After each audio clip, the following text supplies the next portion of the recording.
Guys, I got some life pro tips for you today. I got some stuff that you maybe have never considered before. I've been complaining, oh, when it's too cold. Then I turn the heat on, it's too damn hot. So I turn it off tomorrow, wake up in the morning, too damn cold. Too damn cold. How do you solve this constant thermodynamic seesaw? Set your thermostat a little lower. Set your thermostat a little lower and turn the heat on. Don't turn your thermostat up really high because it's really cold. And then when the heat kicks in, you're like, it's too damn hot. I'm going to turn the heat off completely. You can just set it to like, if you want to be at like 70, you can just set it at 70 and leave it at 70 and kind of leave it on. It works, man. It works.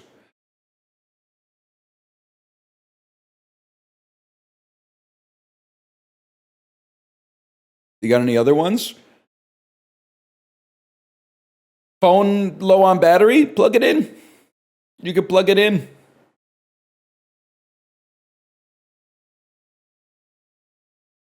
Plug it in when you're not using it, and then your phone will stay at a higher level of battery.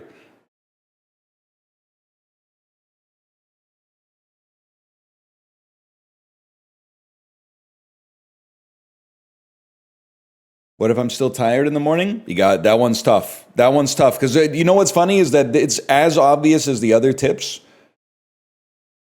but people act like it's harder. You just got to go to bed a little earlier. Go to bed 30 minutes earlier. You'll in all likelihood you'll get 30 minutes more sleep. I've been enjoying your Phil Fish spin the block joke all weekend.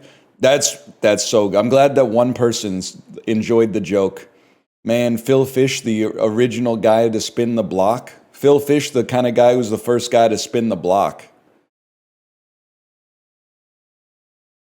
And a lot of people say +2, but then a lot of people go, I don't get it. Oh, really? You don't get it? Press, go to the Fez, go boot up Fez, go outside of Gomez's first room, and then press left, left, right, right, RT, RT, LT, LT, up, down, Y, X, A, B. And I will show you where the treasure is hidden.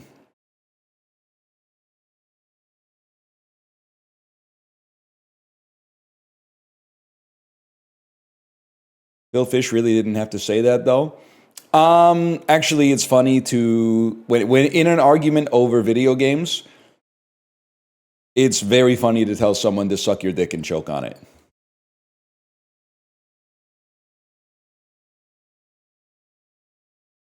I think that's still, it was funny then, but at the time we all had to moralize. We all had to be like, you can't say that. But 12, 13 years later at this point, I think we could say that's pretty funny.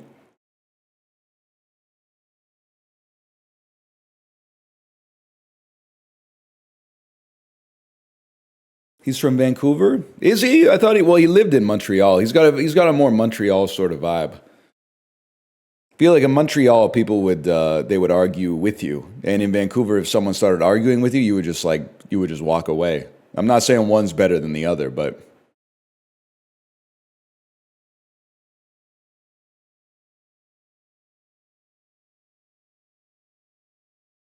waddle away, waddle waddle. Yeah. On Friday, I hit the school with the school. I heard this school was looking for another droid. I will have to say, and the teacher loved it. Sorry, I'm just realizing we covered this on Friday, but we went to a school Halloween party after school on Friday. I wore my C-3PO outfit, which admittedly is just like a C-3PO hoodie and a pair of golden pants. And then my kid said, I don't want to be R2-D2 anymore. I was R2-D2 all day at school. So my dumbass was just standing there at the Halloween party. Adults who were not dressed up as anything were coming up to me going, what's with the outfit? And I was like, I'm C-3PO. And they're like, do you like Star Wars? And I'm like, not really. And I had to explain that 3 months ago, my daughter decided to be R2-D2, and then she wore the costume for half a day and then decided she didn't want to be R2-D2 anymore. But I left my street clothes at home because the C-3PO outfit was already really warm. So all of a sudden, I show up and I'm just C-3PO and there's no R2-D2. Now they think I'm like a Star Wars guy, man.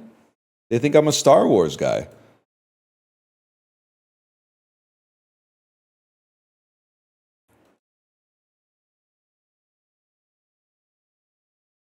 Didn't even see the ninth movie? Yeah, they're calling me the most base Star Wars enjoyer.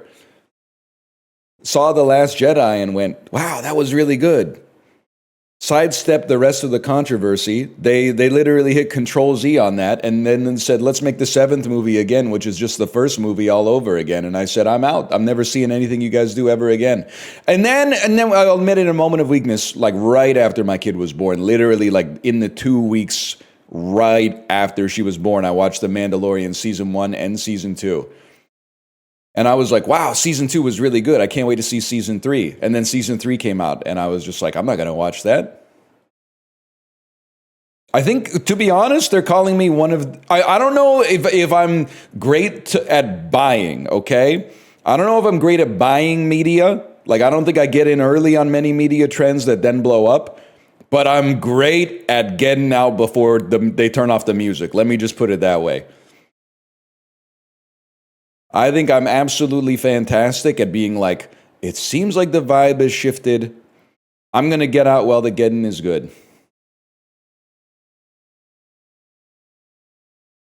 I did watch all of Game of Thrones, unfortunately. That's true.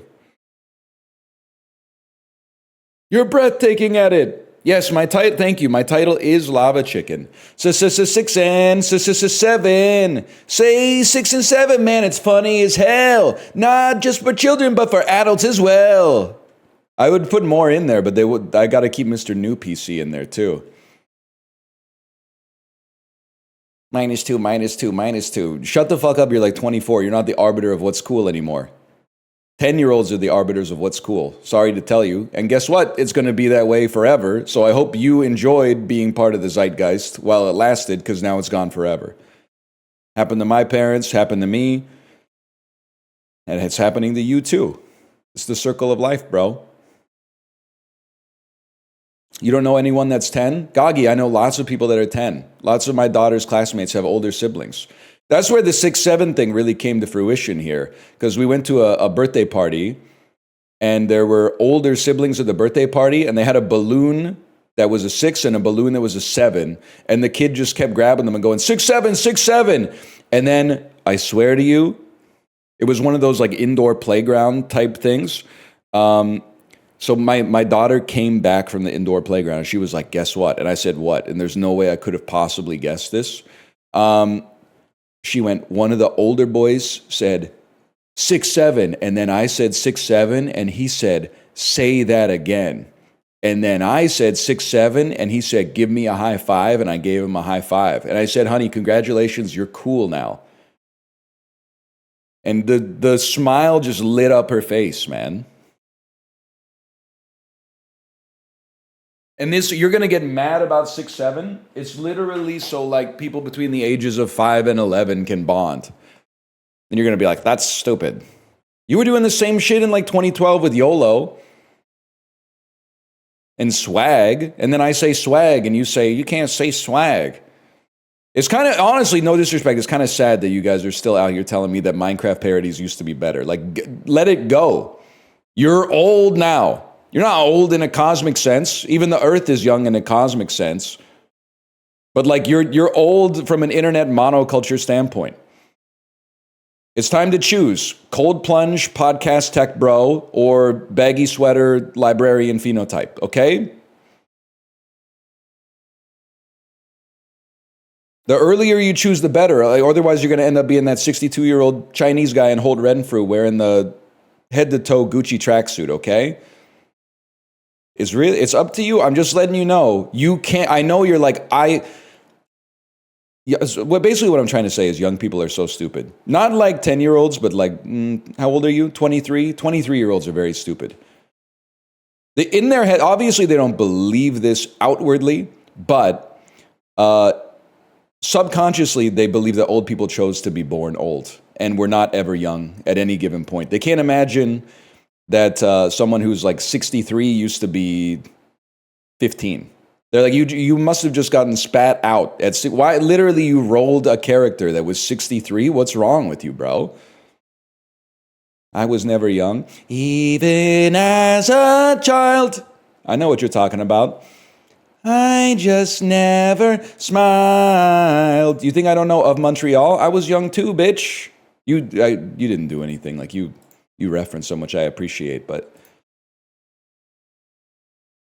And a lot of motherfuckers aren't fucking with the Sunlandic twins, and I am. Well, it's not as good as Hissing Fauna. Or yeah, well, it came out before Hissing Fauna, Are You the Destroyer? So if you were fucking alive when both of them came out, you had to wait for the one after the first one came out, buddy. We discovered them as they happened. We didn't discover them in retrospect walking backwards, okay?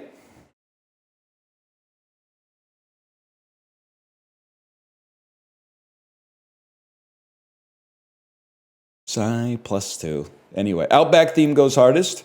Let's pretend we don't exist. Let's go to Outback tonight. They were cooking on that one.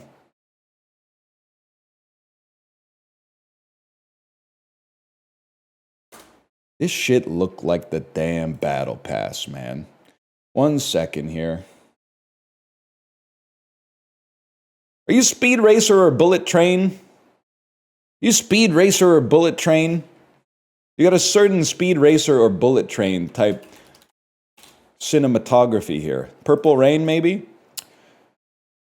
Invisible Man. Looks like the house from the Invisible Man. It's John Wick. I'm stupid. It's John Wick. It's not. It's John Wick 2. That's the motherfucker from John Wick 2. Sorry.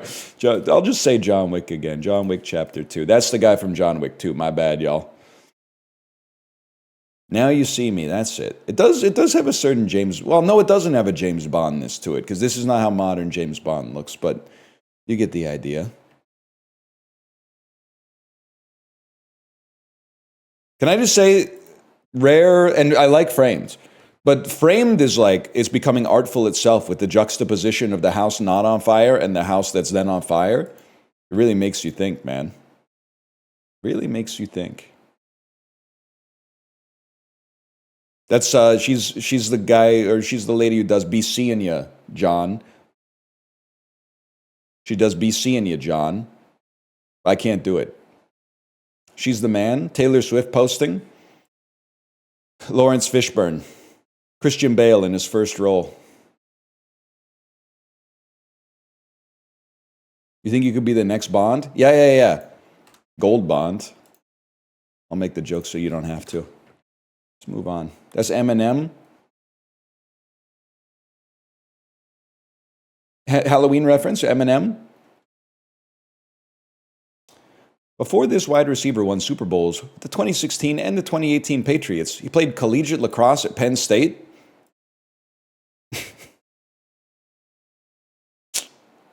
Is that... Am I thinking of the wrong school? This is bad, right? This is bad. I don't know who this is. It's probably Deion Branch, who clearly it could not be Deion Branch because he would be like 47 when those Super Bowls took place. But he did play for the Patriots for a period of time. Before winning a collegiate title, Kevin Ollie played for 11 different NBA teams, of which he spent the most time with this Eastern Conference team. The Atlanta Hawks. Stop doing this. Which current club is Manchester City? While his current club is Manchester City, Erling Haaland has already scored 12 goals for this European country. What country does the most famous soccer player, or at least the best soccer player in the world, play for? Certainly looking like Belgium or the Netherlands. Let's say Belgium. It's not Belgium, y'all. Nope. Plays for Norway. Holy. Best soccer player in the world is a stretch. Bro, he's literally number one in the ESPN Premier League power rankings, to be honest with you. He's number one. Who were the other 49? I literally don't know. I have no idea.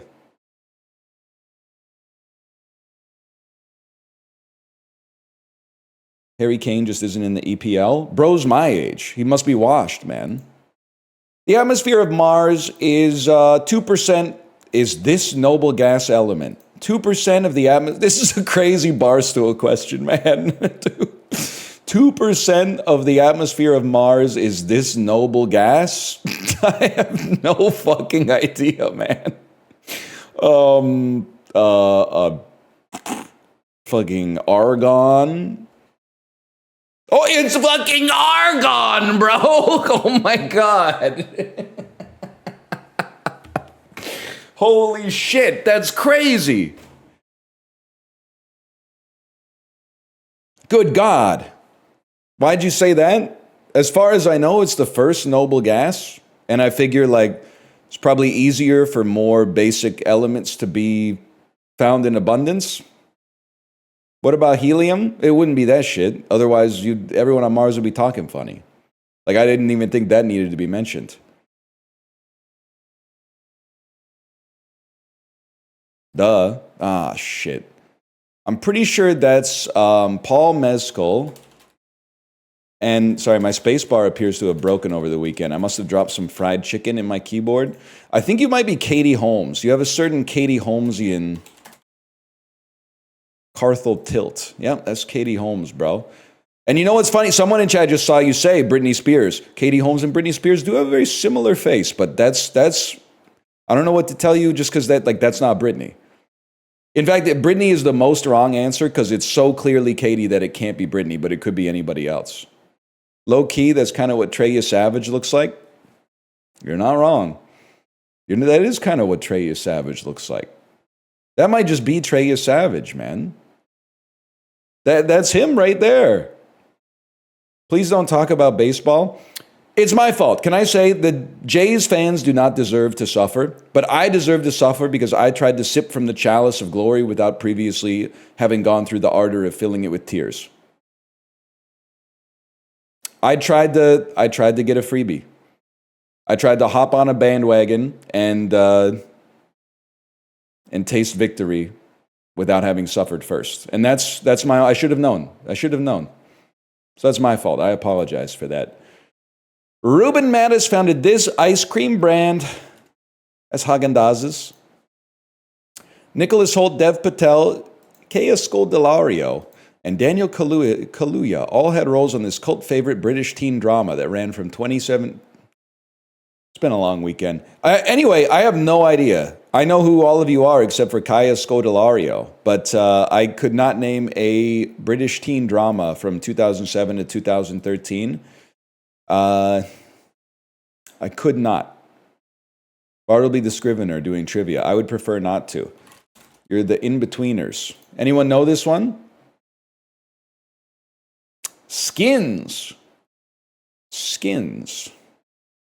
Thought that was the one where they sell weed. They illegally sell weed with Kevin Nealon. Oh, that's Weeds. I thought it was the one where Bill Paxton has 8 wives. I always get Skins confused with the one where Oh, that's Big Love. That's Big Love. I always get it confused with that HBO show about the royal house known as the Targaryens. Ben Affleck, Jennifer Garner, and Josh Hartnett starred in this 2001 war drama directed by Michael Bay. Can I say something? I feel like Jennifer Garner isn't in Pearl Harbor. It's obviously Pearl Harbor, but am I freaking the fuck out? Isn't it Kate Beckinsale? Kate Beckinsale is the female lead. She's in it for 5 minutes. Why the fuck would they put Jennifer Garner up here when the female lead is that lady whose name I just mentioned, Kate Beckinsale? Exactly. She's more famous? Well, that's because your country is fucked up. No disrespect.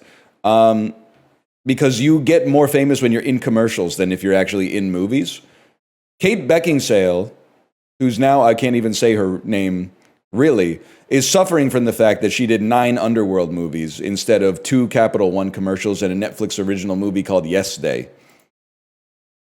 Ed Sheeran's song Perfect was a #1 hit as his own original song and a duet version with this famous singer. Yeah, how would I know? How could I possibly know? Did he do a song with Camila Cabello? It's just a guess. Beyonce. Yeah, I don't know that, man. Ed Sheeran and Beyonce. If Ed Sheeran and Beyonce are there, I'm not there because they don't invite me. Because Beyonce, I'm 50-50 on. Ed Sheeran seems like a nice guy, but for me personally, not a big fan of his music. I'm not the target audience. Underworld had different vibes in the early 2000s. You ain't wrong, buddy. When she's meeting the head of the vampires and they play David Bowie's Bring Me the Head of the Disco King or whatever. First Underworld, pretty bad and by far the best Underworld. Every subsequent Underworld that I had the misfortune to see, you were like, it kind of reminds me of like Mila Jovovich, where you're like, why are you wasting I get that you want to have a career and work and make money, but like this long term, the consequences of you doing 9 Underworld movies is going to be catastrophic because there's no way. If you do 2 Underworld movies, people might be like, I'll cast her. But if you do 7 Underworld movies, they're going to be like, we're not going to cast her. She's the Underworld girl. Now do Judd Apatow? Well, Judd Apatow, he's in director jail, man, because of the bubble.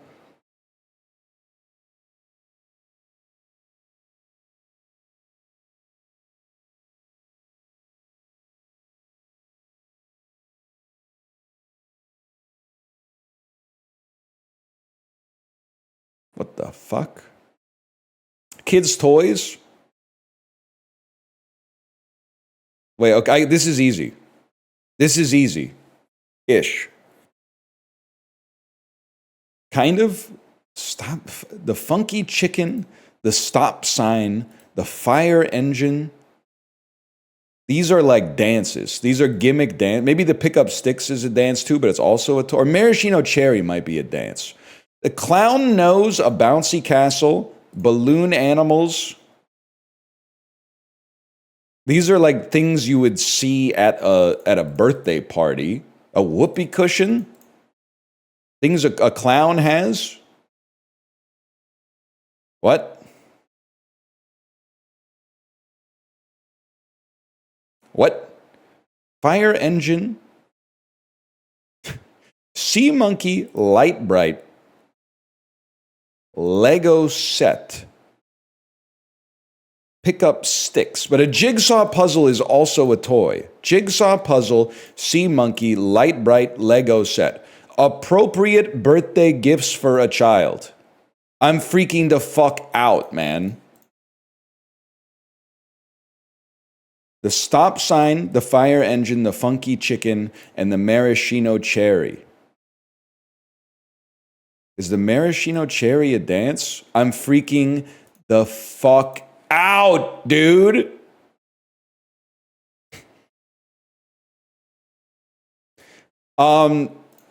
Adjective plus animal? Wait, well, is there like oxymorons? No. It's got to be adjective animal. Ending with animals, okay. That took out sea monkeys, which makes me feel that you can go light bright jigsaw puzzle Lego set. Pickup sticks is pissing me the fuck off, though. Bouncy castle? Ah! Inflatable things. Bouncy castle, water wings, whoopee cushion, balloon animal. There were like 3 red herrings this week. Lego set, light bright, jigsaw puzzle, pickup sticks. Those are things with a lot of pieces, and then these are gimmick dances. Things that are red.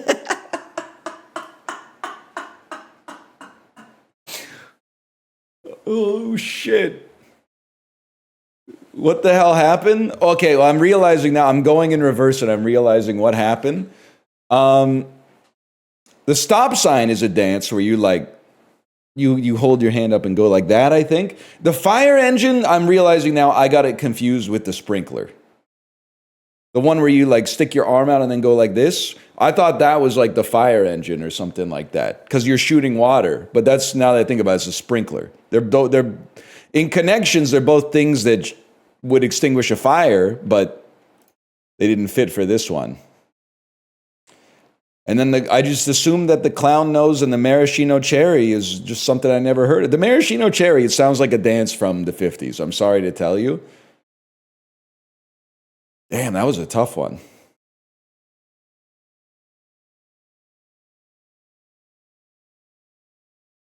Cherry, so true. Cherry baby. Cherry.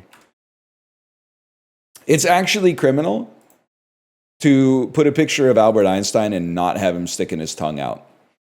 Also, this is the most candid shot of Leonardo DiCaprio I've ever seen in my entire life. Like, he's not doing the Leo face. You know what I mean? Like, Leo has a face. This is not his face. He's not doing the Leo face. The Leo face is always like a little serious, a little like, I'm a serious actor. This is not the Leo face. This is more like oh, they saw me. They saw me. I think it's going to be Leonardo DiCaprio, man, regardless. Ethereum spelled wrong. I still feel like it's going to be Leonardo DiCaprio. Vape probably clears. Never mind. Never mind. Ethereum spelled wrong more than vape. More than vape. I wouldn't have thought, man. Lil Pump or J Balvin? I ask this every time, and I never mean to be insensitive. Lil Pump is the one who died. No, he's not. Lil Peep is the one who died. Lil Peep is the one who died. The picture looks like he died. That's XXX Temptation. I thought XXX Temptation was still alive. He just got beaten up in that Planet Fitness. He also died. Fuck, man. I can't keep it straight. Well, who the hell got? That's Tekashi 6ix9ine who got beaten up in the Planet Fitness. My bad. My bad. I'm not. I swear I'm not playing this for laughs. It's just we go through the same process every single time. Is Lil Pump Gucci Gang? Yes. Okay. So I know that. The Gucci Gang was kind of like a flash in the pan. And J Balvin, I don't really know that much about him, but he did have his own special ride on Peloton, so he must be somewhat he must be the most popular artist in the world. He must be the most popular artist in human history, apparently. I had no idea. We getting sturdy, y'all. It's going to be Tate McRae. I think it's going to be Tate McRae over Lord. Lord's never played the NHL All-Star game. I think it's going to be Jay-Z over Lord. Simply, and I'm being sincere with you, I think Jay-Z probably, this picture always cracks me up, man, with the rollerball gear. I feel like Jay-Z, first off, it looks like he's doing a child's cough into the microphone. Like he's not trying to dampen the cough at all or cover his mouth. He's just coughing into the mic with his whole chest. Like his eyes are kind of popping out of his head. I think this is like 82% Empire State of Mind. If I had to guess. I'm going to say it's Jay-Z over Don Toliver. But Don Toliver, I want him on my squad if we're playing Roller Champions for sure. I think it's good. Dude, we were in like a Daiso this weekend. Daiso playing some freaky ass music out at the Lansdowne Town Center in Richmond, British Columbia. The least horny song they played was Mr. Lonely by Akon. But can I say, they did also play Smack That.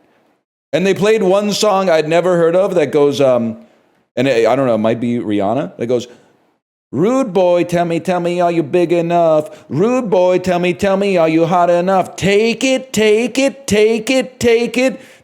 She was going off, man. I was like, we're trying to buy like 200 yen oyochas in here.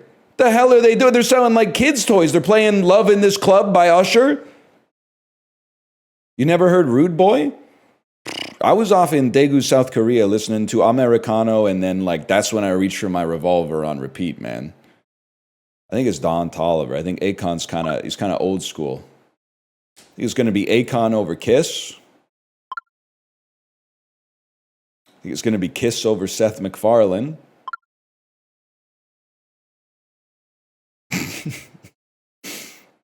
That's true. You don't hear about Don Toliver City. I'll be honest, I don't know shit about Don Toliver. All I know is if you knocked him over, he's getting back up again with the shoulder pads he's got on. Share is going to be, I assume should be about 10 million. Yeah, okay, we're easy to say that as the numbers are popping up on the screen, I guess. First Kingsman, probably going to beat country music movie I've never heard of before that apparently stars Shania Twain and Gary Sinise. Respectable 6.5, okay. Can I say something? I don't give a fuck that Super Size Me is fake. I still think that movie's good. Now, logically, that doesn't make any sense. But, like, I would still watch it no matter what. I would still watch it and be like, this shit's great, man. It's fake? Well, it's not fake in the sense that, like, I mean, McDonald's is obviously not good for you. But, like, all the shit that went wrong with his body was because he was drinking, like, a handle of vodka a day. The whole time he was doing Super Size Me, which is crazy. And then the gall of Morgan Spurlock to like put in the movie the part where the doctor says your liver is basically the liver of an end-stage alcoholic. And he was like, whoa, can you guys believe that McDonald's did this to me while he was like an active alcoholic? Is fucking crazy. But I also think that it's a little swag. He lied to get his agenda across, but his agenda was probably true, and the movie's heat. I don't know what you want me to say. The movie's heat. He went beast mode. It's funny because this was like 2005. This was probably like at an 8.6 or something like that. But I feel like it's come down, but it wouldn't surprise me if it's still up there, man. Nah, the IMDb audience is too discerning to be deceived by that kind of propaganda, I guess. He did go feast mode. I do remember, though, even as a kid, well, I was like 16, I guess, but watching Super Size Me and being like, I was like, I know this shit is not good for you. But the dude ate like 4 days straight of McDonald's and was like, I'm going to die. And I was like, that seems a little much. Like, that's kind of insane. I think you could tank like at least a couple weeks of McDonald's before you started to feel like your heart was going to explode. Half the streamers I know eat like that. I mean, it's 9:36 a.m. I've already had donut holes, fried chicken, and pizza. And a cup of coffee. Like this, all I need is a few cigarettes and maybe like a handle of vodka, and I'm on the Morgan Spurlock diet. And I feel great, honestly. I feel fantastic, man. They're called Timbits, not when they're from Lee's Donuts, bro. That's a proprietary registered trademark of the Restaurant Brands Incorporated, headquartered somewhere in Sao Paulo, Brazil. That's Canada's restaurant, bro. This is fucking funny. Smoked Beamster. Shit, man, I don't know. I guess I'd probably pay around $8.99 for this much smoked Beamster. I guess I pay like $7.90. I've been getting ripped off on my Beamster, man. Well, most of mine is unsmoked, so fair enough. Smoked Beamster. Costco, it used to piss me off. Now I kind of consider it like it's going Spurlock mode. They don't put the weight, the size, the age. They don't put any of that shit on there. Would you recommend trying Lee's? I got some free time today. Okay, I don't want to make it like super Vancouver posting. And the Lee's donuts were given to us by Corey, by the way, and I've been taking great advantage of that. I will say, I had some of the matcha donut holes, and I was like, they're all right. They're not bad. But then I had like a cake-style donut covered in cinnamon sugar, and I was like, all right, that's pretty good. But I will say, if you're going to try Lee's, my advice to you is do it if you can go to the Granville Island store. If you are going to a pop-up that Lee's Donuts has set up somewhere, or like a satellite store, I think you could find better donuts. But if you're in the original OG Granville Island market, yes. Otherwise, I think you can pass and go someplace else. What about the Gastown location? I've never been, honestly. I've never been, so I can't give you my opinion on that. But I'm kind of pissed off. I was telling Kate, one of my constant axes to grind is that everyone celebrated the demise of Cartems because the donuts were $7. And I'm like, the donuts were fucking good. The donuts were good, man. Who do they think they are, charging what they need to charge for donuts to cover rent in high traffic locations? Why would I buy a $7 donut from Cartems when I could buy 6 shitty donuts from Tim Hortons for the same price? So you could just buy none donuts then. You could just buy none donuts if the choice is a donut that's too expensive or 6 donuts that fucking suck. You could just save your money. But now, like, a void has been left by the bankruptcy of Cartems. So now Lee's Donuts satellite locations can take over the world. And, the gateway drug is, hey, oh, yeah, sure, dude, I'll buy some fucking donuts here. But then also the main reason I'm here is to buy a $60 crew neck long sleeve sweater with the Lee's Donuts logo on it so that everybody knows that I'm a Vancouverite. No, man. No, we ain't doing that. We ain't eating at the Salmon and Bannock in the airport, okay? We'll eat at the one on Broadway. We'll eat at the original location. We ain't eating at the Sali Lemon at the airport and going, wow, Vancouver food is so bad. That's not Vancouver food, bro. That's the airport. Sorry, what was I talking about? I'm en route to Azerbaijan. Get ready. Taiwan? Yeah, I have no idea. So that's a little warmer, which has me feeling like we might be in like New Zealand. Can I hit you with something insane? How about Antarctica? No, I did not mean Vatican City, although they're cool there too, I guess. How about, well, here we go again. Marshall Islands. That's cooler. How about Tuvalu? How about Samoa? How about American Samoa, which is a territory, not a country? I'll meet you there. How about Palau? It was Palau recently, so it's probably not Palau. How about Vanuatu? How about, did I do Tuvalu? How about Kiribati? Kiribati's cool. How about Fiji? How about the fucking Solomon Islands? How about Easter Island? Did I mean Sri Lanka? What the fuck kind of autocomplete search function are you using? No, I didn't mean Sri Lanka, bro. So we're closest to Fiji and Samoa. I guess it would have behooved me to know and look what those were as I was guessing, I suppose. Why am I looking like I'm going to be more likely to get it?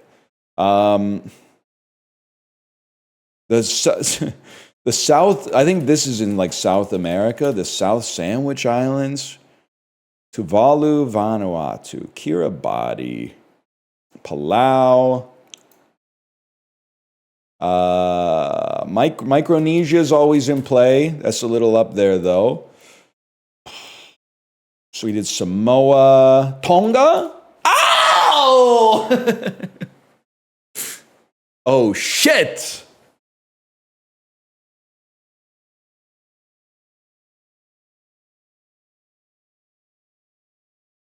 That's huge. The island nowhere.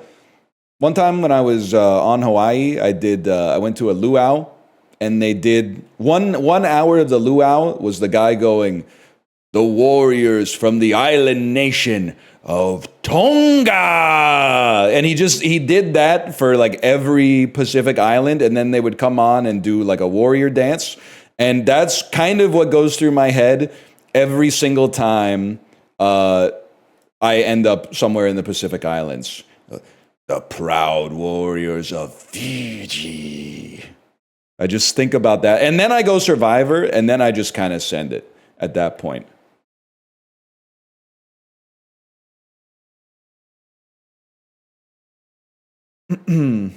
Why is it when you talk about the pros of Vancouver, it's Vancouver, but when it's the cons, it's enrichment? There's positives in Richmond too. Lansdowne Town Center food court's kind of crazy, man. One of the top places to see an old guy eating like 3 entire chickens out of a cardboard box with a big styrofoam container of dried chilies next to him. I love that food court. That food court is fucking. That food court's baller though. You're not wrong. Didn't address the question. Well, like Richmond, I talk about the positives of Richmond all the time. Land is cheaper in Richmond, so all the cool shit is there. So whenever we have like a birthday party, it's 100% of the time in Richmond because you can't do it in Vancouver. In Vancouver, you would just be like the birthday parties at the park, which is also fine. And in Richmond, it's like, hey, we're going to like a huge indoor playground or we're like driving go-karts around on a multi-story track or some shit like that. You talk shit about the Costco in Richmond all the time? Yeah, because the parking lot is hell. The parking lot is like the apocalypse, bro. The parking lot is a damn disaster. And then inside is even worse because the people who drove the cars also don't know how to drive carts. It is like, I never feel it. PvP zone is a perfect way to describe it. I do feel inside of that Costco is the closest I feel to like the social contract has completely eroded. Like there's nobody in this store gives a fuck about anybody else. There's no trust in the society whatsoever. And I don't know if it's a bubble that makes people act like that or just people who act like that are like, this is my favorite store. So that's why we Instacart from the Richmond Costco, because it actually lowers my quality of life to go to the Richmond Costco. Orlando Airport is also really bad. It's worse. It's probably worse than the Richmond Costco. But then the thing is, you fucking take an airplane out, so you fly over above the mucky muck. Whereas when you try to get out of the Costco parking lot, you got to turn left onto fucking Canada Way. Jesus Christ. Whose idea was that?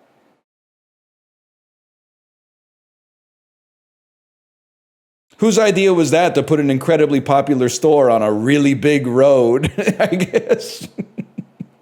It's probably a pretty good idea, to be honest with you, but sometimes it pisses you off.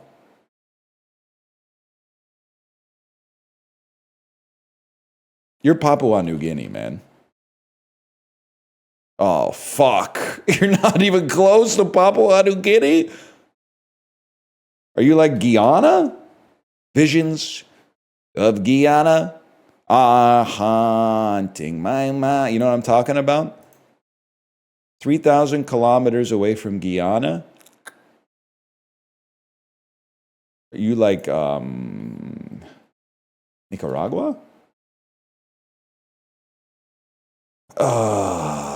Guatemala?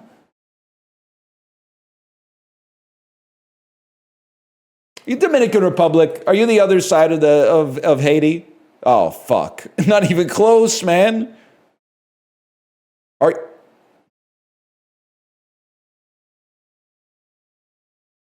Honduras, Belize, Honduras, Belize. Oh,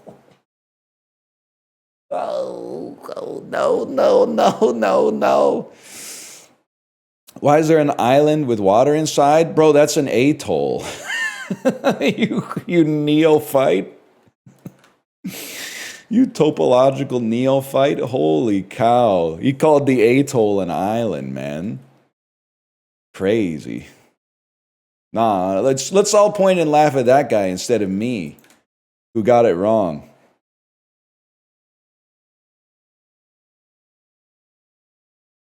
He doesn't know geomorphology. Yeah, it's February 15th, 2013, y'all. What the hell were we watching back then? Hollywood Accounting, this thing, it grossed 24 million. It started 9 million up, bro. Bruce Willis, 2013. It's an action thriller. Could be Die Hard 5, Die Hard, which is A Good Day to Die Hard. Yep, okay. Didn't see that one. Iconoclastic. Yippee-ki-yay, Mother Russia. Okay, that's kind of sick. Yippee-ki-yay, Mother Russia is kind of awesome. Iconoclastic, Take No Prisoners cop, John McClane. That's not... You don't want that, man. Sorry, 1 second. The brother I print and scan. application has an update. If you'll give me a second here, guys. Hey, can you update me? Brother, you print and scan. That shit was perfected in like 1986 or something like that. I'm being legit with you, though. I'm pretty sure, like, you want a cop to take some prisoners. Not all of the crimes are require that level of extrajudicial action, man.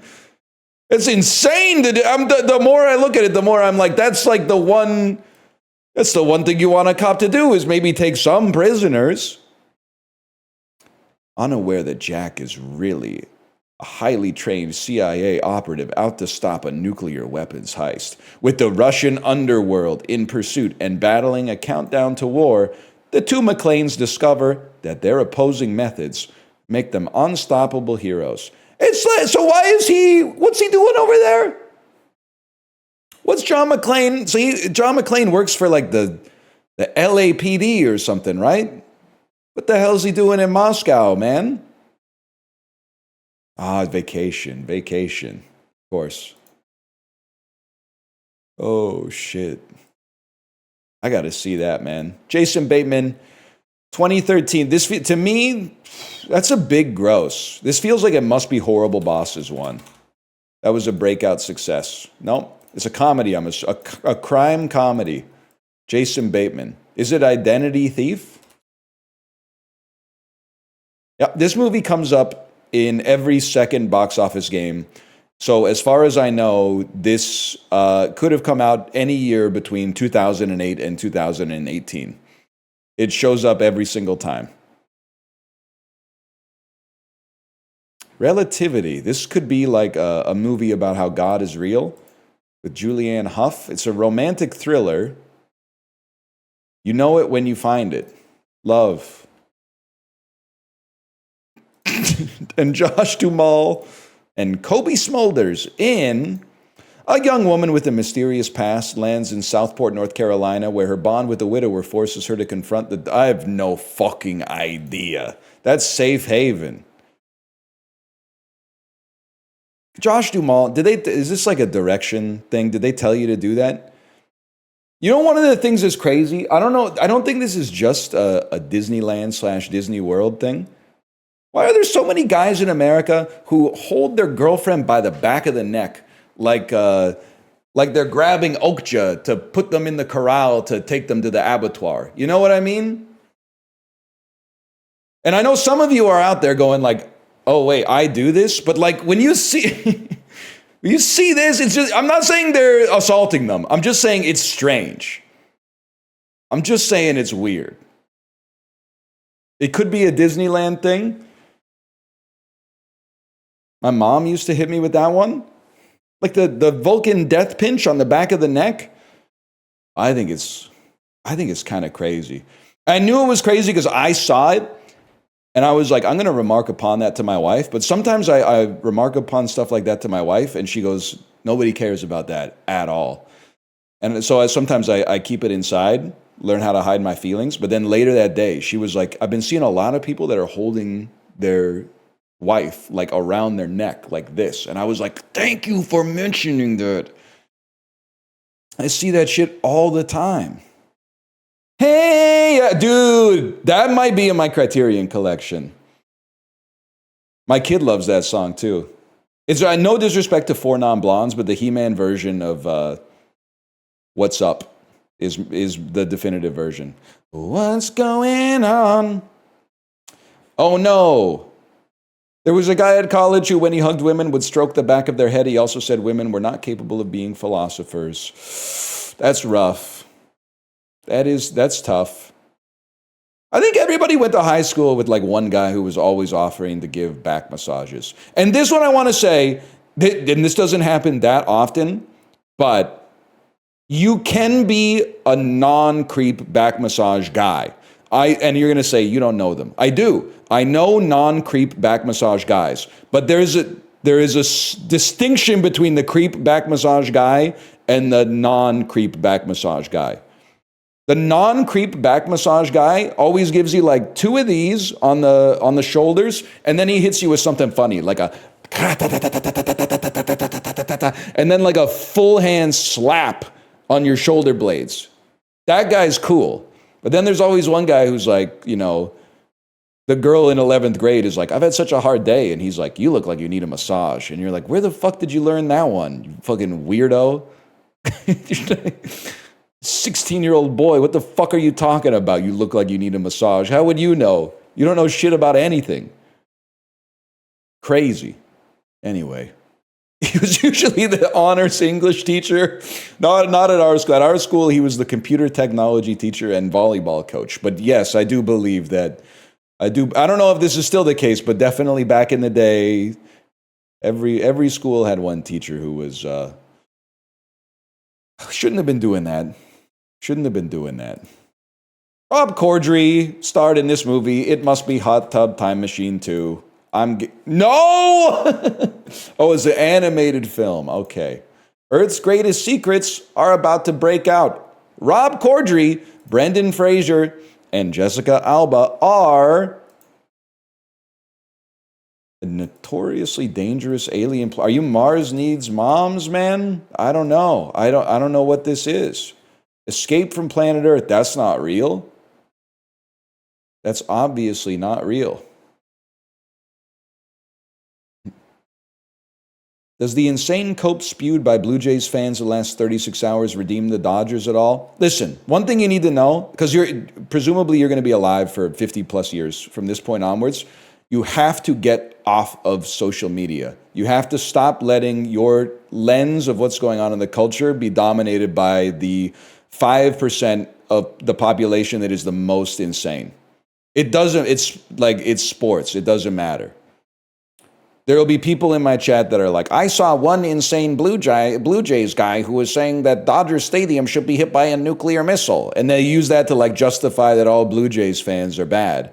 And then on the other side, did you see the Dodgers fans that were laughing when George Springer tore his oblique? And you're like, oh, buddy, these people are insane.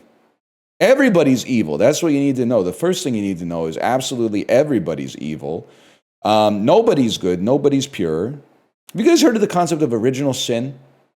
Sit down. I'm turning my chair backwards. Streamer who sits backwards in his Herman Miller Aeron. That could be a bit. Streamer who sits back, cool streamer who sits backwards in his DX Racer.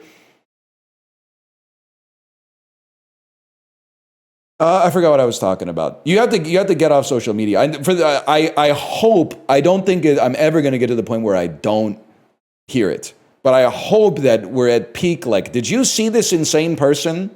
Did you see this insane person online? I'm just going to assume that this represents absolutely everybody, and I'm going to form all of my opinions as a reaction to this. You gotta get off social media. And then when other adults are like, take a look at this is crazy, you have to make fun of them. You have to be like, you're like 41 years old. Why are you on Twitter? You should be like reading books or, listen, this is obviously biased. You should just be like watching sports, and then when your team loses, just be like, I'm going to turn off the TV. I'm not going to go to Twitter and be like, let's see what the morons are saying about this. Are you crazy? It's like, I'm going to drink poison and then be surprised when my tummy hurts. Like, what are you talking about? Fucking... I was going to say Vercingetorix. I meant to say Mithridates the Fourth. Motherfucker. I'm going to keep doing it until you do it, man. I'm going to keep saying it until you do it. Nicholas Holt, Lionsgate. It's a horror comedy romance. It's Warm Bodies, y'all. Cold Body, Warm Heart, 68th percentile.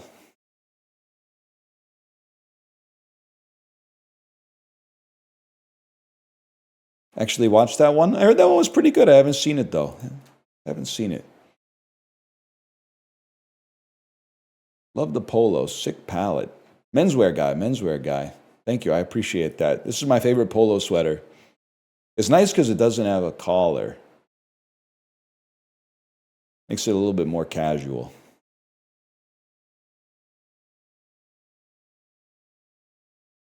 Sicario 2?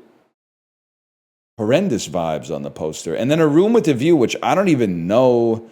I don't know who either of you are, man. But I do know who Josh Brolin and Benicio del Toro are. So I should be able to get there. But first I got to get the swang. It is Helena Bonham Carter and Julian Sands and Maggie Smith. It's England. England the movie. So now to get to oh, I know where to go. You go England to the Death of Stalin to Steve Buscemi because he plays Khrushchev in the Death of Stalin, bro. So I think it's going to look like this. Find the most British person here that would have been alive when the Death of Stalin came out, which I'm going to say is Rupert Graves. And then we're going to scroll down to like when the Death of Stalin. Okay, Emma is also pretty British. I mean, we're deep in England here. Let's go with Emma. It's too American. My bad, y'all. Even if there is a Gemma in it, it's a little too American for me. You guys are not in the Death of Stalin, I'm realizing. I'm going to have to rework my plan completely here. John Leguizamo, Willem Dafoe, John Leguizamo, Ralph Fiennes, Anya Taylor-Joy, The Menu. Ralph Fiennes is literally just in this. Scroll down for Death of Stalin. We don't see it. We come back here. Another Macbeth? I gotta see that, man. Why am I so fixated on Buscemi? Is anybody from Macbeth also in the tragedy of Macbeth? It seemed they wouldn't even have to learn their lines, man. No, huh? Indira Varma, what are you in? Oh, you were in the assessment. Yeah. I watched half of that and then said, this shit fucking sucks. Well, I don't think it's going to be an incredible performance today, to be honest with you. Let's go with Unspeakable. It has British vibes. Luke Treadway, are you in the Death of Stalin? Nope. Christmas Gift from Bob. Guys, I'm lost. I should have stayed in actors I know. Oh, yeah, Doug Stamper, bro! Doug Stamper! Who's also in Now You See Me. And we're still trying to get to Frances McDormand. Frances McDormand. Of course, I have it. Frances McDormand. It's Common, Abominable, which is actually called Smallfoot, which features Channing Tatum, who's in Kingsman 2, which gets you back to England, or, because this is kind of like an East meets West thing. England playing the role of the East in this one. You could go like Bruce Greenwood to, now I've done it. Now I'm in Canada, which is also kind of like the UK plus the US. But let's go back to the Golden Circle. Colin Firth, you in the Death of Stalin? I don't think so, bro. But Julianne Moore is obviously in Magnolia, which features Philip Seymour Hoffman from The Big Lebowski, which features Steve Buscemi, who's in Fargo, with Frances McDormand, who's in Nomadland. Okay, now redeem yourself on the swanky cul-de-sac. You get out Strathairn, pick whatever, them that work. Bonnie Prince Billy's. Morgan Spurlock! They had everybody in this, man. They had everybody in this. I was just thinking of John LaRoche today, and there's Chris Cooper, my goat. Benicio del Toro, Traffic, The Usual Suspects, Kevin Spacey, Chris Cooper, American Beauty, Kevin Spacey, Usual Suspects, Benicio. Takes you to Sicario 2, Day of the Soldado. Good redemption. Good redemption after the swanky at the very least. Sometimes if you just keep talking, you're good, man. Crazy to use J. Edgar to get from the UK to the US. Tinker Tailor Soldier Spy. Yeah, well, how about I raise your Tinker Tailor Soldier Spy and I hit you with a butcher, a baker, and a candlestick maker. How do you feel about that? How do you feel about that shit? Didn't think so. Mogged, I'm afraid. Los Angeles Kings, born in North America. Marty McSorley.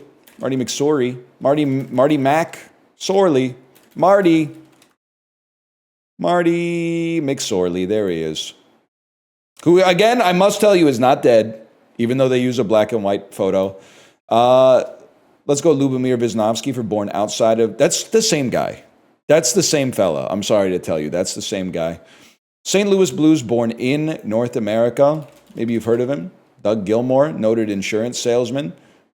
Who's also got a little... The Doug Gilmour Canadians photo is so good because he was literally like 47 years old when this photo was taken.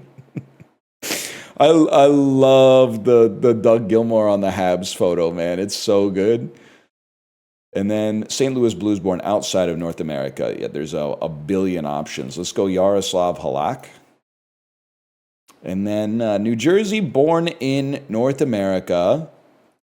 I mean, again, 1,001 options. Let's try to get a deep pull. How about Jamie Langenbrunner? Which, of course, I know how to spell. Jamie.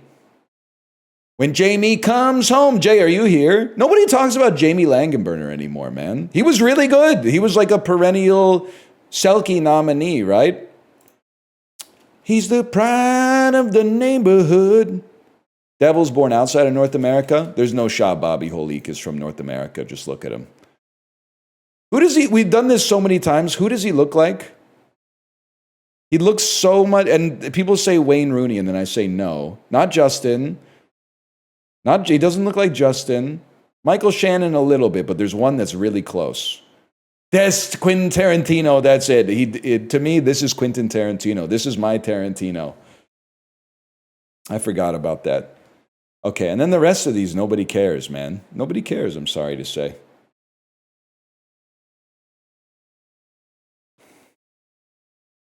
Yeah, I'd say I'm the type of beast to pray like a Roman with my eyes on fire.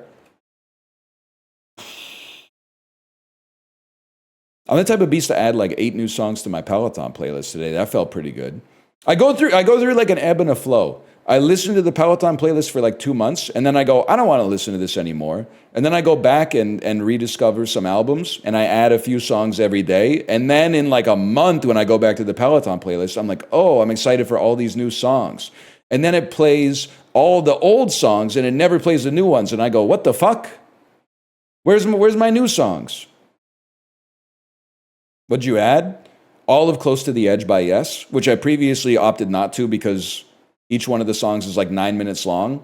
And the first time I made the Peloton playlist, I was like, I need stuff to give me adrenaline. But now I've been doing it so long, it doesn't even matter. I just want to hear good music. I added Josie. I added Black Cow. Already had a lot of Asia on the album, to be honest with you. I added Lido Shuffle by Boss Skaggs. Gloria by Patti Smith. Sundown by Gordon Lightfoot. Trying to think. I was adding stuff willy-nilly, man. Some Bruce Coburn. It's adding a lot of stuff. A lot of old school stuff. A lot of yacht rock. I listened to all of Pretzel Logic today, but I think I got to go through a few more times before I add some stuff. But any major dude will tell you, they got some stuff going on in that one, too. Heroin by the Velvet Underground. All Tomorrow's Parties by the Velvet Underground. We love the Velvet Underground, folks. And Nico. They shouldn't have done that to Nico. They shouldn't have kicked her out. Shouldn't have kicked out Nico. She's no Maureen Dowd, but she's good. She's pretty good. Classic rock. Rock on, Chiblee. Rock on.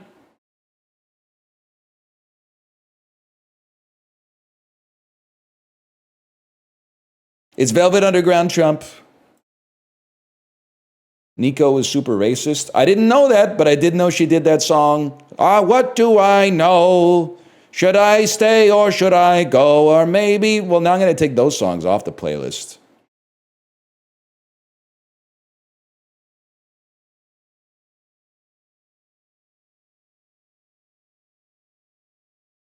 That's the damn Clash. Did I miss Scrandal? Not even close. I've been real slow today.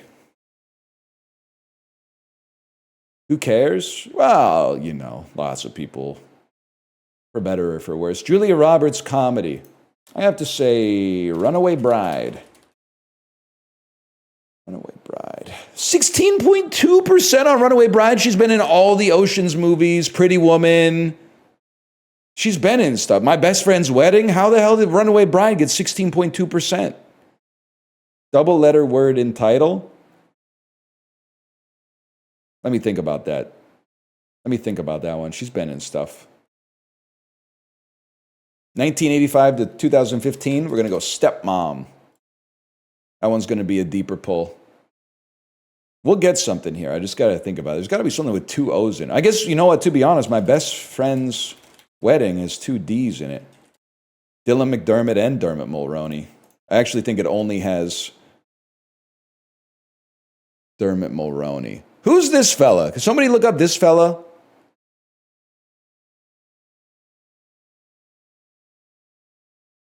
It looks like young Christopher Lloyd. Who is this guy?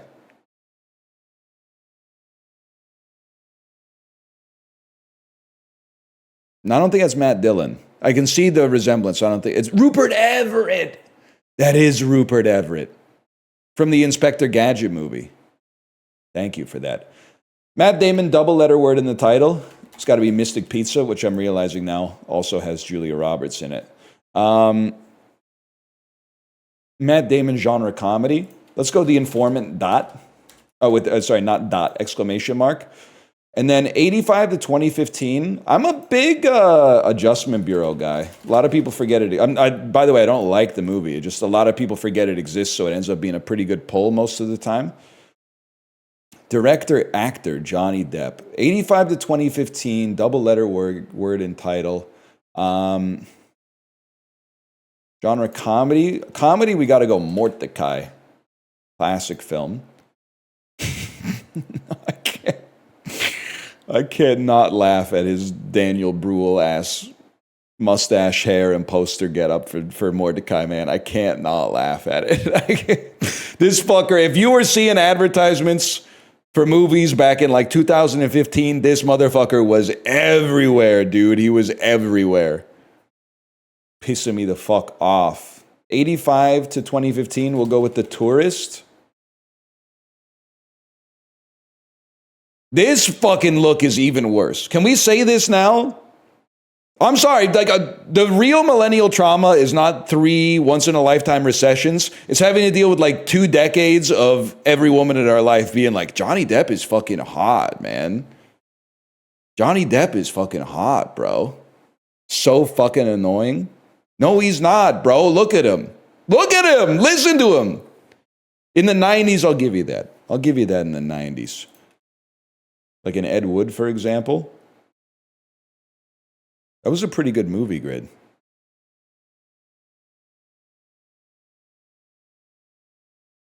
Born Identity, I forgot about that one.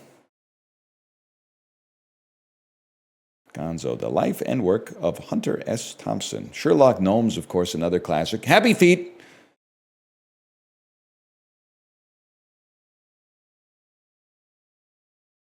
I used to work with a lady who's nice. She's a nice lady.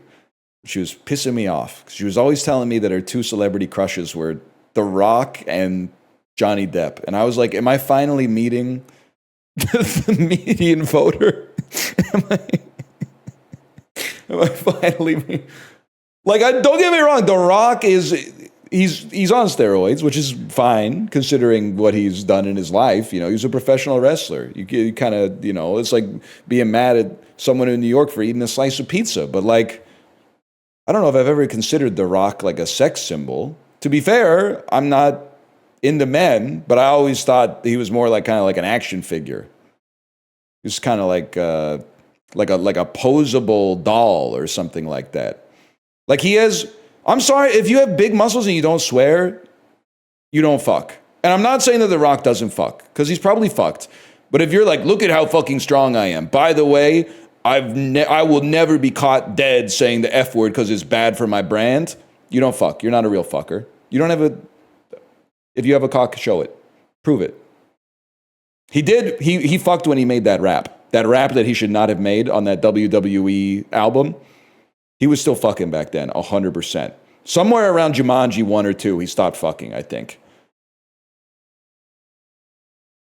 No, not the it's about drive, it's about power one. I'm talking about I'm talking about the other one. And if you don't know about it, then that's good for you. But you'll find out about it and you'll be like, what the hell? I actually think it's based not to swear. I don't know what to tell you. What's that guy's name? Okay, Brian Regan. A lot of comedians have to swear to sell records. I know Brian Regan's pretty funny, but that's very Quirk Chungus. I thought we left that culture behind. Jim Gaffigan. I bet Jim Gaffigan swears when the cameras are off.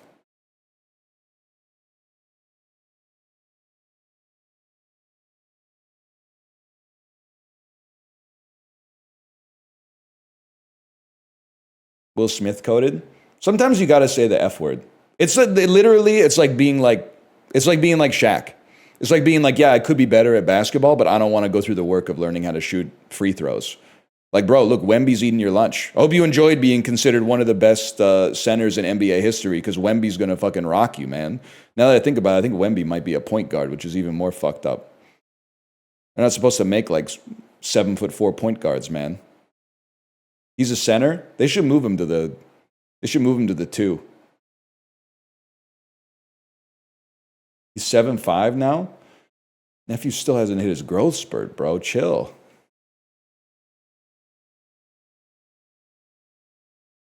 Two is a shooting guard. Whatever. Can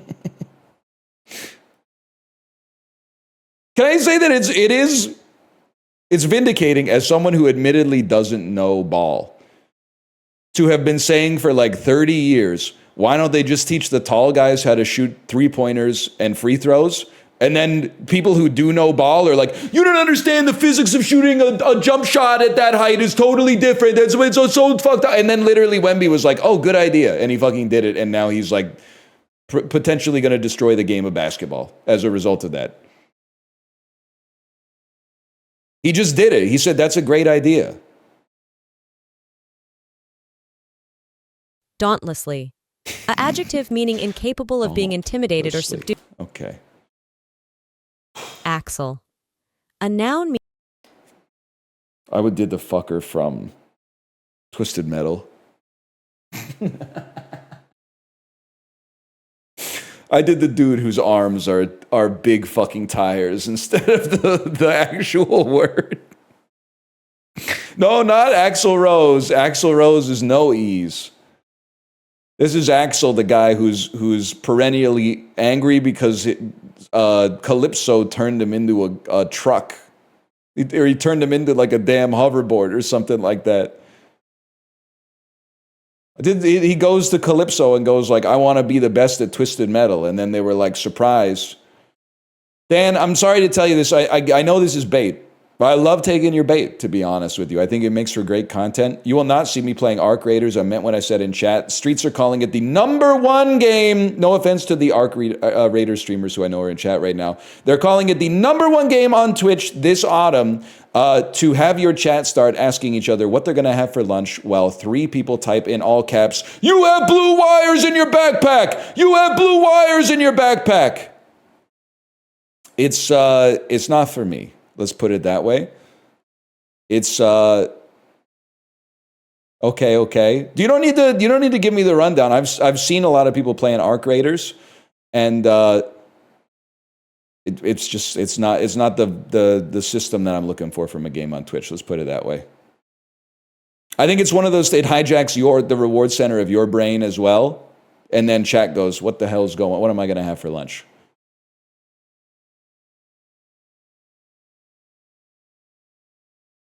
The content will be twisted. Just take the leap. The leap. There's a robot over there. Guys, there's a robot over there. Burp, burp, burp, burp. We shot the robot. Chimes.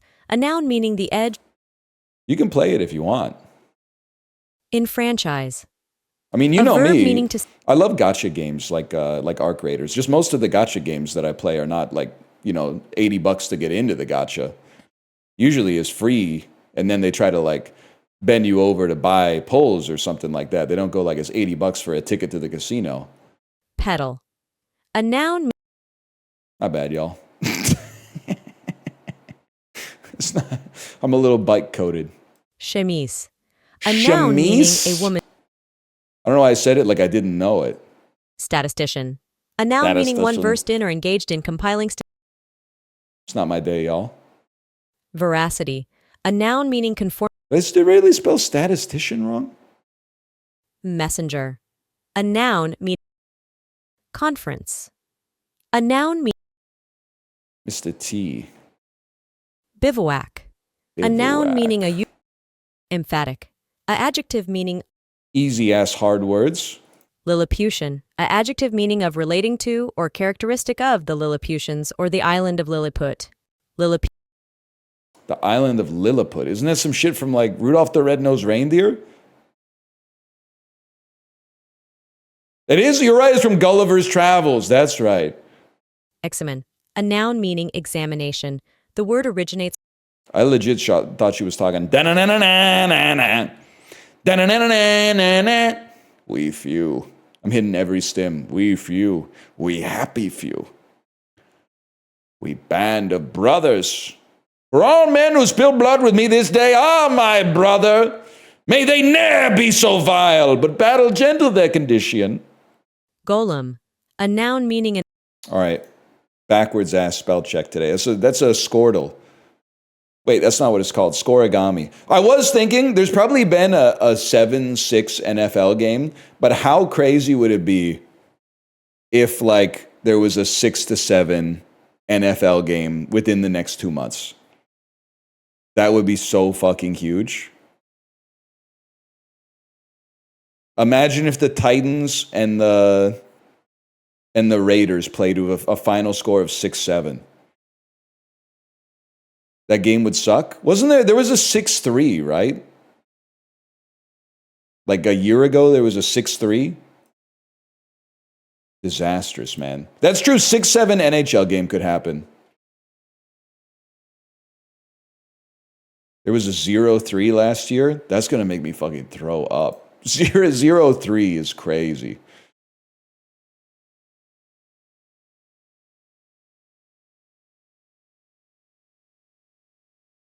Vikings and Raiders 3-0.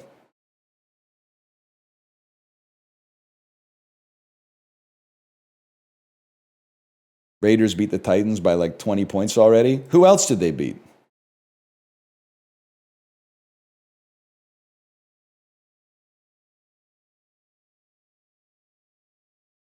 They beat the Pats? NFL's fucked up this year, man. The Pats, the number one team in the AFC? Big agree. I got to stop reading sleeper previews before I pick my fantasy lineup, bro. I have Mac Jones in the lineup. I say, hey, I know I set my lineup. Let's just get let's second guess ourselves really quick 3 minutes before the NFL games start. Oh, Mac Sleeper says that Mac Jones is a risky quarterback to start this week because if he fucks up the first couple of drives, Brock Purdy might just come back in. Well, that didn't fucking happen. Mac Jones went fucking apeshit. Bryce Young got the shit kicked out of him. And then CJ Stroud got concussed on like the 8th play of the game. He's Tua. With a fucking disaster, man. Gibbs laid down a stinker. Kenneth Walker III laid down a stinker. I said, the Seahawks are winning 106-3. Surely he's gotten at least 6 carries for 21 yards. Oh, did Charbonnet get all the fucking carries? No, Charbonnet's got like 19 yards. All they do is pass, man. All they fucking do is pass.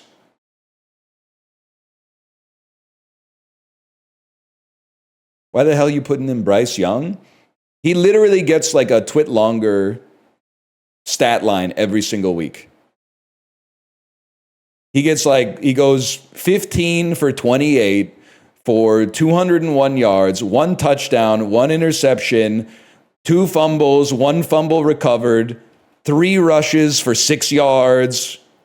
Like every time I look at Bryce Young, his stat line looks like a YouTuber making an apology. Like he gets one of everything, which is not good, by the way. It's not a good thing. I'm going to be honest with you. Japchae is pretty good, but it's really hard to beat like any cold dessert served in a cone. Are you fucking serious? Most of you fuckers haven't even had japchae. That's the ice cream's gonna clear it, man. You fucking liar. It's gonna be deep fried stuff. Yeah, I really respect the names of Chinese foods, but it's gonna be focaccia, which is the best food on the planet. Probably gonna be goop versus tongue log.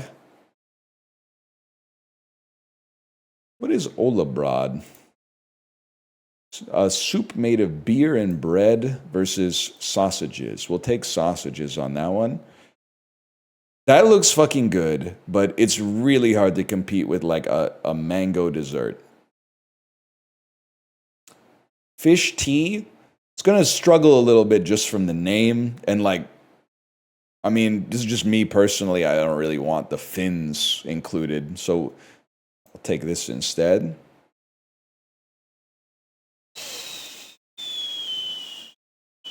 What is this?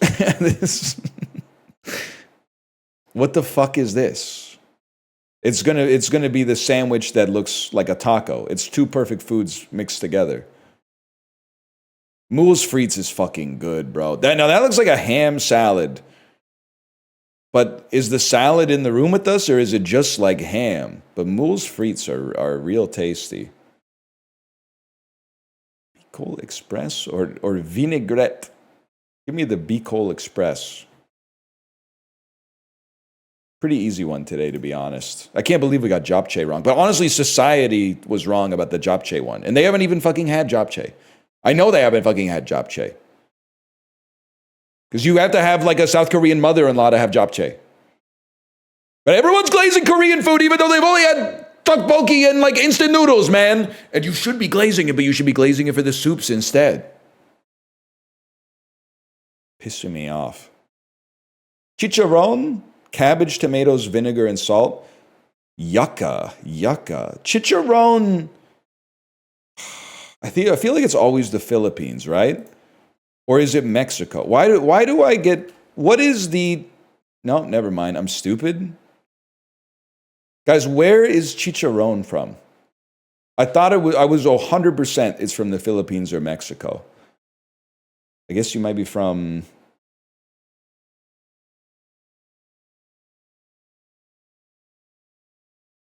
Costa Rica?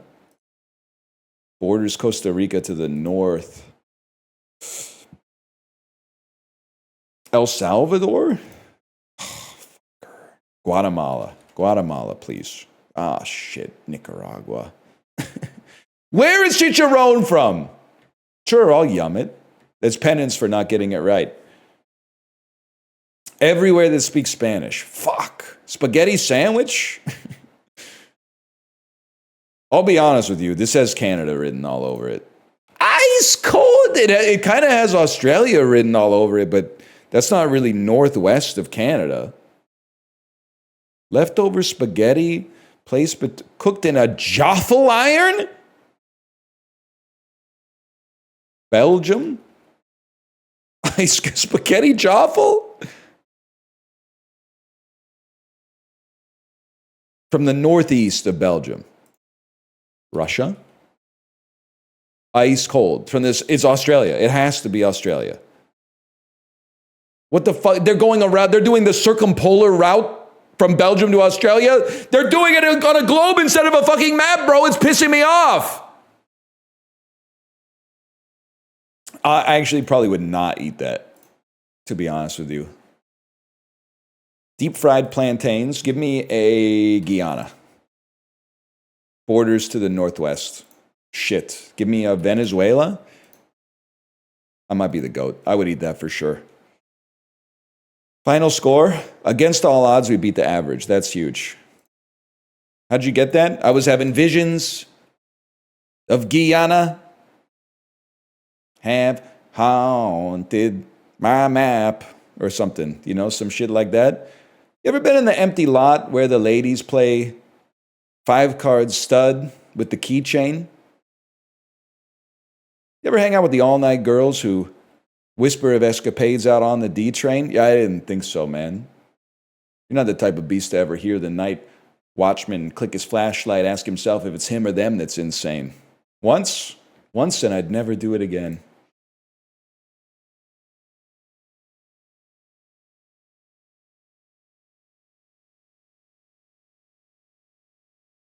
Snack on, Chiblee, snack on. It's me. It's me, Trump Churro. Trump Churro. They covered me with cinnamon sugar, Chiblee. They say I'm delicious. I already knew that. Tell me something I don't know. It's going to be this. It's going to be the Trump Churro for sure. It's going to be, I'm done playing this, trying to mold myself into society. I am going to make society mold themselves to me. This looks fucking good. This looks okay, but this looks fucking good.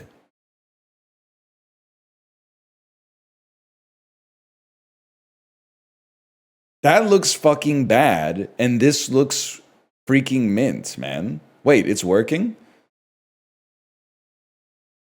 Okay, now this one you gotta be a little serious. Because you can't be serving that, so it's gotta be this. We were saved by with a pint.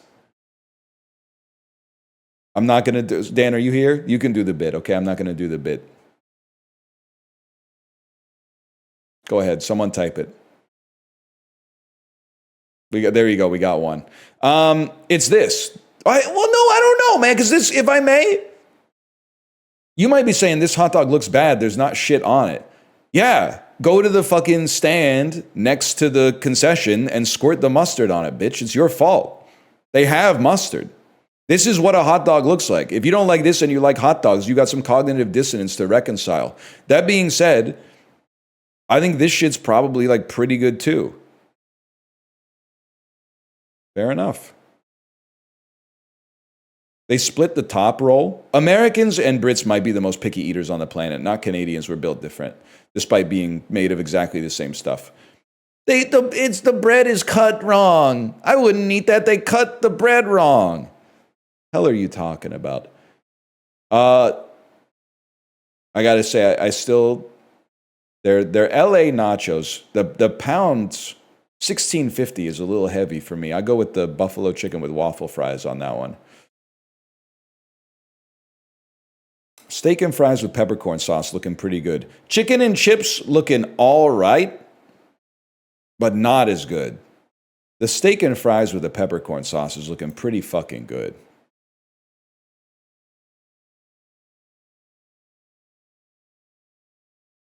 You probably keep the bowl. Huge, huge. Because literally, I just went to the stadium after moving in. I haven't had a chance to buy a bowl, which would be probably one of the first things that I would buy after I moved in, because like 80% of food is eaten out of one. I moved in and I said, oh shit, I got to go to the stadium right away. Sorry, I didn't need to insult you too much, but I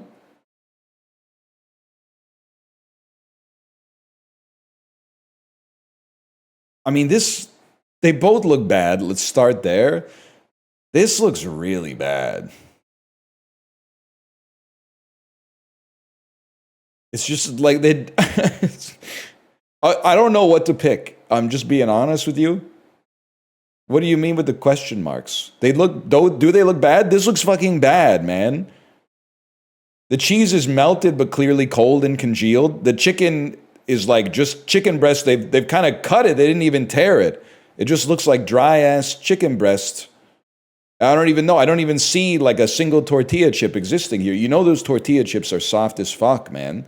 But then like, I'm not anti-vegan food. I really believe that a vegan pie at a stadium is probably going to be close to the platonic unideal of vegan food.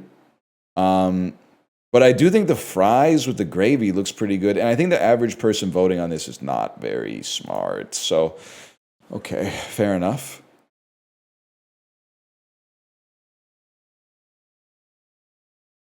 I actually think they both look pretty good.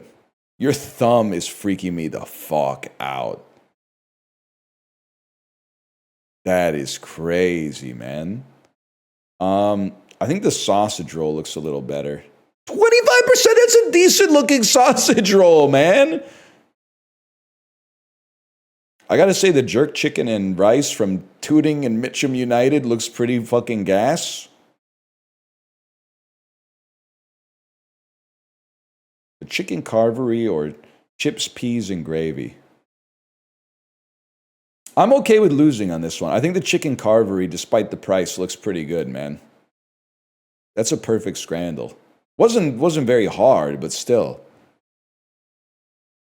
You know what, England? Get in here. You're okay. Just kidding. The nacho stuff pisses me off. But not as much as I'm still trying to figure out the rule of thumb for hot dogs and sausages in scrandle. Because, like, you eat sausages just on their own. So why are they getting so fucking pissed off when it's not in a bun and it's just served with a piece of bread? Pisses me off, man. The nachos are from Nashville? Yeah, but it's mostly British people who are voting on it. And we've seen what they've done with their votes historically. I don't really know because they've had like 9 elections in the last 6 years or something like that, but I'm mostly talking about Brexit, I think. I'm just talking, I guess, is really what I don't even have to be specific.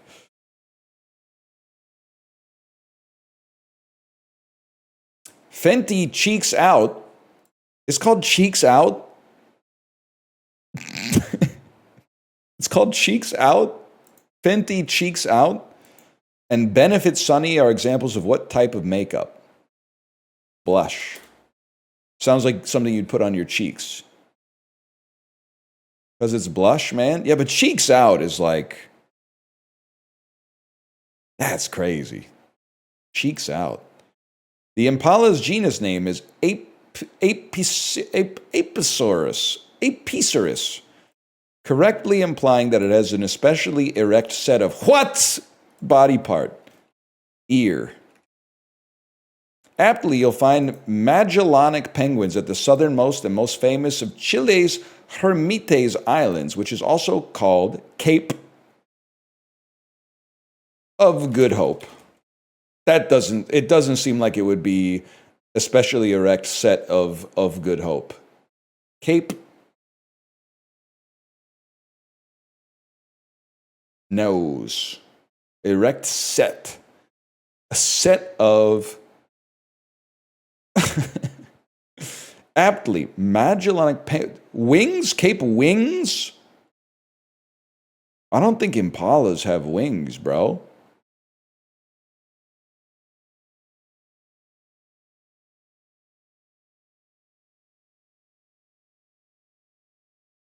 Eyes, Cape eyes.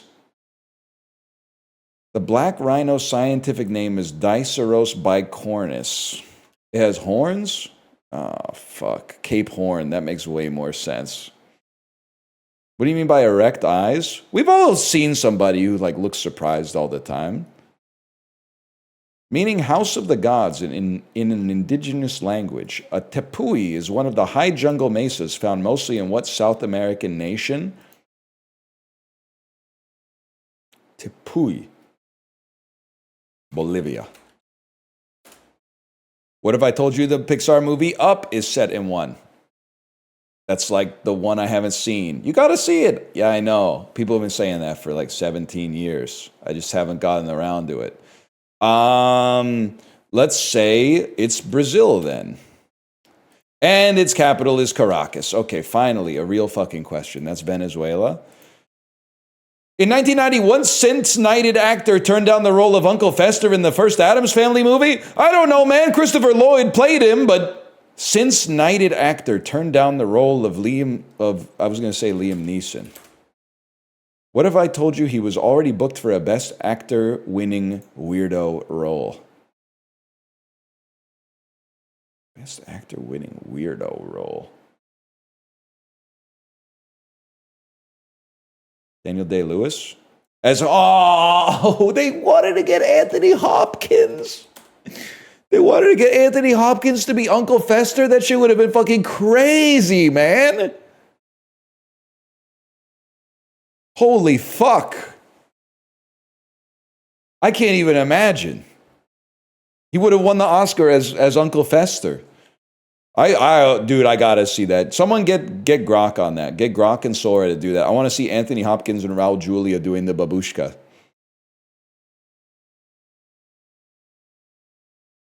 Please. I need it. I need it right now.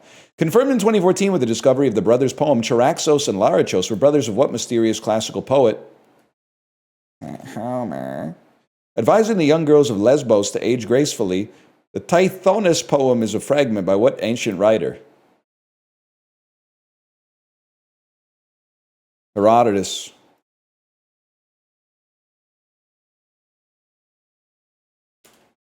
Oh yeah, it's important that she was from Lesbos. To this day, we still have a lesbian synonym named for what? Woman?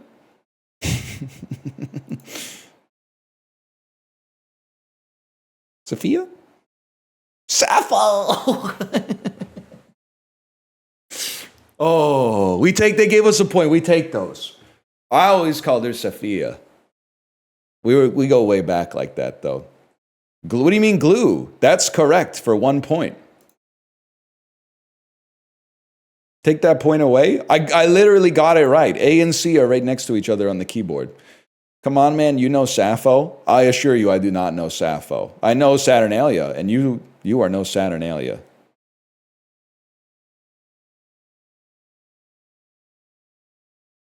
I'm sorry, I don't, man. I don't. You know Sapphic? That's why I typed Sophia, obviously.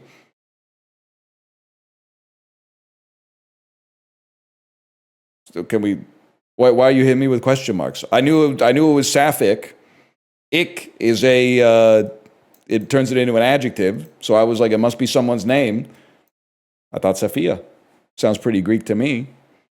I knew Sapphic, but not Sappho. Unfortunately, listen, I'm not saying nobody knew Sappho. But I am saying we live in a world where when you watch a streamer play trivia, if you didn't know it, but you thought you might be able to guess it, you have to pretend that you knew it like the other people in chat. You can't actually admit to not knowing things. Because if you didn't know things, that's very devastating these days. To not know everything despite having spent, 16 hours of every single day from birth online.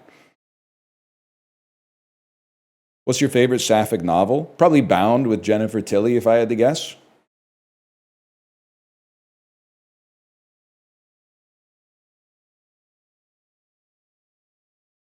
Not a novel? It is if you read the scripts. Sort these African countries by their northernmost point, starting with the furthest north. Certainly feels like Libya would be the furthest north. After that, things get a little complicated. Let's start with, so Senegal is north of everything else here. I think Cameroon comes next. And then I think it's Kenya, Rwanda, Zimbabwe. Oh, you didn't fucking know that, did you, you motherfucker?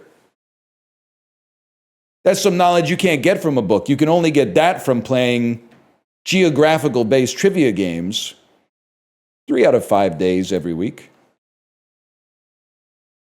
I did, but I didn't expect you to get it. I'm the streamer, you're the chatter, so you should expect more out of me than I expect out of you. But the Buddha taught us that expectation is the root of all pain, and that's facts. So, I guess we both got an axe to grind.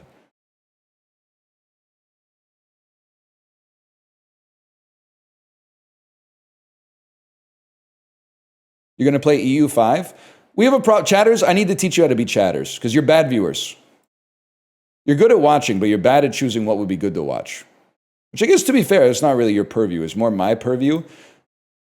A lot of you are recommending stuff that you want me to play, but you don't actually want me to play it. You want to play it. You should play that while asking me to play something that is great background noise while you play the thing that you're asking me to play, which I'm not going to play. That's not going to happen. You're literally playing a map game. The maps are the best part. I'm not anti-paradox. But it's like the maps and then watching the map become like your nation's color as you play the map or as you play the game is good. Where things get tough for me is, you should have taken defensive ideas instead of offensive ideas. You get +6 morale for every 10 gold ducats in your treasury at that point. And then in 17 centuries, you could have fabricated a casus belli and you could have taken over this, and this province produces gold, and gold is the highest taxation resource. That's actually, no, we're not going to be doing that. Obviously, we're not going to be doing that. You do that, and then I'll play the dulls and we'll both have a good time. Population weighted mean elevation. I have no idea, but Cairo is like in a river valley, so I'm going to assume it's Morocco. Higher percentage of people who have individual incomes over 100K is the oil and gas capital of Canada, for sure. Higher percentage increase in population weighted density. Which one got more dense when factoring in the weighting of the population? I have no idea, man. Davenport, Iowa. Higher percentage of individuals who have had a stroke. I'm going to say Fort Wayne. Big ups to Fort Wayne. I didn't know you were keeping it vascular like that. And more vehicles is going to be in Iowa for sure. That a 50-50 means they gave us nothing, man. The Motor City, baby. They always have heart attacks in Detroit. I don't know. I mean, to be honest with you, so here was my thinking. And I've already disrespected the city of Detroit. My thinking on Fort Wayne was that, like, at least I know some shit about Detroit. I kind of felt like in Fort Wayne they might just kind of be sitting down and eating. But that's actually like a pretty huge delta between Detroit and Fort Wayne. So obviously something's going on in Fort Wayne where their stroke percentage is much lower.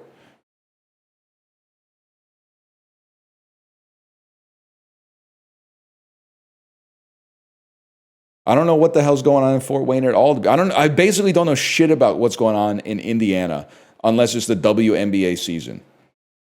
I know the Colts are doing great, okay? But I don't even perceive the Colts as being from Indiana. For me, it's college football, college basketball, and Caitlin Clark. That's all I know about the state, to be honest with you.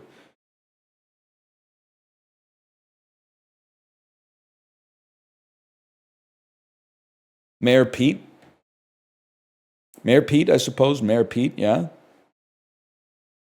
Pacers were in the finals. Maybe Tyrese made a deal with an angel, man. If he made a deal with the devil, they would have won the chip, but severed his Achilles. I think he made a deal with an angel. They severed his Achilles, but in return, he's going to get 5 years of good luck. 5 years of every traffic light being green when he's late to get somewhere. Fair trade, honestly. 17th century neologisms. Female stock characters. You mean like Kathy Wood? Fictional hostages and kidnapped people. The damsel in distress. That shit's from the 17th century, man. I didn't even know they had damsels back then. That might be peak damsel now that I think about it. 1908 introductions that are particle detectors, ionizing radiation detectors. That's a Geiger counter. British buildings, Romans. Here we go. British horror novels. Fictional houses. Jane Austen. Okay, Jane Austen, works about reading. Fictional buildings originating in literature. Could you be Brideshead Revisited? Fuck, Northanger Abbey. I knew it was either I was going to say that or I was going to say Pride and Prejudice, but all the building stuff made me think it might be an abbey or a Brideshead is like a, what's that movie with Barry Coffin? The one where he drinks the bath water? Saltburn, yeah. It's like the name of an estate, right? Brideshead sounds like the name of an estate. Agricultural chemicals, potassium, types of ash, potash. Where are my Saskatchewan people at? Anyone here Saskatchewanese?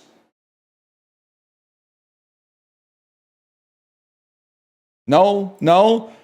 It's a big week for Saskatchewan. It's the week that they get to be self-righteous about not doing daylight savings after we just did daylight savings. 19th century Baptists, 20th century members of the Ohio General Assembly, 20th century presidents of the United States who were Freemasons.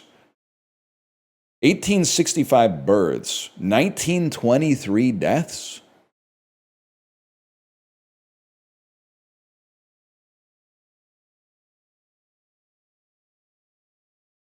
Candidates in the 1920 presidential election. 1920s, well, no, it's not a 1920s president. No, it's a president in the 1900s. So you got, it depends when he died, bro. He died in office? No, you're Warren G. Harding. Coolidge didn't die in office. Yes! That's huge. If I may be honest with you, and it's embarrassing because I don't know that many Canadian prime ministers, my American presidential history from the 20th century onwards is pretty good. I'm still trying to figure out the 21st century, but I think that's true for most people. But from the 20th century onwards is pretty good. Once we get to the 19th century, things get a little tricky. You got your Buchanans, you got your Lincolns, you got your Teddy Roosevelt, maybe, your McKinleys. 16th century establishments in Finland, capitals in Europe, Helsinki. Is Helsinki a port? It's a capital. Okay, that's the easiest question of all time. 11th century establishments in South America, archaeological sites in Peru, capitals of former nations. I mean, you know what I'm going to say, and it might be silly. Not Machu Picchu, that's Cusco. My bad, y'all. I get my Cusco and my Machu Picchu confused a lot. Not a capital? Well, I wasn't alive in the Incan Empire, nephew. My bad. 1950s American radio programs. This feels like Gunsmoke or Dallas. United States Marshal Service. Black and white American television shows, Gunsmoke. Dude, you guys are fucked. Because I've never seen this, obviously, but I had grandparents who would talk about it from time to time. It's crazy that for some of you, like, this is as old to me as, like, The Simpsons are to you. And you guys are out of pocket for that one. That's crazy. People educated at Brighton and Hove Albion High School, Russian English translators from Brighton, translators of the works of Fyodor Dostoevsky. Yeah, I mean, there's just no way I could possibly know. That Dostoevsky, bro?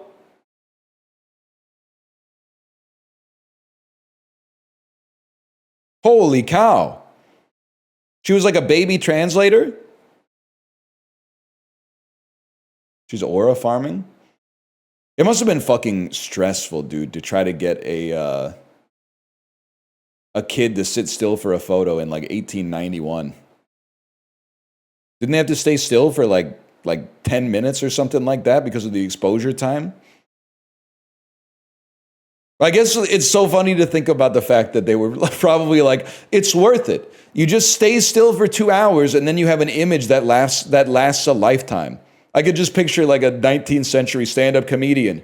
People will literally, 19th century Louis C.K., you stand still for an hour, you get an image that lasts for eternity. And we're complaining about it? Just sit on your stool, eat your hardtack and your salt pork, and take the photo. We're such babies. He didn't even know, man. He didn't even know.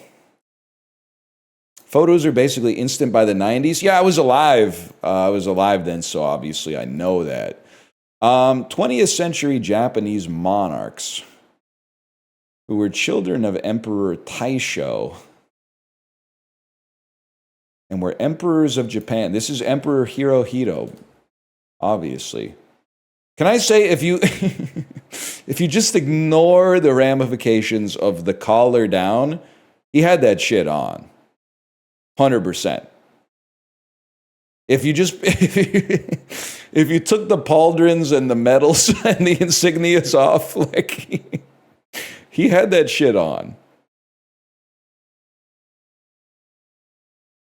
We did really well today. I was gonna say now, why did we do well? Gunsmoke.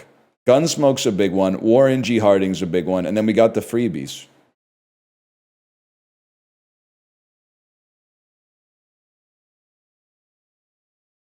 What is that supposed to mean? It's supposed to mean that he looks like it's male fashion advice supermod posting. It looks like he has jury duty today. It's almost 11 a.m. Holy fuck, I'm going slow today, man.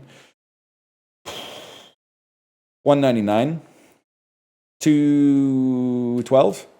Oh fuck, I was not even close, man. Holy shit. 226. 224. Can I say deserved? I deserved that one today. I was way off.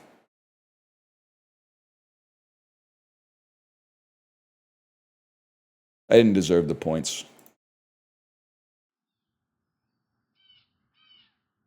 We're back to the seagull, y'all. Wow, that's an interesting start. It looks a lot harder than I think it actually is. That should have been in one, but we'll take that. I'd like to nestle. Oh. Now we're talking. And then if you shoot straight up, I was just going to say there must be like a little lip you can get there. That's pretty good.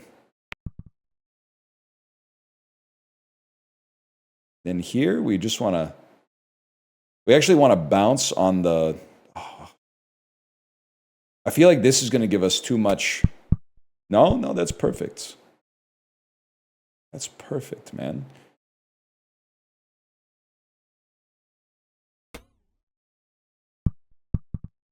I'm getting the feel for this fucking game.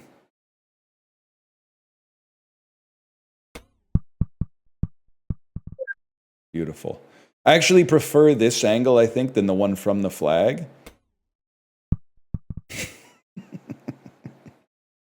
And then it's just a question of, are you going to be a puss? Puss would be back it up one and take the shot. But I think we got to go for broke while we're here. Oh!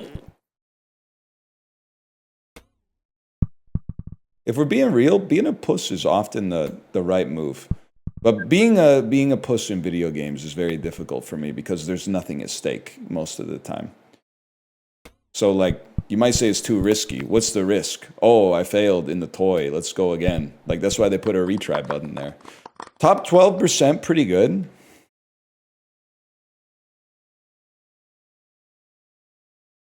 And the minute cryptic.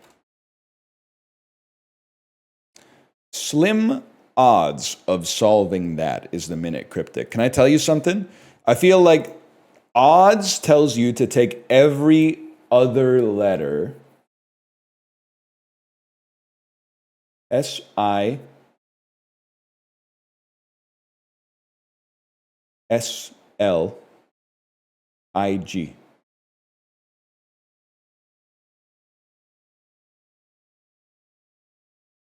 I feel like, it just feels to me like it would be skinny. Because it's a 6-word synonym. I think the synonym is for slim. All right, let's see. What's the definition? Slim. And our answer will be another word for that. Okay, and then the indicator, odds of. Only look at certain letters. S, slight? If I fucking locked in, we could have gotten that in one. We could have gotten that in one for sure. I got to remember that this game's British too. S-L-I-G-H-T, slight.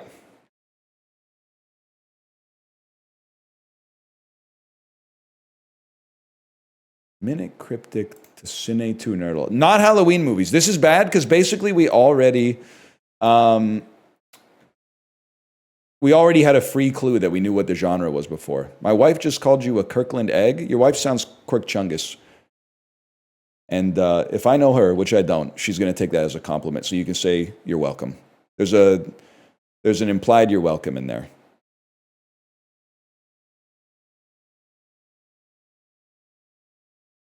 If this was made 15 years prior, it would have been a Hugh Grant film without a doubt. A romantic comedy 15 years prior, set it up.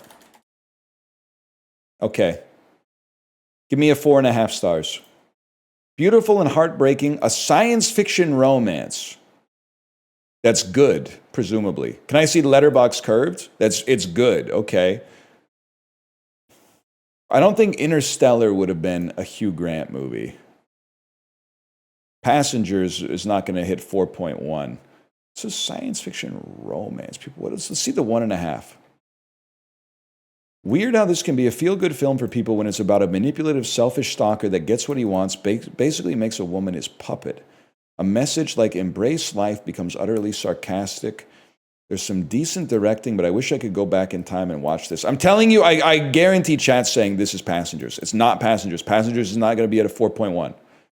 Letterboxd users are not going to be duped by propaganda like that, unless it has Mia Goth in it. A message like embrace life becomes... This seems so... It would have been a Hugh Grant film. You can't disguise this as a rom-com and then make me cry about a father-son relationship. Can't disguise this as a rom-com and then... It's like the dude saw The Time Traveler's Wife, decided Rachel McAdams deserved better, and made this. Rotten Tomatoes score 71.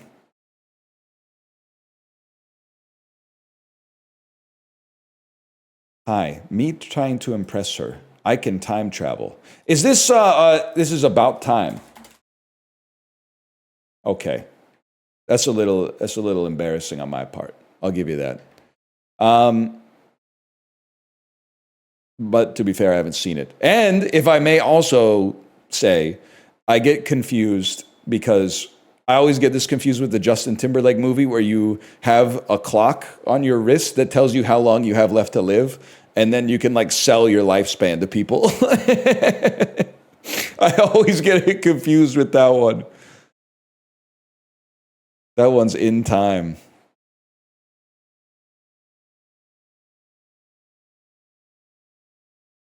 That's a YouTube Shorts ass movie. I believe that. Let's slash marker this quick. That's Dulls.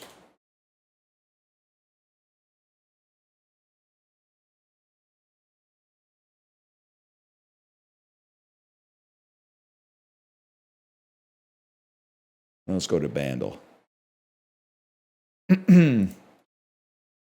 Daily Bandle. Give us today our daily Bandle. The year 2000, 1.5 billion views. Vitamin C's graduation song. Holy fuck, that's loud.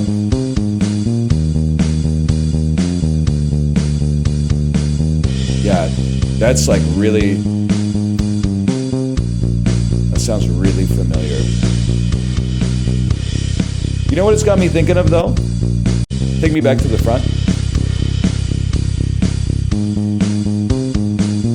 Yeah, it's, I'm friends with a creeper who lives in my world. They call me a weirdo, a loser, a nerd. Wait, it's right there. And then it's the do-do-do-do-do-do.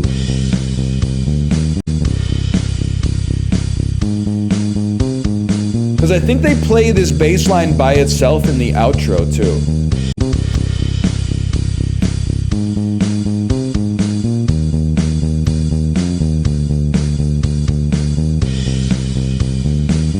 Let me lock in for a second, chat. I apologize.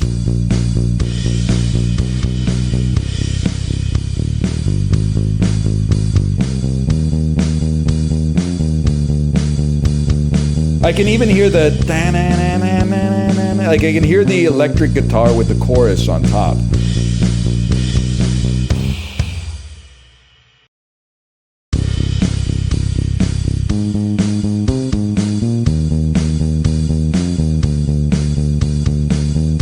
It's like from that Three Doors Down era, but I don't think it's Kryptonite.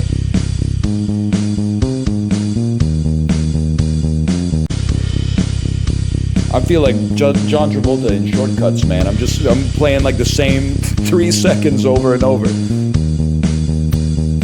There's gotta. Give me one more.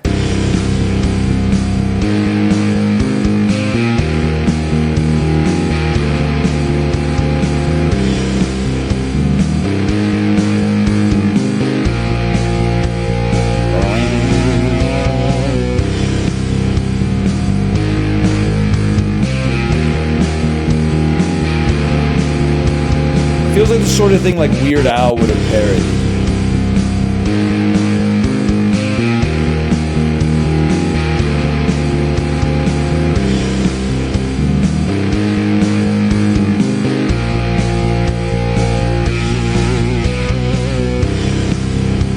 It should be so obvious.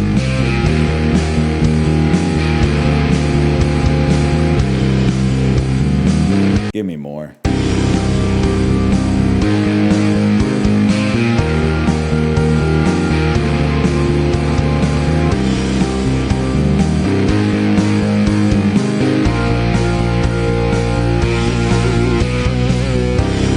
Maybe it's a Guitar Hero song?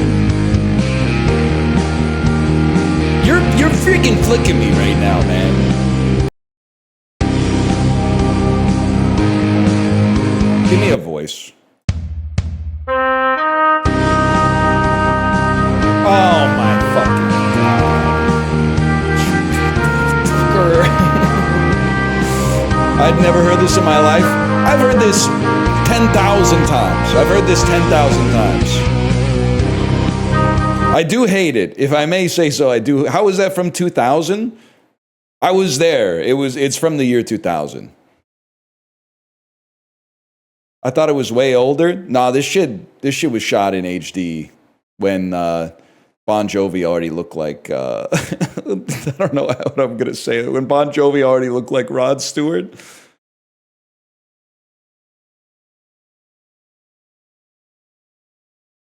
You know what I mean? I do hate this fucking song. Music video is so funny. If I remember correctly, Bon Jovi fucks up the local infrastructure by performing a concert inside of a tunnel that is like a heavily trafficked thoroughfare to get like under a body of water or something like that. And then instead of everyone being like, how am I going to get to work? Everyone goes, oh shit, free Bon Jovi concert in the tunnel. Why do you hate it? It's a fine song. It's no heaven or Las Vegas. Let's put it that way. No, it's not. Yeah. It's actually I mean, listen, you didn't provide any evidence, so I don't have to provide any evidence. You said it's a fine song. It's actually really bad.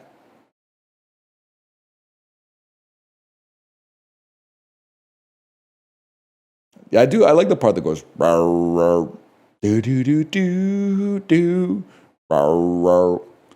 This ain't a song for the broken-hearted. A silent prayer for the faith departed.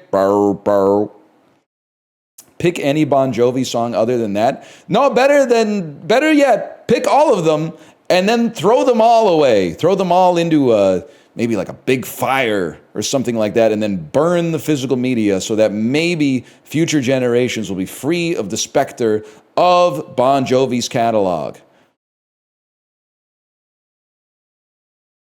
Slippery when wet. How about better when burned? That's what I would describe Bon Jovi's music as. Better when burned. When Bon Jovi dies, does he pick a new Bon Jovi? Or do the people pick a new Bon Jovi? Or is it like if the first baby born after the death of Bon Jovi becomes the new Bon Jovi?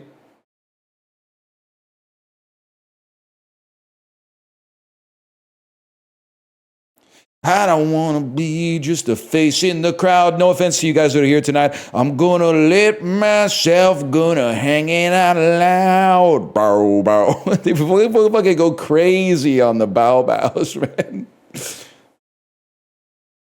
What do you like about, can I just ask you, like, I'm not necessarily 100% songwriter coded.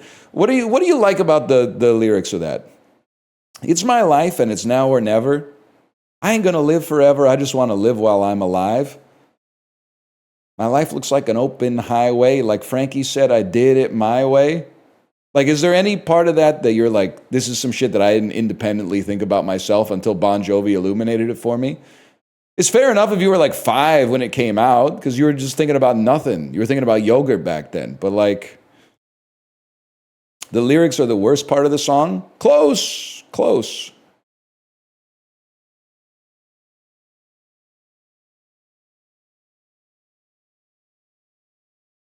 It is the divorced dad counterpart to Fight song. You're not wrong. You could totally see if your dad and mom got divorced in 2000, your dad pick you up, fucking the Ford F-150 tires screeching in front of the school. Bow, bow, do, do, do, do, do.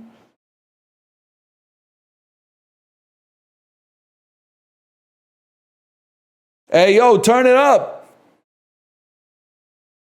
Ooh, you're a lyric cell? Yeah, I support like artful songwriting. I mean, I like a good melody too, don't get me wrong. Camptown Races still can't be beat though. Yeah, I like stuff that runs the gamut, except for rap and country. Of course he is. He listened to Destroyer. Destroyer doesn't know what the fuck he's talking about, man. Hey girl, come on and take a whirl in my machine. Go! Or don't go. So basically you just said fucking nothing. You said fucking nothing, Dan. You said nothing at all? Go or don't go? Mathematically, algebraically, that sentence resolves to null. It doesn't exist. Way to go, man. Way to go. Nothing. So I listened to that for no reason, is basically what you're trying to say. That's when you say it best. Now we're talking. Now we're talking about Alison Krauss. Aragon EXDX, you're pissing me off because you said something earlier. 1 second. Slash user Aragon. First you said, of course, Bob Dylan listener values lyrics above all else. But then also, one moment here, because your message is still on the screen. What did you say before that was pissing me off? Okay, Jim Gaffigan. No, you said, does the insane cope that was spewed by Blue Jays fans the last 36 hours redeem the Dodgers? You inspired an earlier bit about how you have to get off social media immediately, especially because your Twitch account was created in 2014, which means you must be at least in your mid-20s. Too old to be talking about guff like that.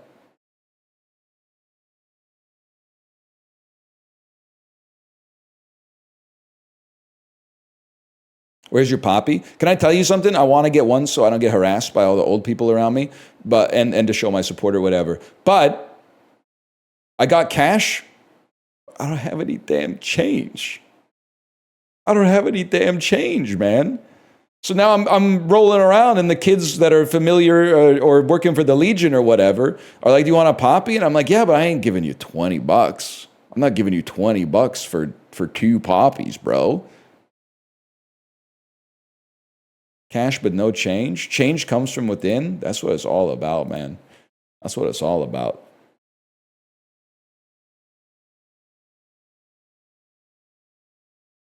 Just get change. It was becoming increasingly complicated because nobody takes cash anymore. Oh, man. I just got hired at Stripe and wanted to find out where you live, but you always pay with cash. Yep. Yeah, no, and also, we're not really a Stripe country up here. A lot of Lightspeed. I'm trying to think of what a lot of Moneris.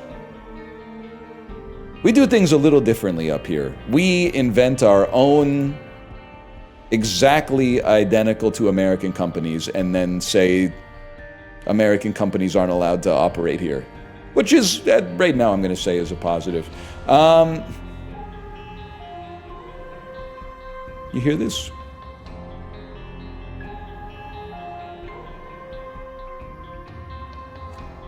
But America's crazy, man. Obviously. Did you know there's still I was laughing watching Chibli play Theater Simulator, and people are getting movie tickets, and they're paying with chip and pin. And then I do point and laugh, and I say chip and pin on a $7 transaction, and they say, what the hell else do you want us to use? Buddy, $7 is a tap. I don't know what to tell you. In the rest of the civilized world, a $7 transaction is a tap or an Apple Wallet. It's not a chip and pin. At $7, I'm not putting my card in the machine, waiting for the shit to spin up and then going beep, beep, beep, beep, beep. Not gonna happen, man. Not gonna happen.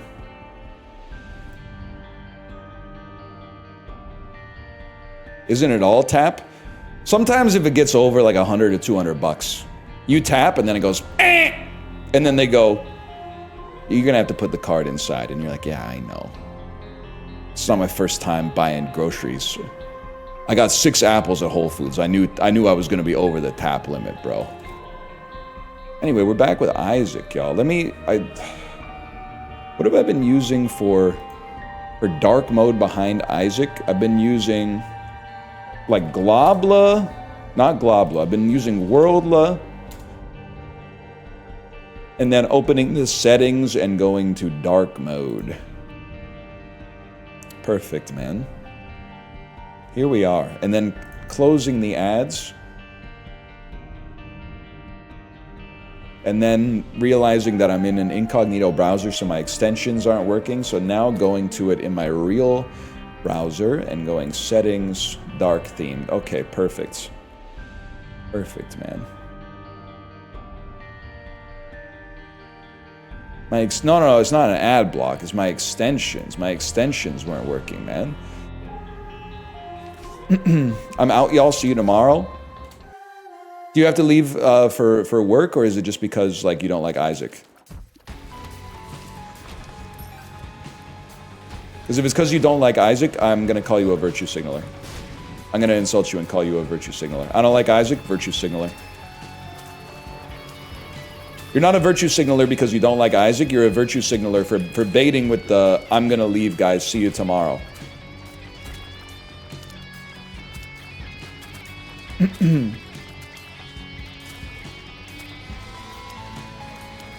Who was that guy? I don't know. I've already forgotten their username and never knew it to begin with. Honestly, they're chill though. They're chill. They were saying good night, y'all. I can't be mad at anybody for quoting Hawktua. What a crazy pill, guys. Crazy. We do things a little differently here. We do things a little differently here. Can I say something? Are you watching? I did say the word wrong. I'm not the only fella who has opinions on Isaac, but walking into a curse room, getting a luck down, a luck up, a pill that puts a visual filter on the screen, and then another pill that affects a stat that doesn't materially change the way you play the game is crazy game design. We gotta knock that off. Maybe we gotta minimize the pill oeuvre in the game so that you don't run into a nothing burger like that.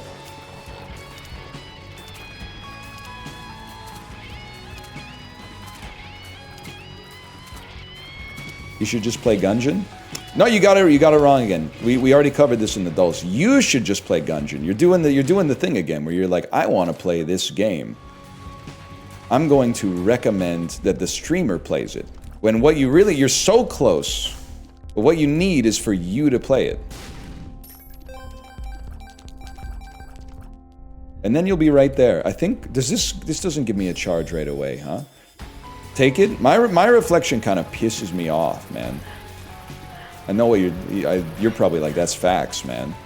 But you didn't go bald when you were like 17.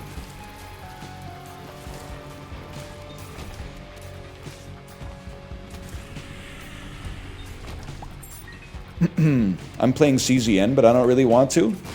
Easy, turn your phone off. Horf. Not Horf, that's Are You a Wizard?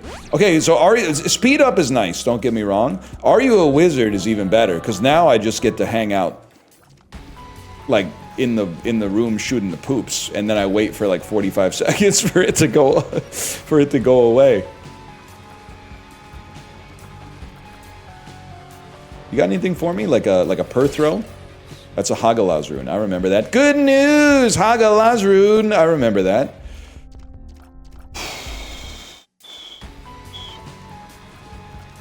Fuck it, let's give it a chance, man. Oh, never mind, too late.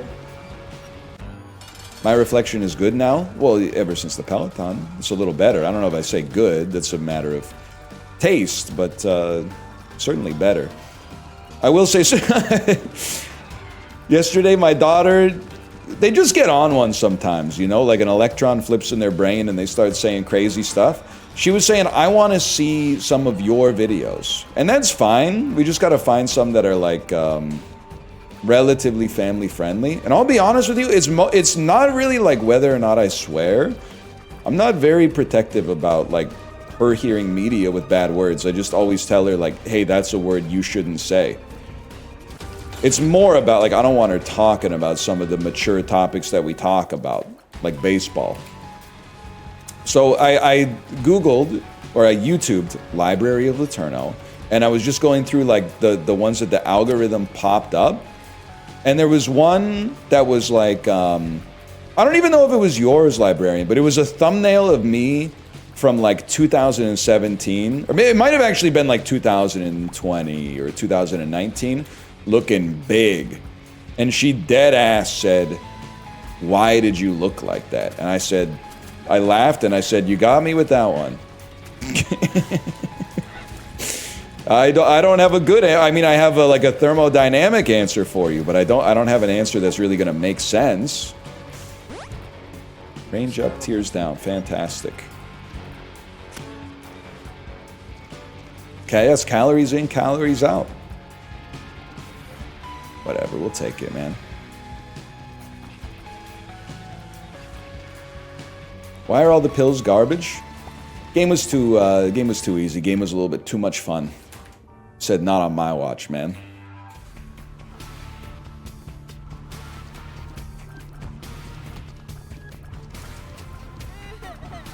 Followed by the room where you almost certainly must take damage. Never mind, I'm built different.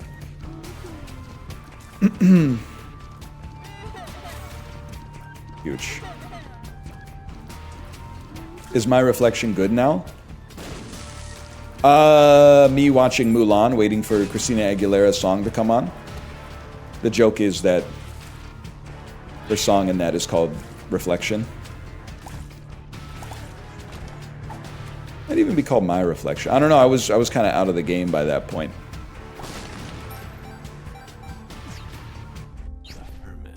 We need this.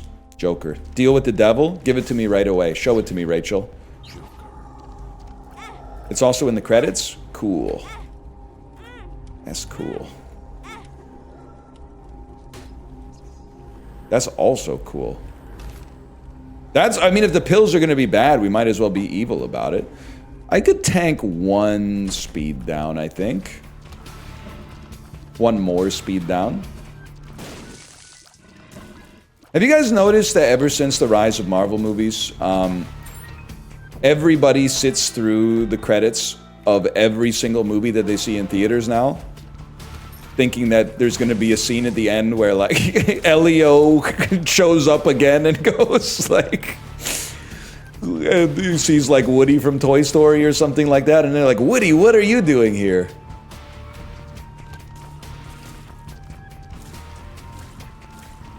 They're never worth it? Well, neither were the Marvel ones after a certain point, to be honest, but... I did this at Nosferatu, hoping that fucking, like, a werewolf would show up, or Guillermo del Toro's Frankenstein. I mean, that's kind of sick, honestly. There's some aura there. I can't be mad about that. We're building a team, Jesse. You hear it? I don't think Woody ever... It's literally Tom Hanks, but... I could probably tank a range down. That's Goofy, you're right. I got Woody and Goofy confused. A lot of people did that at my screening of Begonia. That might be one of the only ones where it actually makes sense. Because Yorgos comes out with like 7 movies a year. So if you stay for the credits, you might just see like a whole new movie that you didn't even know existed. You might be like, oh shit, second Jesse Plemons, Emma Stone movie? What the fuck?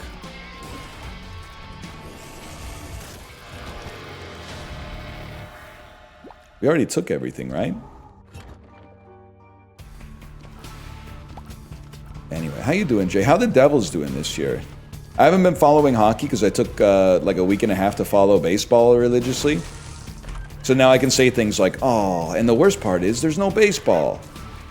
You know how baseball fans talk. You know how dogs is and all that. 1-8 in a row and now stumbling through the West Coast trip. Does that mean they play the Canucks soon? I know the Canucks are still on the road. They play Nashville, I'm going to assume, late afternoon today.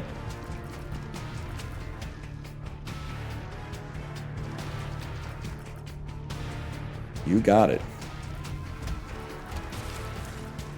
Remember when Putty had the devil face paint? Brother, I never forget. I use that. That's probably a top 20 reaction gift for me. And as a millennial, I use a lot of reaction gifts. We're the Devils! We're the Devils! I love that one, man.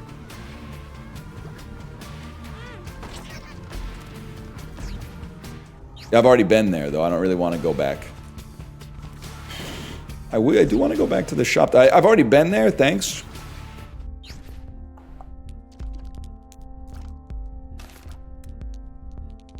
Fuck it, we ball. Homer Smile is my new favorite. What have I done? What have I done? I'm just taking pills, bro. I don't know Homer Smile. I'll be honest with you, I don't use that many reaction gifts anymore.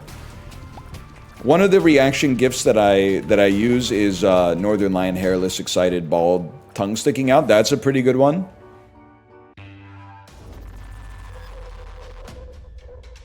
Is my vision ever gonna come back, man? Or is this just what it's actually it's actually kind of sick, like. So many, I have to respect it. So many games are designed by shareholders, or by imagining what shareholders will like the most these days, which is when games sell a lot, even though nobody wants to play them anymore. The fact that this is made by a real auteur, man. He said, you know what'd be funny? Hey, we can put like a Game Boy Advance filter on top of it and just kind of annoy you for like 30 seconds. And they went, do it, man, do it. That's actually kind of cool.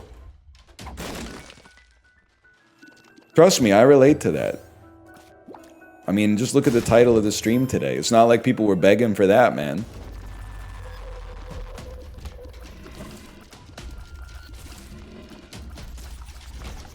Games are awesome when they hate you. I couldn't agree more. I could not agree more. That's what the Chaos Zero Nightmare community needs to realize, man. It's kind of funny that when the devs say fuck you.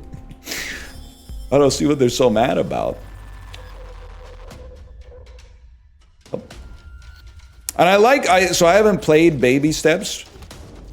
But one thing I really like about the design of Baby Steps in one specific part, because I had Dan doing the man breaker up while I was on the bike today, is that they give you the man breaker, which is a hard challenge where you walk up the side of a mountain.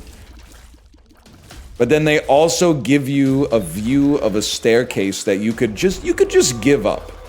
You can just give up and walk up the staircase if you just want to get to the top. But by giving you the staircase, they're forcing you to take the mountain. And I think that's fucking sick. You strictly scenics? Yeah, I'm a scenic head. But don't get it twisted. We're going pretty hard, even though like half of the community has abandoned the Peloton now. But the classes, you know, if you like the classes, keep doing the classes. Half? I mean, and it's not so here's the way I used to go. People used to go on the Peloton for like a year or two, and then later they'd be like, I want to be a professional cyclist now. So I'm going to start doing Zwift. Now people get on the Peloton for like 6 weeks, and they're like, I think it's time for me to do Zwift now. And I'm like, you haven't suffered yet, man. You haven't suffered. You're supposed to suffer before you just go straight to Zwift. We still got like, I gotta walk all the way back. There might be like, on average, maybe like 7 riders every morning, including myself, which is still pretty good. I mean, there was a time where it was like only, my bad, y'all. It was only me and DL Guiga for a bit, man. We've come a long way, but there were times where we had like 15 or 20. But now, instead of riding on the Peloton, a lot of people also started running. And there's like a Peloton to running to, oops, I tore my ACL pipeline. It's seriously going viral in the community right now, unfortunately.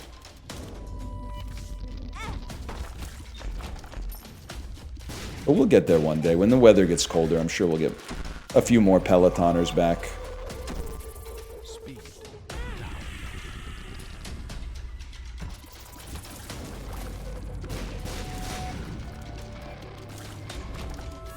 Our apartment has a Peloton, but no account attached. RIP. Landlord needs to raise the rent so that they can afford the subscription.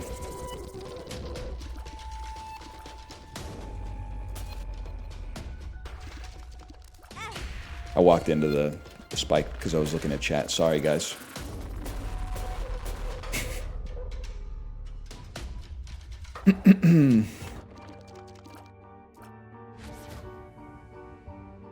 Is there a reason you have item HUD off? Yeah, because you don't have the item HUD on in real life either. You don't really know your speed, your damage, your tiers. It's like I drive, I don't look at my speedometer. I just am like, am I scared? No, then fucking floor it, bro. We get there. It's not contrarian, it's a reaction to our data-obsessed culture. I don't need an Apple Watch, bro. I'm a white-collar worker. I ain't on the front lines. I don't need an Apple Watch to tell me I didn't do shit today. I don't need my sleep score. I just do my eyes hurt? Nah, we're probably good then. We're chilling. Ain't nobody need to know how many steps I took yesterday, especially me. My feet know how many steps I took, man. Mr. Watts per kilogram? Well, you need to know your watts, and I definitely know my kilograms. I'm talking about data that's made up, not data that's real. Yeah, why not? Why not, man? That's pretty fucking good.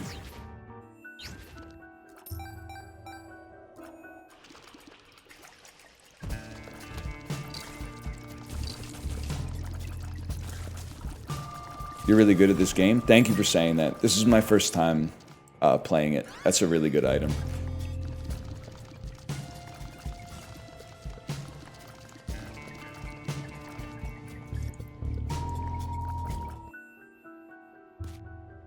Ew? What's ew? Why are so many people saying ew? This must be an anime reference.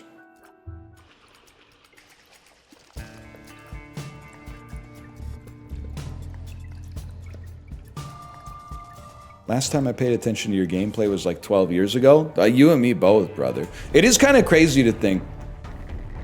Honestly, and this is just, you don't have to do this because there's no way I could prove it's you, but to gain some kind of like spiritual, what's the word I'm looking for? I guess clemency would be a right way to describe it.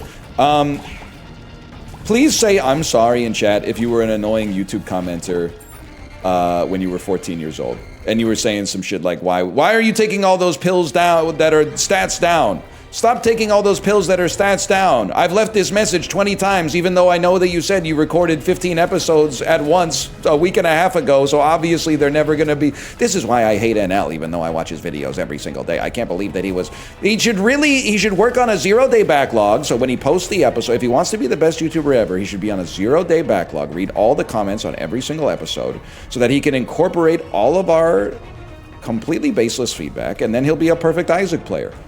You should apologize, to be honest with me. You should apologize You should apologize and say, I'm sorry that I was a little bit annoying. And if you got offended that I just called it annoying, I look forward to your apology in 10 years. I was definitely telling you what trinkets to pick up in 2015. I'm not even going to make you apologize for that one, because I still, to this day, I don't know what trinkets to pick up. So I think you're not out of the pocket for that one. But I will say, I can't see my pill because someone just signed on to play Battlefield 6. Backseating on Twitch, a lot of people hate it, but it's not that bad. The reason it's not that bad is at least you could, like, in theory, do something about it. Backseating in YouTube comments is crazy. It's like backseating correspondence chess. It's like, buddy, I made the move 6 weeks ago. What do you want me to do? Also, like, why are you so pressed about, like, I made this to make grocery money. Why are you so pressed?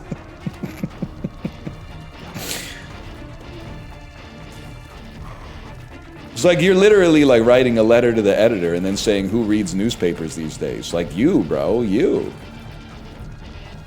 You're not using an efficient form of information transmission. You will never get this. You don't deserve those broccolini? Oh, this is 2014. We weren't rocking broccolini back then. I'm trying to think of what was hot in food in 2014. That's no longer hot. Cupcakes were still popping. I know that's kind of like my go-to for food trends. Kale? Pump the brakes, kid. Kale's still pretty good. Poke has fallen off a little bit, but I do still really like it. Missed the button, y'all. Ah, that was kind of like peak. We put bacon and cereal on a donut. Yeah. I'm glad that I think we're like a little past that. And now they just make like donuts that are tasty instead of donuts that are like, we put a bunch of shit on the donut. They did surgery on a grape around then too. You're not wrong. You're not wrong. Protein donuts. Guys, I have to tell you, I've never talked about my aversion to peak protein with my mom, independent of everything else. I was hanging out with my parents this weekend, and she, who is like kinda into the Instagram food trends, she told me she's sick of all the protein talk. I really feel like if your portfolio is heavily protein based, you should be concerned. You should be diversifying your macronutrient profile a little bit. Because she is the person who tells me, like, routinely she'll say stuff to me, and it should go without saying, I love my mom, which is why I feel comfortable poking fun at her a little bit. Oh no. What have I done? But she has told me, and I swear this isn't an exaggeration, this is like a literal sentiment she told me. She told me, you can cook food without oil, you just put water in the pan and it turns out exactly the same. And she's always telling me, like, you don't need, like, you don't, well, she'll say, like, you don't even need to put fruit in your smoothies. Like, instead of a banana, you can just put, like, silken tofu and stuff like that. So, like, it's coming from her. And she's saying we're, like, past peak protein. So, if you're still rocking the protein latte from Tim Hortons, I think you got a rude awakening coming, is all I'm gonna say.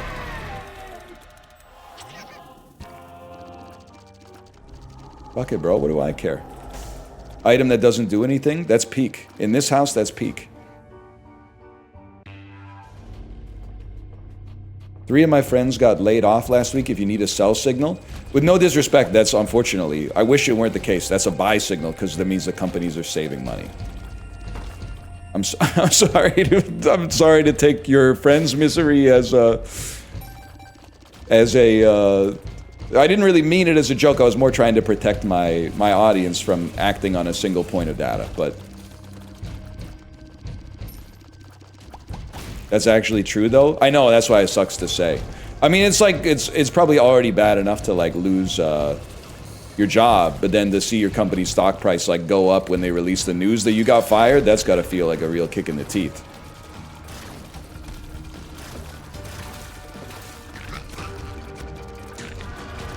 You guys got anything for me here? Are you a wizard? Speed? I think I could tank another speed down. Why not, man? Speed down. Librarian, any thoughts? Nah, fuck that. We're moving on. I know for sure folks have said it, but I like your sweater. Are you saying, you're saying like some shit like when you heard the knock at the door, couldn't catch your breath? Is it too late to call this off? You saying like we could slip away and that's the type of shit that would be better? Me with nothing to say and also me in my autumn sweater? You the type of beast who would try your best to hide in an empty room? No, that's not how it works. In a crowded room, it's nearly impossible. I don't think anyone said that, Unc. Ira Glass said it. Ira Glass said it in 1998.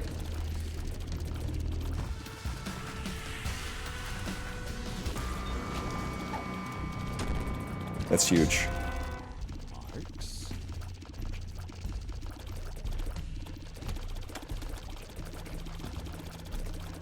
I can't see shit, bro. I feel like a YTMND of Geordie LaForge.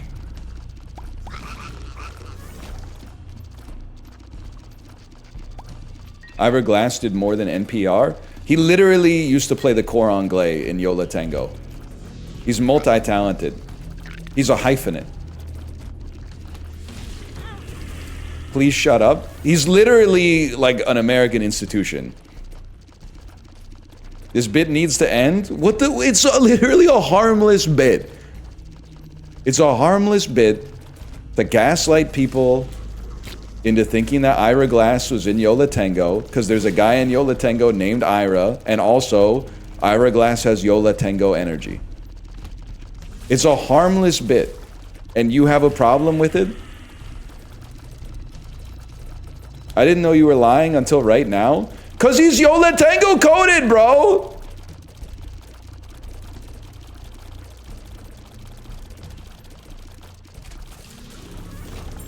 I want to smoke crack with Fred Armisen. I'm on one today, man. Fuck.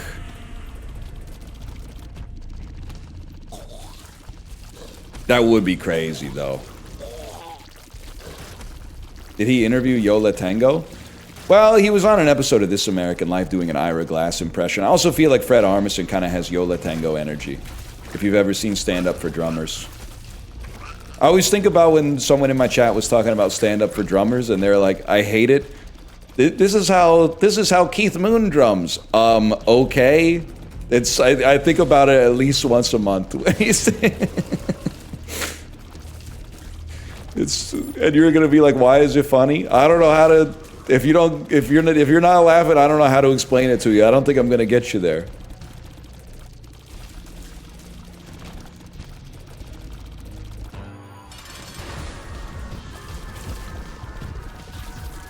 It's not, you're not missing something. It's like maybe you got something. Maybe you got something I don't got. Would you rather smoke weed with Alan Tudyk in an Olive Garden parking lot or drink cocktails with Viggo Mortensen in a nice bar?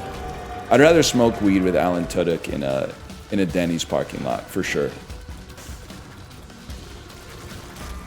I don't think you could go wrong either way necessarily, but I think I'd rather smoke weed with Alan Tudyk in a Denny's parking lot. That's not what they typed? Well, that's interesting because it's what I read.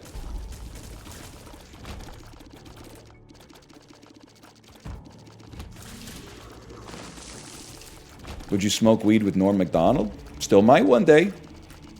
Still might.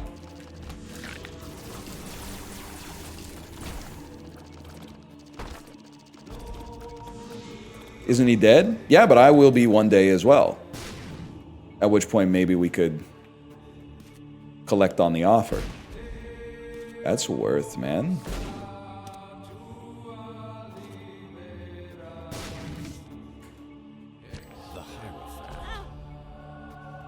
You're not going to the same afterlife? No, man, you can't. Don't put that evil on Norm. I get it, okay? He shouldn't have made all those O.J. Simpson jokes. He was literally acquitted of murder. He was acquitted of murder, and thus those jokes should deny him the divine right of providence in the afterlife. But I think God would be chill about it, because it was, like, funny as fuck. I thought you were violently atheist. I'm not violently atheist. I just wear a black t-shirt sometimes. But no, you're right. I don't necessarily believe in God, but like, I'm not trying to make enemies, you know?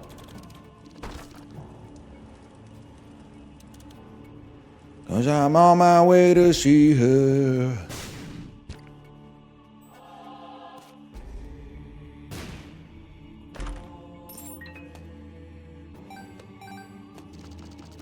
Classic Pascal's Wager. I'm combining the Pascal's Wager with the Martingale betting strategy. If I lose Pascal's Wager, fuck it, I'll just double up next time.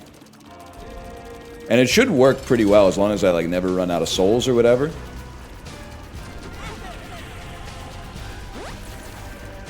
I'm hearing reports you only get one. Oh, that changes everything, man. Fuck it, I'm all in.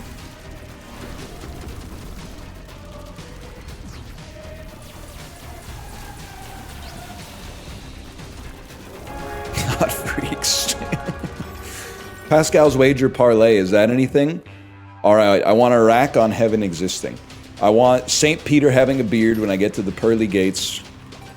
I want some of the tenets of Judaism were actually incorporated into Christianity, but something got lost in translation between the Torah and the Bible. This is how I win.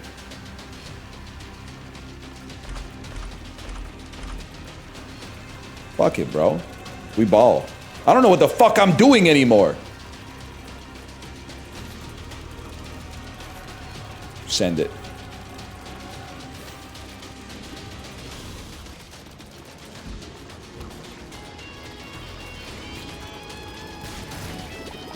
Lost in translation at 150 odds. Yes, sir. What is it? Mr. Bob, what's his name? Mr. Bob Hopkins.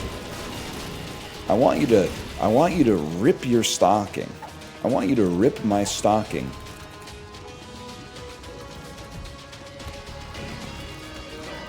John Hopkins? I used to smoke weed with him in a Denny's parking lot. I may actually lose.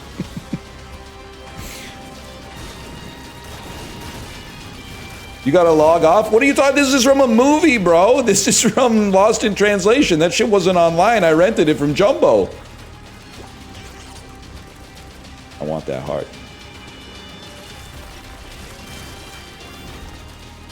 Bob Harris. I can hear her saying it in my head. I can't say it, but I can hear her saying it. Mr. Bob Harris.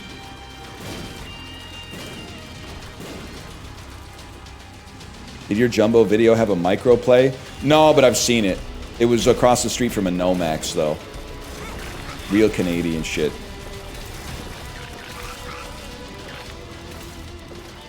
Steal your jokes that I killed last night? I just thought you should know. Wait.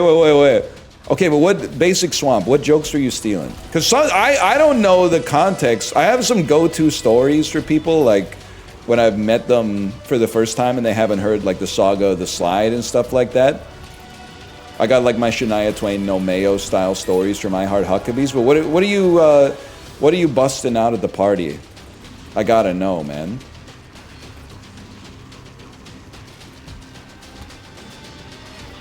My friends hate the guy who jokes. They say they're not funny. My friends hate the guy who jokes. They say they're not funny.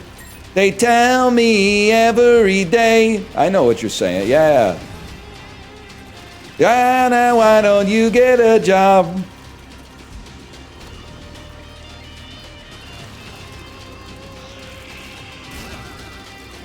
I told you, okay, that one was pretty good. The one about smokers looking casual and everybody taking a vape hit looking like the thirstiest man alive. That's not a joke. That's real. Have you ever seen someone take a vape hit? They always take it like the stuff inside of the vape is air.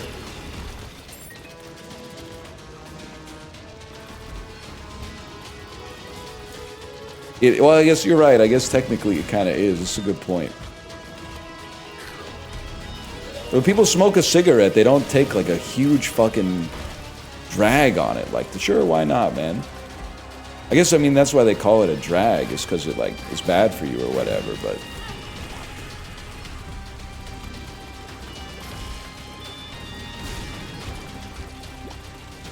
Don't tase me, bro. Sure, why not? Huge.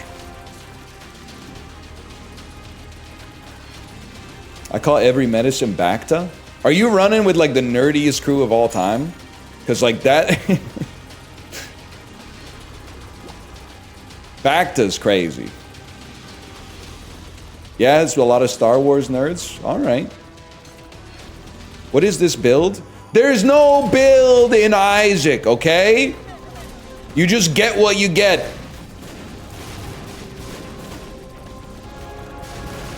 Build implies intent. Help. Help me. I'm getting out of here.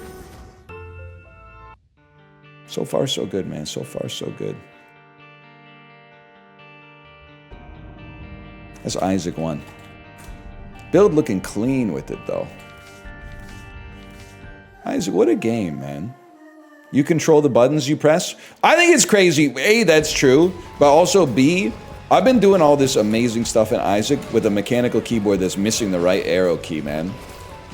I still haven't gotten a new right arrow keycap or pulled the keycap off of another key to put it there. Why? Fuck it, bro. Michael Jordan was putting down 40 points when he had influenza type A.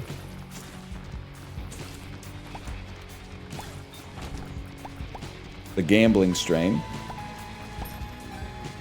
Hasn't it been like a month? Yeah, it's been, I mean, time keeps on ticking, Steve Miller. Into the fucking future.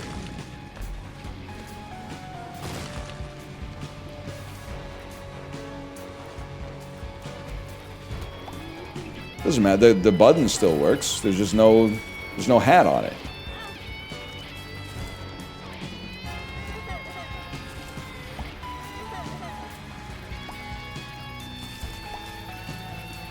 Thoughts on Jackbox 11? Seems pretty good, honestly, but I will say, like, this is...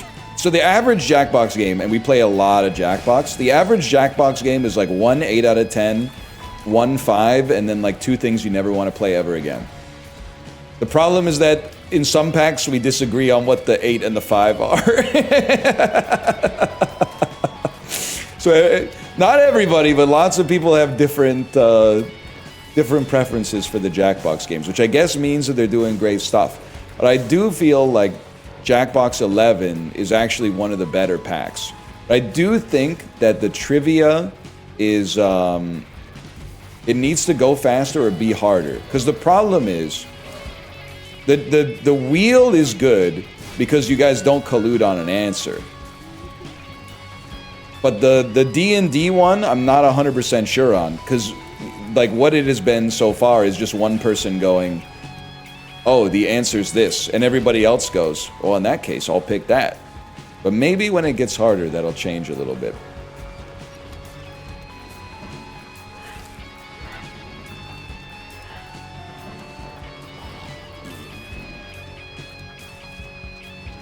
I'm at my house, thanks for streaming.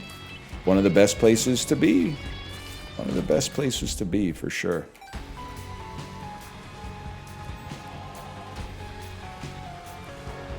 Did I pick up an item on this floor?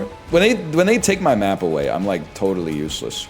I have a map. No, they be taking my map. Walrus with a map.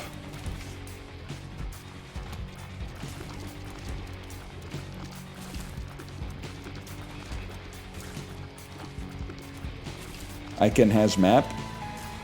If not for pathfinding, then why does it... What does this shit fucking do again? This is where they lost me, man. And then if you've gone to the secret room, then you can use this shit to go to the second secret room, and then you can use it to go to like a hidden room inside of the wall or something like that. Oh man, life's too short for that. No, that's golden teleporter. Holy fuck, man.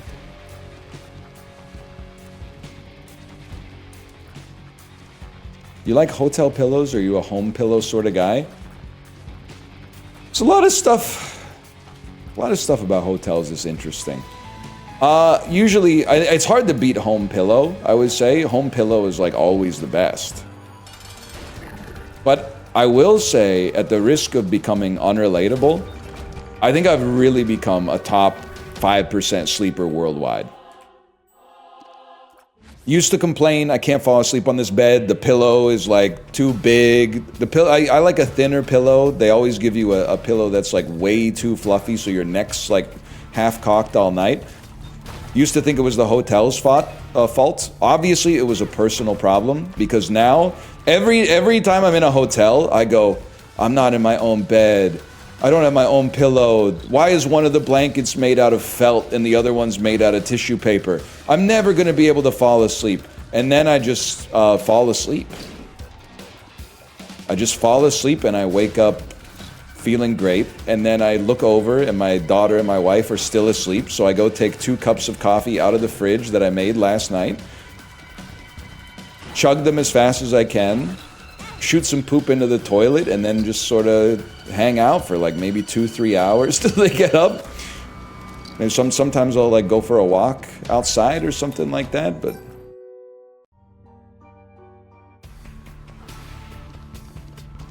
all right, let's do this. Kinshawn Judkins. I don't get the fridge coffee. If your morning time was precious because it was the time before your kid woke up, so you could actually like control what you're doing with your time, you also would not want to use a hotel coffee maker at 5:45 in the morning and wake your kid up. Because the hotel coffee maker is always loud as fuck, bro. So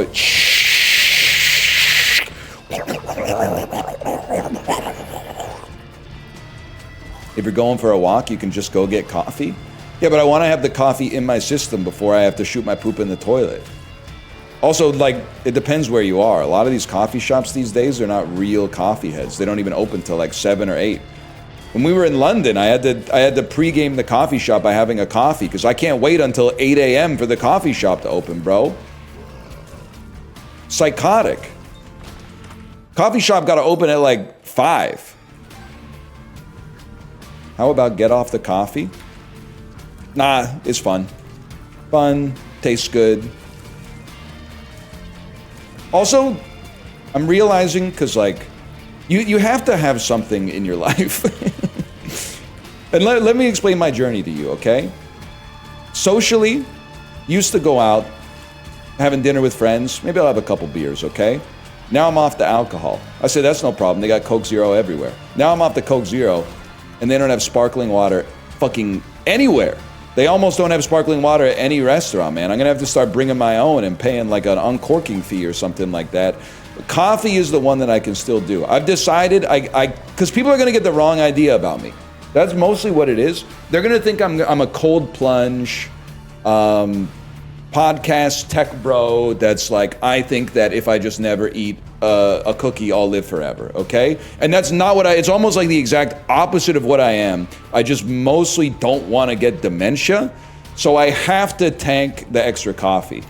I'll have the coffee in the morning, but then also I used to be, hey, I've already had 1 coffee today, so if I went out with somebody, I'd be like, no, I can't have a coffee, I already had one. Now I just tank it. Because I'm like, I don't want them to get the wrong impression. I don't want them to think I'm someone who is literally allergic to having like any fun at all. So I'll have a cup of coffee with you. Yeah, sure. 10 cups is a little too much though. 10 cups, I don't think I could handle that. I can't go for that. No can do. That's interesting. No, it's not interesting at all. We're obviously just going to re-roll them. It's one of the least interesting setups we could have possibly had. Is that why you talk so much? Have you met an adult? Are you 12? Almost every adult on the planet is drinking coffee, and most of them are not talking this much. What do you think coffee does? Because, like, honestly, whatever you think it does, it's actually closer to doing nothing than whatever you think it is.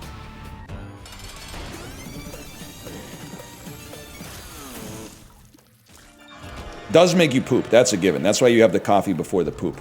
Because if you make the mistake of, like, I'll poop, then I'll get coffee, you're going to be like, why do I have to poop again? It's because of the coffee, bro.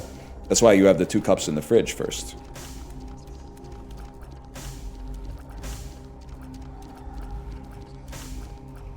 I think I grab you for no reason, now that I think about it. I think I grab you for no... Didn't they make this way worse? Isn't this complete garbage now? Pretty much. Well, we take this then.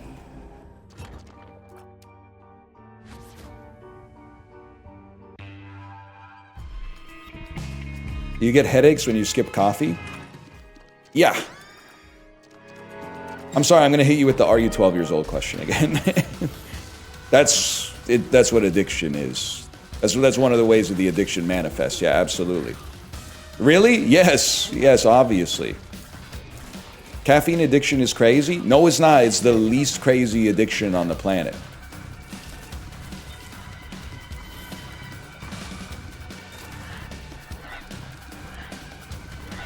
It's the most normal addiction that I think humanity's ever invented. It's like, I know that you are always calling me contrarian, but I'm going to give you a little secret. And this is, I hate to reveal part of the magician's trick, because then it might allow you to replicate it. The reason it seems contrarian is because I'm providing you a lens to what normal adult life is like. And on this website, that's contrarian. But in real life, when you're talking to real people, you do not have these conversations. They just go. In fact, you know what happens more? When I tell my Twitch chat that I have 1 cup of coffee a day, most days, they go, "It sounds like you're addicted." When I tell a regular adult that I have 1 cup of coffee a day, they go, "Oh yeah, I'm trying to get back to that. I'm on like 3 or 4 right now." And you know what? You must be like, wow, their life is in total disarray. They're doing pretty well for themselves, to be honest. It's not really a big deal. It's one of the smallest deals out there.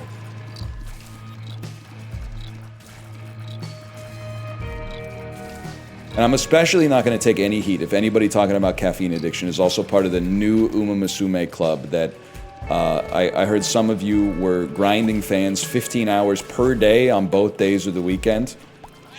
If you're going to talk about, people always, 17-year-olds always get high and mighty. I don't really like the idea of my brain being dependent on anything. Okay, put your phone away, bitch. Oh, but my friends live here? Okay, then shut the fuck up. The fuck are you talking about? Yeah, you got some fucking compulsions that came for free with your fucking life on planet Earth. Obviously. The hell are you talking about? Caffeine addiction hella bad. Bait too obvious. 5 out of 7. 6 out of 7 with rice. Bait's too obvious. That'll work on your average Arc Raider streamer. It's not going to work on a beast like me. Now, saying showering is giga bad, that might work on me.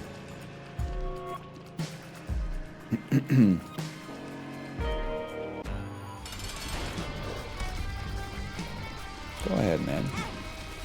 Bro, all I said is, really? He's going off.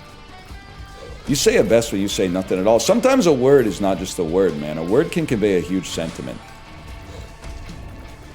Ah!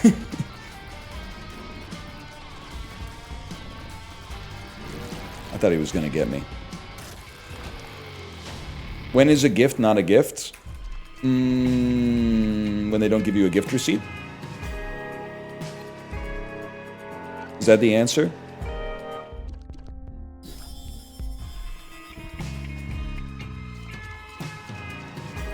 Real shit.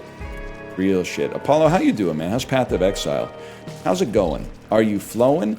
Man, I'd like to place my hand upon your fucking sexy mouse and click. And click! Take off your cuirass and your undergauntlets, then do a raid. 'Cause hear me, NDD come raiding out from the portal. With our arrows and our axe and incense. Now we're raiding. You know what I'm talking about? Fake question? Well, he said he quit it, so I didn't know. Usually when someone says they quit a video game like 2 days after it came out, then it's like, I don't want to ask them because there's some trauma associated with it.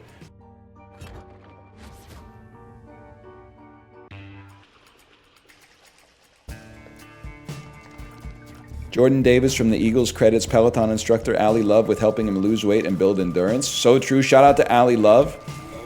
It's almost time for my once annual, let's set a new 30-minute PB on the Ali Love Alanis Morissette ride.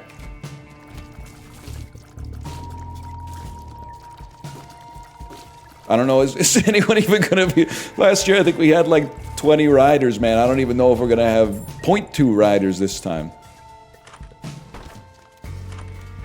Only once annually? Yeah, bro, we don't do 30s. I'm not 14 years old. We're getting saddle sores in this bitch. We're wilding out.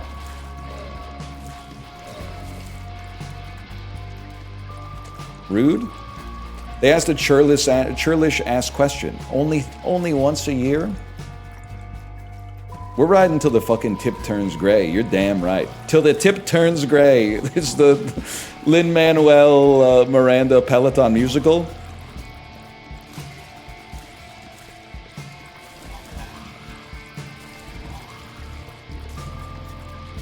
Yes, sir. Ali Love, hun. Could kind of work.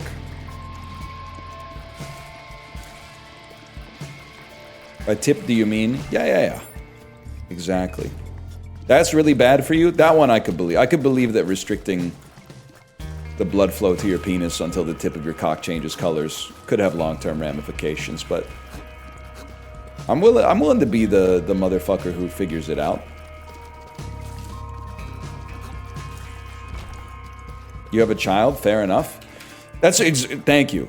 I'm not going to get lectured on like cock health from a bunch of people who willingly got vasectomies when they were like 24. Which is what you guys all are to me. And God bless you for making the decision. You know you better than I know you. I'm just saying, it seems a little bit... Don't cite the old words to me, witch-coded. You know what I'm talking about?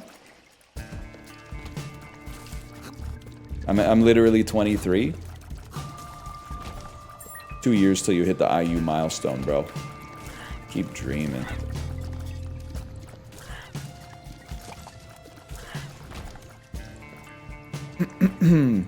I got one at 25 this year. Pretty happy about it. Can I ask you a question with no disrespect? And it's genuinely with no disrespect. It's like I'm trying to connect with you. Genuinely. Because it's going to sound like a judge. It's not disrespectful. Doesn't it seem like it's like a lot of... And you're going to say it's pretty easy. But like, have you ever seen how easy it is to put on a condom? It takes like less than 5 seconds, and you can do it so fast that even though like a fucking freak like me who needs to read IKEA instructions like 10 times on each page, I can do it while keeping my erection. And all the blood runs to my brain when I try to figure out, like, is this... They really should put like a this side up marker, like an arrow on the condom or something like that. Because I'm always looking at it trying to figure out, is this the right way to unroll it, or is this the wrong way to unroll it? And I still can fucking figure it out. And when it comes to shit like that, I'm basically brain dead. So if anything, I think I would be like a huge candidate for like, hey, we're just gonna like snip your vas deferens and you don't have to worry about that stuff. But I find myself most of the time being like, ain't really that big of a deal. Blow into it? I'm trying not to... That's more for the stand-up act, man. That's more for the stand-up act. Bruno Mars voice, Girl Penis Hallelujah. Okay, that's fucking... Definitely... I'm never gonna hear that song the same way again. Girl Penis Hallelujah. Whoo! Girl Penis Hallelujah. Whoo! Girl Penis Hallelujah. Cause Uptown Funk gonna give it to Apollo. Come on, join me on this one. Cause Uptown Funk gonna give it to you. Saturday night, and we in the spot. Don't believe me, just watch. You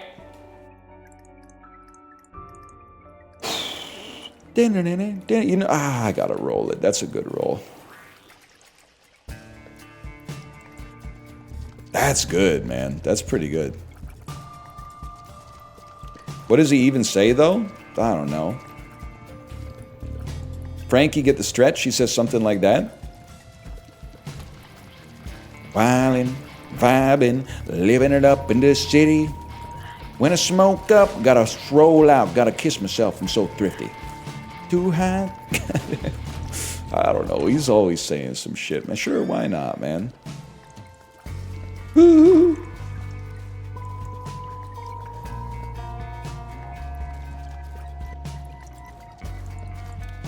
He's always, yeah, Bruno Mars. Bruno Mars notoriously thrifty with his money. Notoriously frugal Bruno Mars. Two cocks? Hot damn. So that's probably what he was saying when he was on Reddit. That might have inspired the whole song.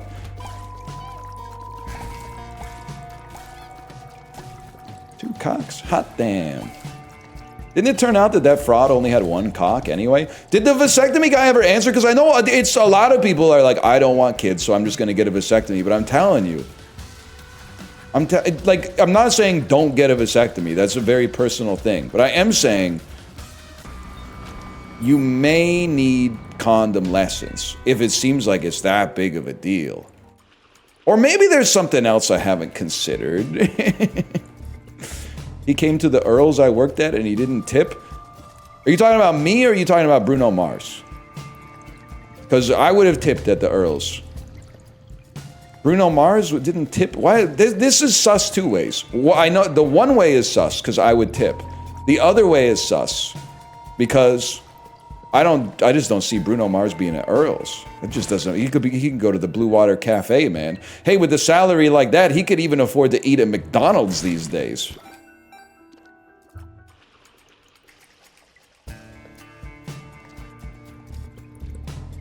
Hi-yo. they love it, man. They love it. Apollo, they love it. They love it. We have to stop playing games that take brain power. Oh, should I take the fucking legendary sword of Malinkus over the fucking blah blah blah? No, bro. Just fucking put on old school RuneScape and people will ask you shit and then make fun of them. It works every time. I don't even know what half the shit in this game does anymore. I just press the button. Now I got 2 items, man. I guess give me this one. I can take both! Oh my god!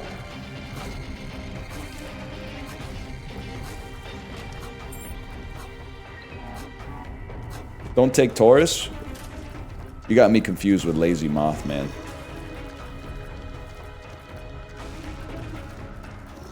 You're out here saying some shit like, no, don't take baldness, don't take baldness.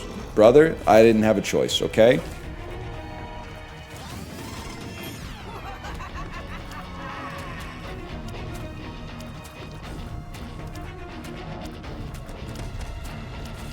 People also be just saying some shit. They'll be saying some shit like there's already too many people in the world. Brother, have you been to a grocery store lately? We need more people. They are not staffing the fucking deli counter. They are not staffing the bakery. You're doing all that shit for yourself. We're using self-checkouts, bro. We need more people. I don't know. Maybe. I hadn't really thought about it, but it is inconvenient sometimes. It is inconvenient to be up there going like, hello, I'd like 100 grams of honey sliced ham, please.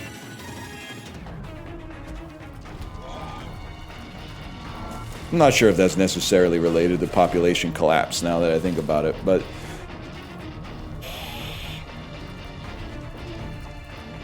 I got a vasectomy at, well, hang on, listen, I can't not read this, I'm sorry. I got a vasectomy at 23 because condoms are not infallible. I don't need sperm to be a parent. It prevents health risks to my partner. Okay, I don't know about the third one. I'll give you that one. I also still use condoms to prevent STDs. I guess I'm just not that cool. I'm not that good of a guy. Because if I got a vasectomy, the condoms are going in the garbage. I'm sorry for being frank with you, but that would be the biggest reason for sure. That would be the principal motivation.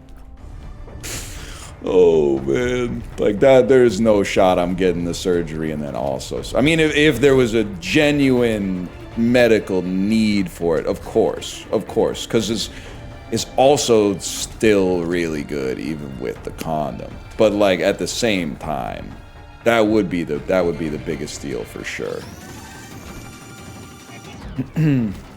I got one after our second kid because I like blasting ropes into my wife without needing to increase the amount of Happy Meals I buy 2 years later. Now that's facts. That's a real person right there. That's guy talk. It's a little overly frank, but that's facts. That's facts, right? I got to imagine that when you go to the vasectomy dealership, that's probably like that's the selling point that they lead with, if I had to guess.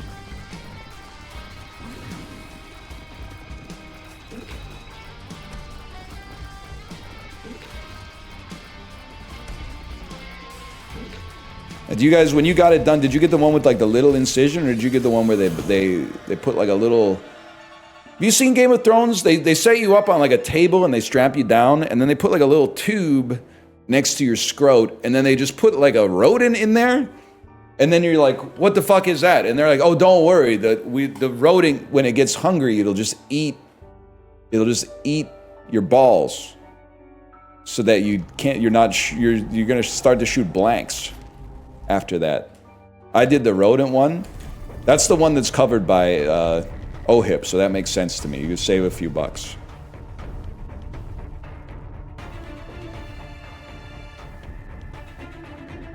The fuck is OHIP? It's the Ontario Health Insurance Plan, y'all.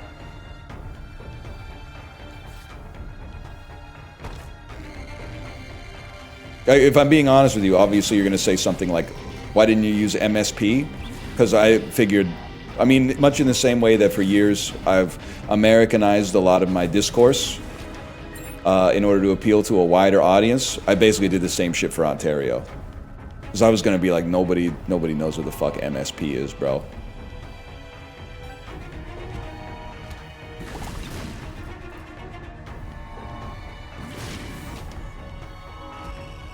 I got mine done at Claire's. That's with the fuck ass ear piercing gun. I think it'd be so funny to just show up for stream one day with like a diamond stud in my ear, man. Just for some swag. Ah, never mind. I got brimstone. Everything's fine. Because bald guys need something, man, and I can't seem to get a cool hat, and I can't seem to get Bob Balaban glasses. The Bob Balaban glasses don't look right on me, man. So I think I gotta get a diamond stud earring. Or a soul patch. Could be a soul patch. You think you'd ever get a vasectomy? Yeah. Probably not in like the next 2-3 years, but probably at some point. I should probably just get one like tomorrow, because like I don't really want to have another kid, to be honest, and neither does my wife, but I'm kind of like I mean, that's what I'm saying. You might say like that's the logical thing to do would be to get a vasectomy, but that's what I'm saying to me it feels illogical, because the condom is such a small headwind to be like, yes, now I'm going to go get a piece, like a tube in my penis cut. I know it's not in your penis, but it makes the joke better. I'll just keep on rolling that thing. For now, at least. I've had too many condom scares. Now you got me thinking maybe like my shit's not good, because I've never had even a single one.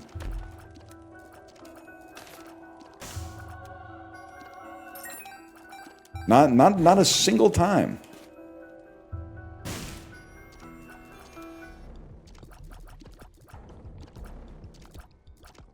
Is it because we're buying name brand? Are you trying to?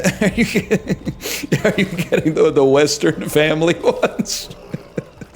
There's some things where you can get the no name, but when it comes to the prophylactics, I don't know. I would trust the most trusted name in tech on that one.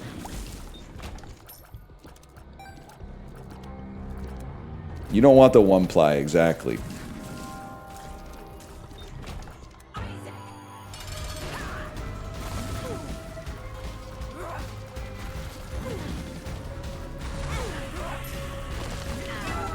Anyway, that's about all I got. And many of you are probably thankful for that. You think you could handle the pain well? This is one where I'm not just trying to virtue signal, but having already had testicular surgery, I think I know what I'm getting into. So for you guys, that's foreign. For me, not foreign at all. Very familiar. I've gone through it one time before.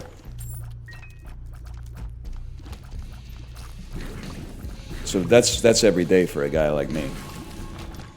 And again, I don't want to offend you because I know I can already see, I mean, I'm not going to see them because I, you know, harm reduction, but I can already imagine the Reddit threads that are like, I don't even know, NL's ignoring the existence of like HPV or something like that. You know, lots of, no disrespect, but like 20-year-olds love to think that they're like the first generation that's invented safe sex. No, bro, that was my generation. One generation before yours was doing that shit, okay? Chill out. You're talking to an old head here.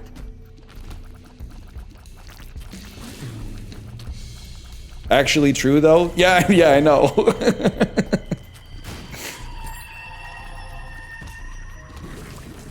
The pharaohs had condoms?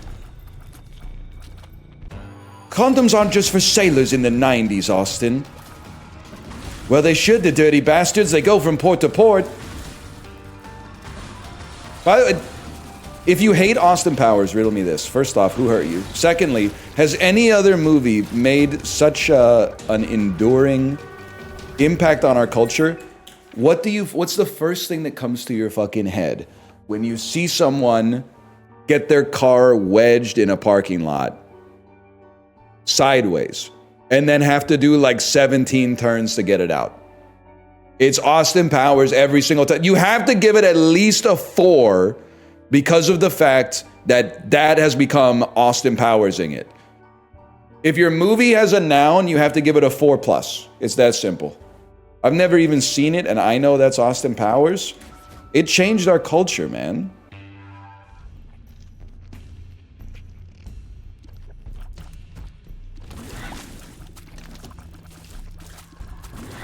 You're just old? At least I got something to show for it, though.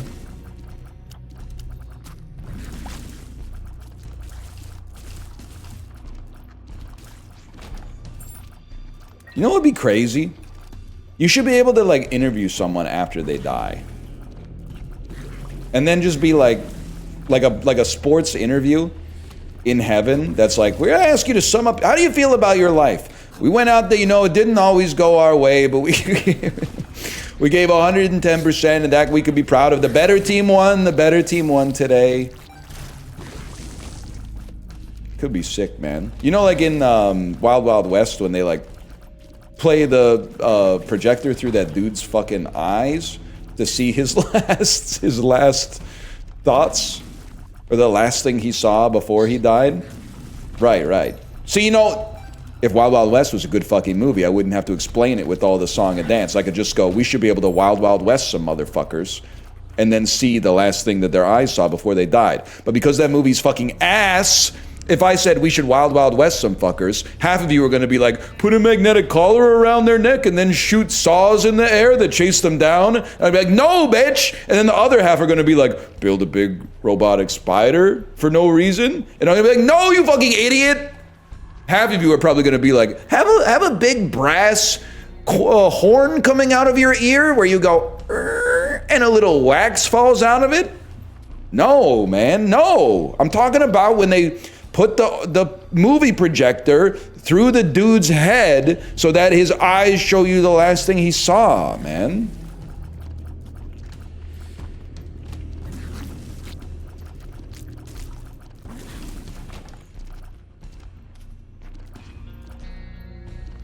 Anyway. Ooh. Whoops. You're assuming way too much knowledge of Wild Wild West? You guys didn't watch TBS The Superstation back in the day? They were playing that all the time. But what if I was to say I'd Men in Black somebody? That's easy. You're using the neuralizer to make them forget about something that just happened. Men in Black, that's a good movie. True. That one's easy. That's how you know it's a good movie. Huge. Why not, man? But if I was to say, hey, what does it mean? Well, I guess it doesn't always hold. Because if I was going to say that's a Bagger Vance situation, I think you would rightfully surmise that that's a situation where a ghost is teaching you how to play golf. Because it's simply, the specificity is too high. It couldn't possibly be something else.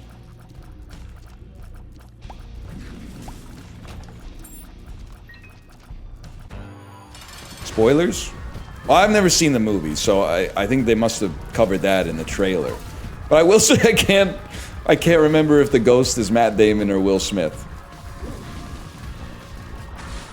And now that I think about it, and again, it's tough because I've never seen the movie, I'm not 100% sure that either of them are a ghost.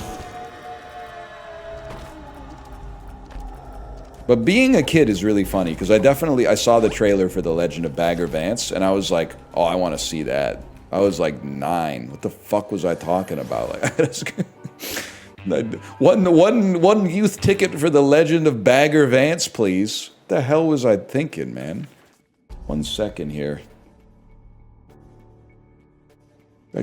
Same with Meet Joe Black. I was like, I gotta see that. Yeah, 100%, man. Okay, 1 second here.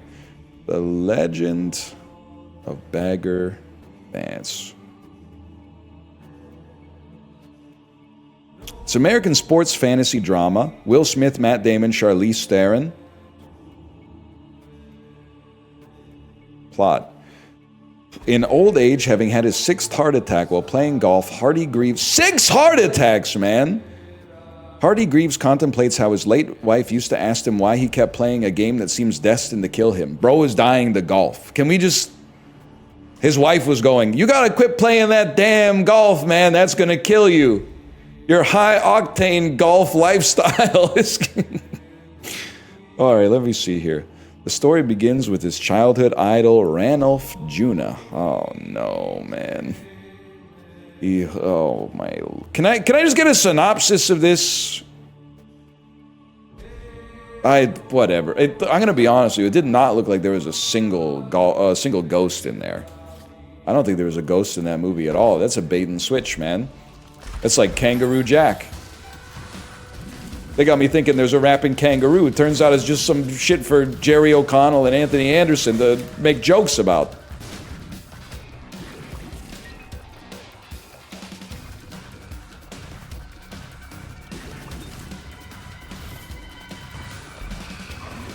Terrible movie? Nah, it's peak, I'm afraid. Peak for me to poop on 6 or 7 times. Hey man, I've been mulling over this Anthony Bourdain bit I'd like you to take a look at. Okay, I'm not the bit arbitrator. Arbiter? I'm not the bit judge, but I'll take a look at it. I've been killed, just kidding.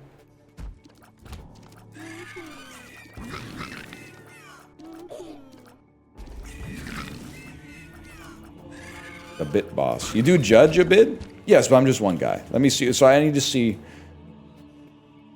Who said that? Who said that? Hey, man. This is Real Crazy Frog X.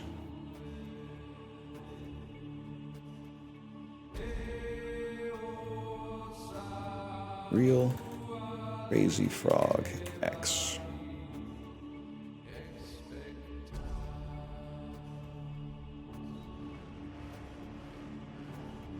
And I'm hitting refresh.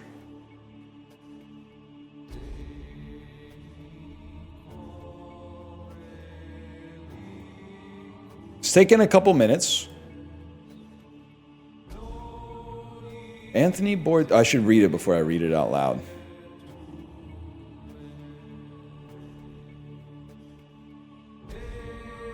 All right, I don't think I can go with that one. Also, was he on the list? I don't think he was on the list, so I don't necessarily want to contribute, because then people will be like, wasn't he on, they'll say, wasn't he on the list? I think I heard that somewhere. And then they'll have to realize that they got baited by a stream.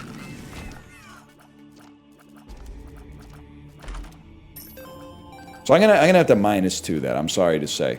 And can I tell you something? I'm glad you brought that bit up here. Because I think if you did that in person, they would ask you to leave wherever you were. So I think you've saved yourself indignity. But it's complicated because I don't think like it's that funny. But you asking to bring it up and then bringing up that is kind of funny.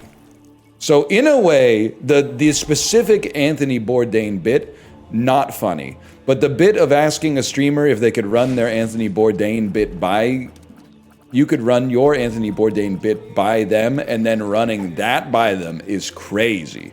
And that's kind of, craziness is very funny. So I guess the bit succeeded is what I would say.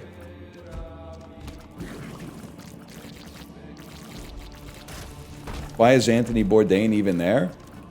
Well, I think the idea that you're reading it in his voice does make it that much more humorous.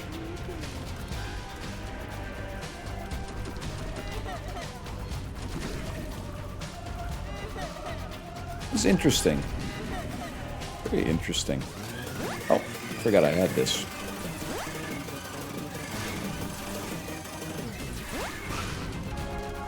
Oh. Now you gotta remember, 9 lives is like actually, it's the best of times, it's the worst of times. Because dying with 9 lives is like literally the most miserable experience in this game. Because then you just have to die like 9 more times. Holy shit, I fucking dodged it.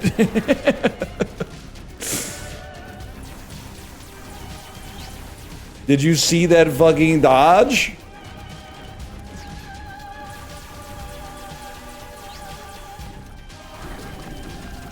Hit him! Hit him! Would you ever talk at GDC again? Nah, man, they don't... I mean, they don't want to hear from me because I don't know anything. That became pretty clear, like, the first time I spoke at GDC. I was like, what the hell am I doing here, man?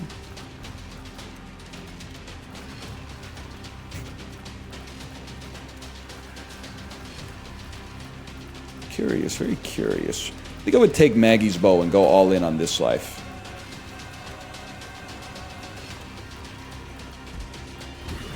Would you ever talk at GDQ? Nah, don't they have someone for that, like on the microphone?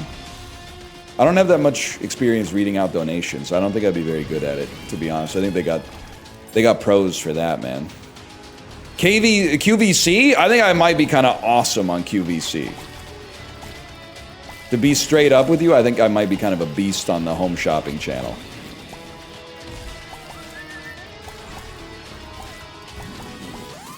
Huge.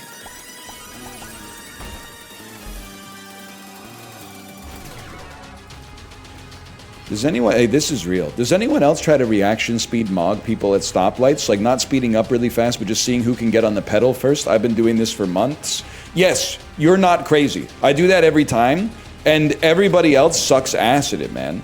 The other thing, and I know... At first, in my head, I'm going, this bit's not going to work. Nobody's going to agree with me. But I actually have a preview. I have a portent of the future that everybody's going to be like, I think about this all the time as well, and it makes no sense. Why are there so many motherfuckers that when the light is red, they're rolling their wheels as if they think the light is going to turn green at any second? But then when the light turns green, they don't go, man. Are you in a rush or not in a rush? Like, make up your mind. You're like, it's red, and you can see that the pedestrian light is still like a person walking. And then it counts down from like 9, 8, 7, and they're like rolling in their wheels like, come on, come on, come on. And then when it turns green, they just stop moving. And you're like, what is wrong with you? I mean, I try to be nice to everybody, but you gotta be pretty fucking stupid to be doing that on the regular. That's crazy. That's just like a fundamentally, like, cooked human being.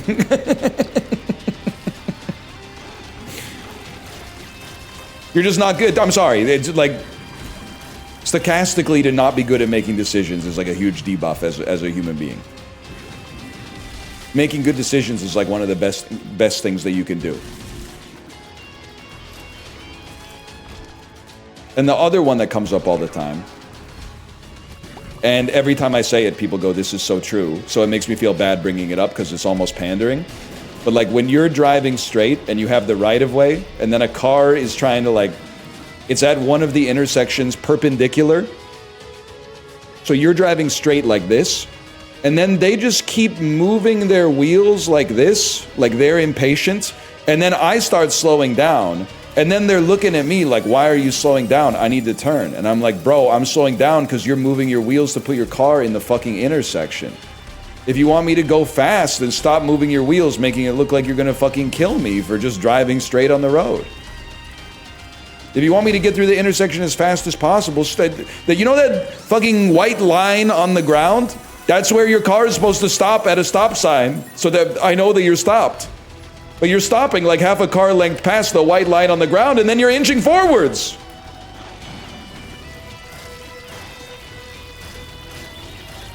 You're the asshole there, get moving.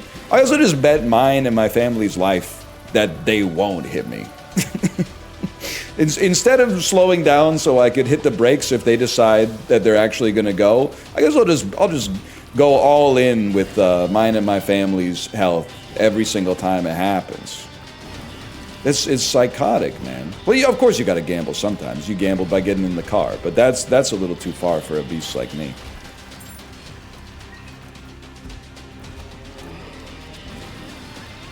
Yeah, I don't think so, bud.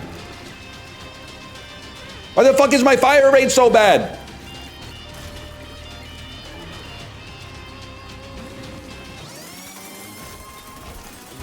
Huge. Huge, huge, huge. I hate when people don't know the proper way to do a four-way, so they just wave you through. That's facts too. Kate will tell you, I got pithy comments for everyone these days. Came to a roundabout this weekend. Dude was already in the roundabout. So let's say I'm at the 6 o'clock position in the roundabout. Buddy entered at the 12 o'clock position, drove to the 9 o'clock position, drove to the 7 o'clock position, slammed on the brakes, and then went like this. So I said, oh, the emperor of traffic decided to change the rules today. Kate exhaled some air from her nose loudly. Like, dude, you were in the intersection. What are you doing? What happens if more than one person stops at the same time? You look at their car and decide if you're going to be the alpha or the omega. It's that simple. I mean, technically, I think there's supposed to be like tiebreakers, but much like in sports, you don't know what the tiebreakers are. You just kind of go on vibes.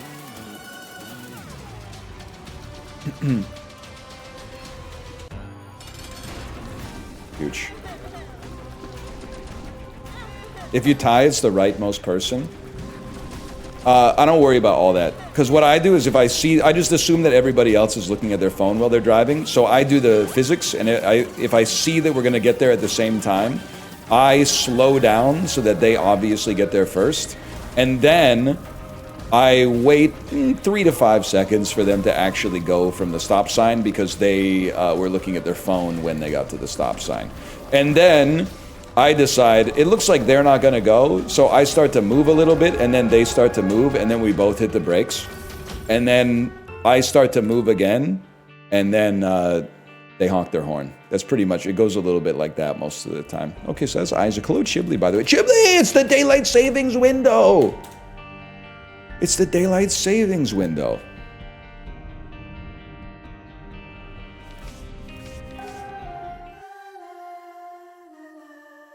That's huge. This is very bullish for Chib and NL stocks. Little pissed off at you though, Chibli. Chibli, I'm kind of pissed at you. You know why? Because like 6 months ago, you were like, oh, it's getting colder. And I was like, no, you idiot. It's getting warmer because summer's coming up. Oh, wait. And I was like, this shit's never going to come back to bite me in the ass. But now it's getting colder, and you're like, oh, I've been enjoying some nice spring days outside. And I'm like, oh, motherfucker. Son of a bitch. I just went for a morning walk in the sun. You pissed off? Nah, I was listening to classic rock on the Peloton, but I'm going to be pretty pissed off when I pick my daughter up from school and it's pitch black. I'm definitely going to be pissed off about that. You got me there.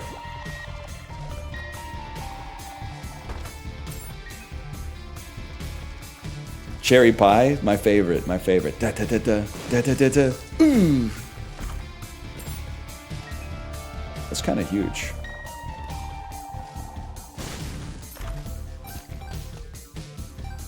Give me a second here. They really saved the daylight with this one. Yep. Said no one ever. Remember when people used to say that? Hey, any millennials in chat? Remember when we used to say legit instead of sus? I mean, they're kind of inverted, but remember? We used to say legit instead of unsus, man. I still do? That's legit. That's epic. You're breathtaking! Why'd we stop? I don't know. Because at some point, you know, after you graduate from college, you have to stop using slang. You have to start saying legitimate. That's legitimate. Whoa! 8 Michelob Ultras on a Friday? That's legitimate, bro. That's how all my generational cohorts are talking right now. They're all saying shit like, did you hear about the party after the show? Yeah, it's gonna be wild.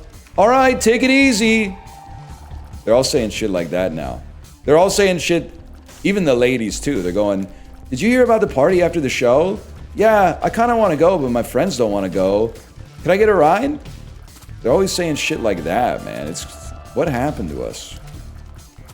Not the Weezer.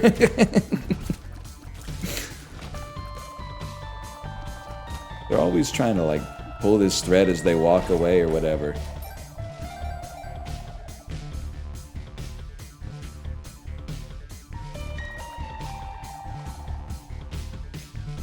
My wife and I are Gen Z. We bust out the millennialism sometimes and they go crazy.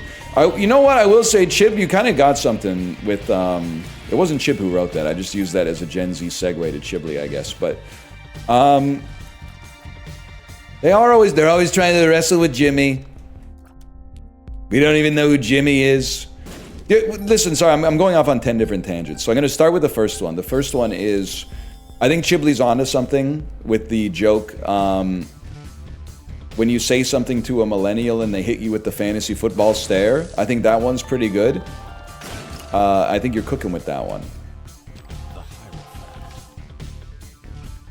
The other one that I wanted to say was, you ever hear about the story of Say It Ain't So by Weezer?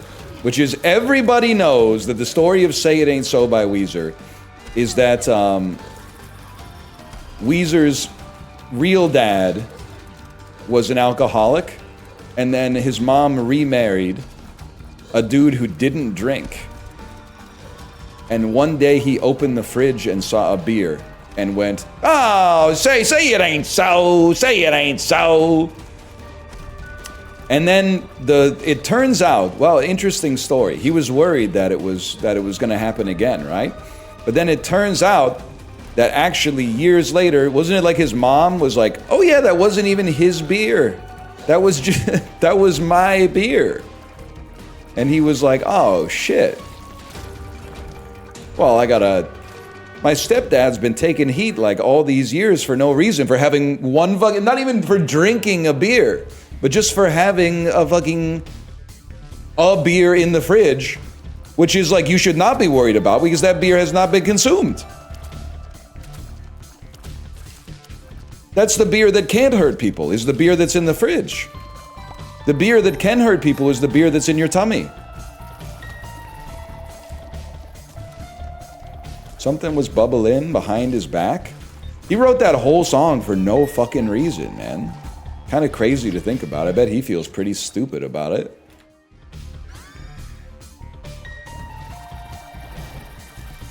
He owes his stepdad an apology, I guess is what I'm trying to say. Who was Jimmy and why were they wrestling? I'm waiting for the Netflix show for that one. I'm waiting for the Netflix documentary. Just who was this Jimmy? I've been asking. They need to release a new Say It Ain't So. A sequel. It Ain't So. Or shit. Oh fuck, it is. That'd be even worse. Oh, wait, okay. No, his actual dad wasn't an alcoholic. He saw a photo of his dad holding a beer, and he thought that's why his parents split, so he wrote the song. But then his mom was like, no, your dad was a monk. It was just a Halloween costume. Wait, I'm kind of losing it here. The Halloween costume was a monk holding a beer? Or your dad was like a monk, he didn't drink, but his Halloween costume included a prop beer.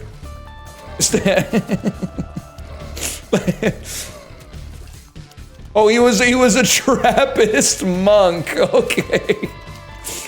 He was a Trappist monk, famous for brewing beer in their Belgian abbeys. And okay, now I kind of get it.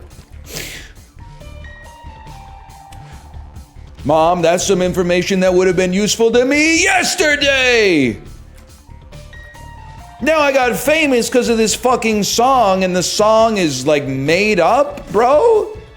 They're all gonna laugh at me, Mom. This isn't fucking funny. God damn you half Japanese moms. Do it to me every time. You freaky ass Rivers Cuomo. Chill out with that shit.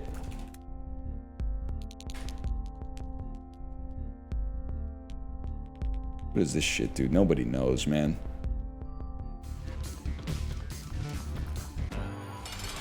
Cut that loud mess out. Yeah, exactly. Again with the Rivers Cuomo. Yep. Again with the Rivers Cuomo. And again with the same joke.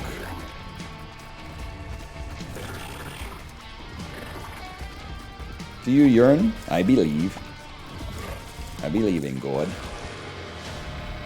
I believe. Isaac's been good to us, man. Can't complain about this, that's for sure. That's probably like the best item in the game, but I'm not really that interested. Real heads know that actually the odds of one of these poops having a penny drops to 1%, so this is actually like astronomical bounty for us.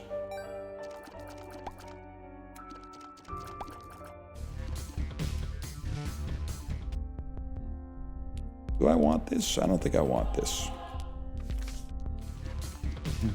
You have poop trinket? And you're breathtaking! You're breathtaking!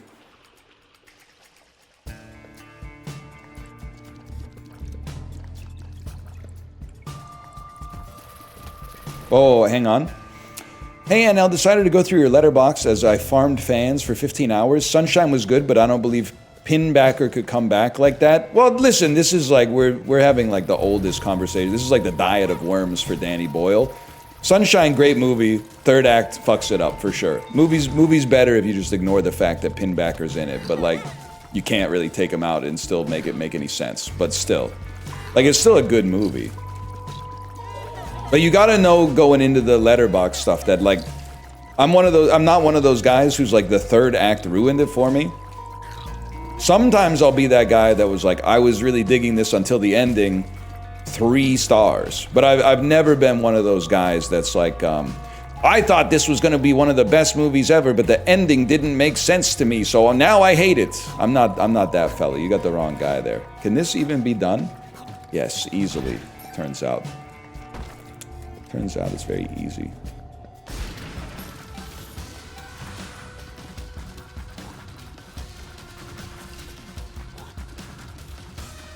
Sunshine's son or 28 years daughter? I haven't seen 28 years later yet.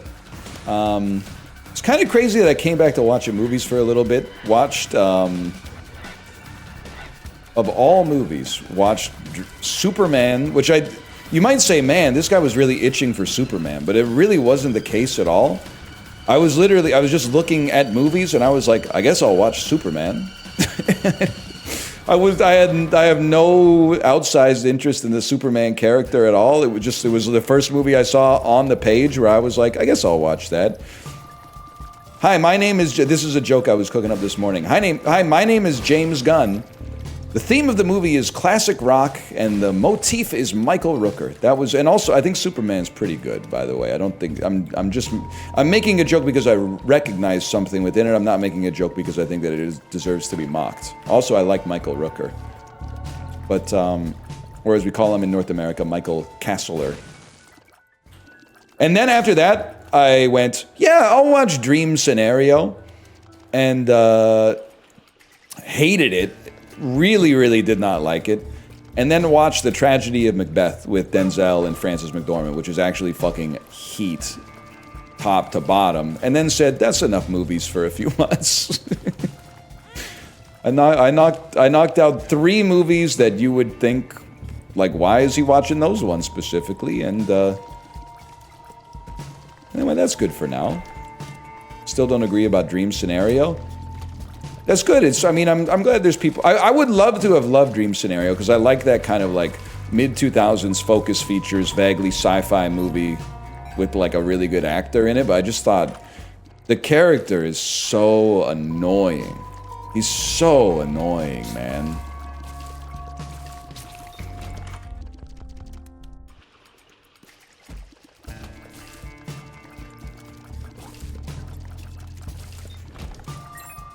He's a professor?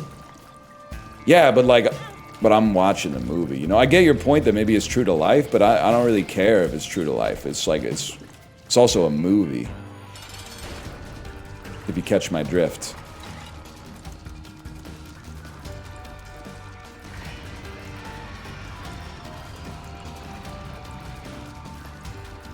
My life's like a movie? Sounds like a Jackbox prompt. Now, The Nutty Professor, that's a fucking movie. That's right. God. Next movie I watch, I should really watch The Clumps again. It's been so long. Well, that, my life be like, ooh, ooh. It's been a while since I heard that one. My life be like, ooh. You know that one, Justin?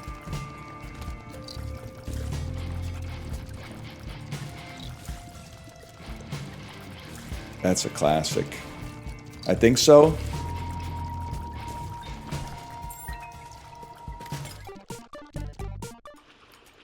My life's like a movie. The Exorcist. Yes, dude, yes. Scary. I'm tired, it's my day off. Then take a nap. Then fire Z missiles! You know what I'm talking about? Yeah, I know you know what I'm talking about. And I know Chibley doesn't know what the fuck I'm saying at all. I know he's probably going, what's that? A Vine? No, bro! That shit was on E-Bombs World or something. You had to download DivX for that shit. You had to download DivX for that, bro. You had to have Real Player for that. Anyone up tweaking their graphs in the equalizer and Winamp without knowing what the fuck it's doing? Cranking up the bass to 100 and taking the treble down to 0 on American Psycho by Treble Charger?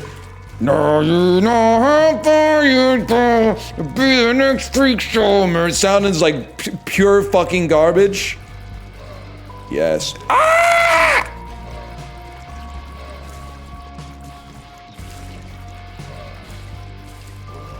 Badger, Badger. That's what it's all about, man. My daughter's getting into meme music, which is pretty sick. I was trying to explain to her because on her meme playlist, Peanut Butter Jelly Time came on, and I was like, this is the most popular song in the year 2000, which is obviously like not true, but it felt that way. And she was like, why? And I was like, as adults, I could be like, well, back in the day, like the idea that there would be like a song that's just funny that you could play anytime you want, and it would be like so random, was very novel to us because everything back then was done very intentionally to make money. But Peanut Butter Jelly, they just said, this will be funny. Let's throw it out here, man. Let's just throw out Peanut Butter Jelly Time. That's about all I got. I didn't say that. I just went, that's funny, peanut butter jelly. And then she was asking me, what does it mean? What is peanut butter jelly in a baseball bat? Like, what's the baseball bat? And I was like, I never really thought about it, I guess. Excuse me, you shot that over the head? You ever see Papa Smurf, Can I Lick Your Ass? Yep. Yeah, I've seen that one. If there's a viral video from between the year 2001 and 2005, I bet I've seen it for sure. And if there's a viral video from the last 2 months, I bet I don't know shit about it. You ever see Lazy Town Lil Jon? You're basically like asking these questions of someone who spent too much time online as a teenager in the mid 2000s is basically like asking me, have you ever tried like breathing air? Yes, I've seen it. I've seen these ones. 100%. Gangnam Style? Digging Minecraft style. I'm sexy piggy. Oi. Oh. Digging Minecraft style.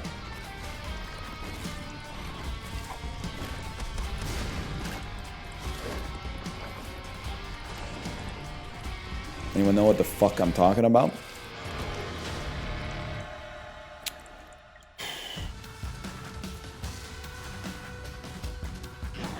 Justin, you know it's Raina McCain. Have we had the it's Raina McCain conversation?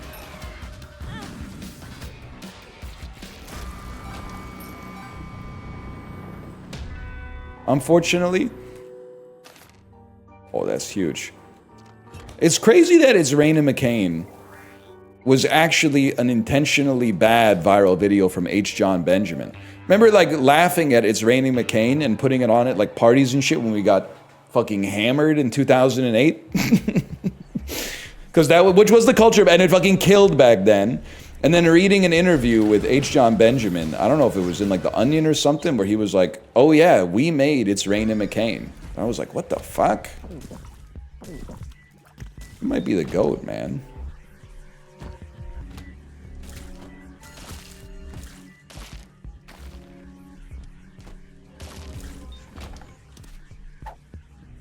Did you get into Achewood in college? Nah, but I had an Achewood friend. So I know that I can get all the Achewood boys rolling by saying, I wanted him to have a little walking around money.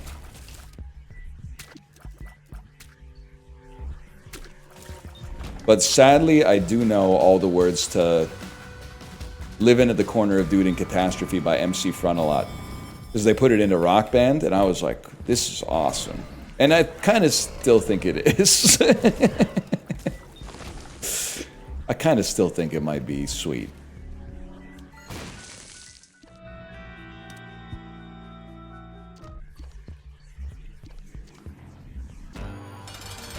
There was a lot of garbage back then. Hey man, chill, okay? Stephen Colbert might be here, and he hears you talking shit about I'm right behind you now, Charlene. It was a different time, man. Nah. Librarian, what do we take here? Trolling, not interested. Give me a useless range upgrade. That's Isaac, baby. Next floor. Fuck you. They suck, bro. Those items are not good. I don't care what the modern consensus is. Like, you're arguing with Primordial Soup about, like, which diatoms are good. Buddy, I know those diatoms. I derived which of those diatoms were good from base principles, not from, like, GameTora.co or whatever.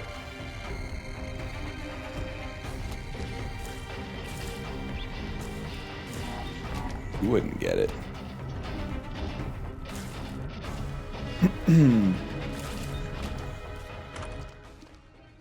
It's pretty good. You ever play Isaac, Justin? It's kind of the vibe. I know you're on Arc Raiders right now, farming gift subs from Cash App, but Isaac's always here for you.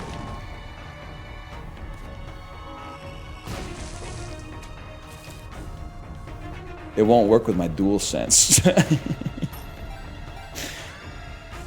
I think you're looking for res, man. I guess, to be honest, that's not what you just said is not a joke. You're trying to play it on the controller. I don't know why I took it as a joke. You ever say why you went back to Isaac? Honestly, like, I mean, there's no conspiracy. It was just like one day I was like, I want to play Isaac. And then I was like, oh, it exists. I'll just play it. But like, I do think that in a broader sense, if we're going to make it headier,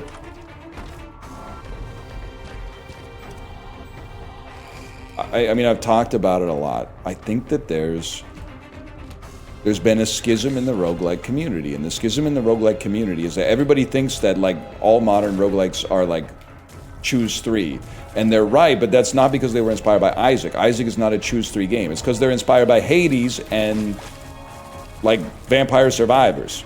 And that style of design I don't tend to, there's exceptions, I don't tend to vibe with as much as here's your shit, take it or leave it. I much prefer like this style, to be honest with you. Slay the Spires also choose 3? Yeah, I know, but it's the greatest game ever made, so I guess a pass.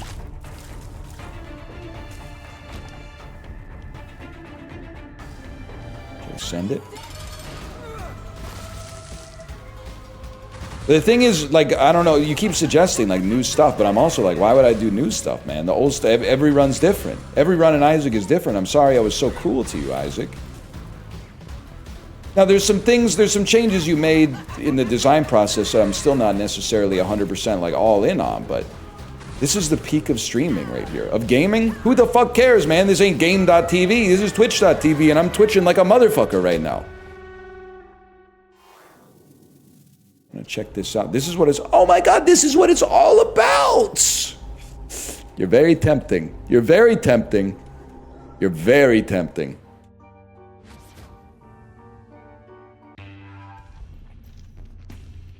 Fuck you. They hate me, man. They hate me. Like, this is what it's all about, man. This site is about playing video games and shooting the breeze. At least to me. I mean, it's different stuff to different people. It ain't about like, hey, new game that looks almost exactly like a game you kind of like, but is almost certainly worse than it came out. Like, can you give it a try? And instead of talking about why the fuck people are driving funny, you can be like, oh, so I guess if you take 8 abacuses, you can turn them into 1 calculator. And then if I get 15 calculators, you could turn it into a TI-84, and the TI-84 gives you plus 2% attack speed. That's pretty cool. New games will come along, don't get me wrong, but for now, well, you know. I mean, it's the only book I read is the Bible, man. When you reach gold, stop drilling. Actually, I guess that's the opposite of how mining works. I guess when you hit gold, you start digging more, but that's huge.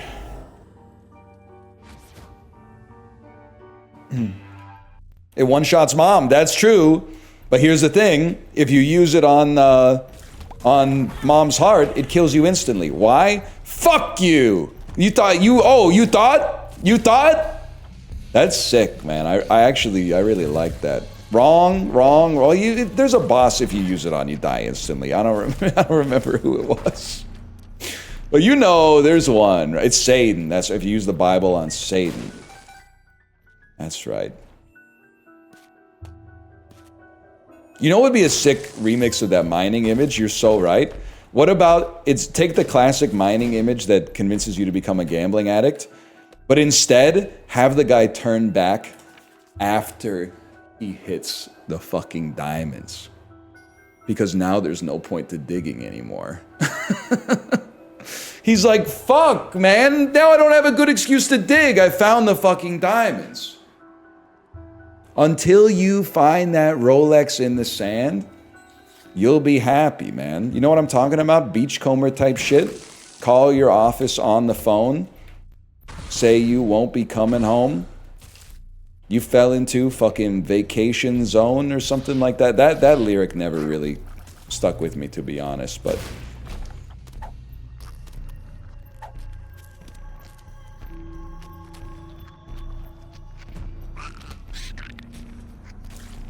this is a Sisyphus thing? No, I think it's like, you know, sometimes the squeeze is the juice, man. Tom Sizemore was right in Heat. For me, the squeeze is the juice. It's a fucking great line.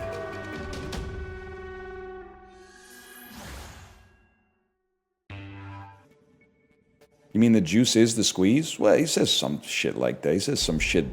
Maybe I'm paraphrasing. What does that mean? It means, well, in the movie, it means that the money isn't the reward for him robbing the bank. The thrill of robbing the bank is the reward. He sounds like a bad guy. He's not a bad guy. A, you're thinking of Wayne Grow. B, they're not here for your money. They're here for the bank's money. Your money's federally insured. Come into my house, watch my fucking television! You know what I'm talking about? You come into my house, You fuck my wife? Watch my fucking television? Oh, fuck! What a fucking what a picture. What a picture, man. Don't even get me started. What a fucking movie, man. 36-year-old guy who really likes Heat. Michael Mann's movie Heat, huh? That's a first. Might be the first guy like that that's ever existed. Yeah, but did you hear the impression, though?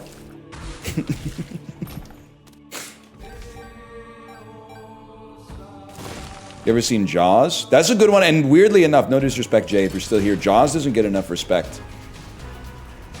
I saw Jaws for the first time this year, and I was like, this shit is fucking gas, man. Has anyone heard of this movie? Has anyone heard of this shit? Fucking shark is going around eating people, bro. It's fucking crazy. That shark... Fuck. I was a Scent of a Woman guy? That's crazy, because that movie sucks ass. No disrespect. You didn't make it, I'm assuming, unless...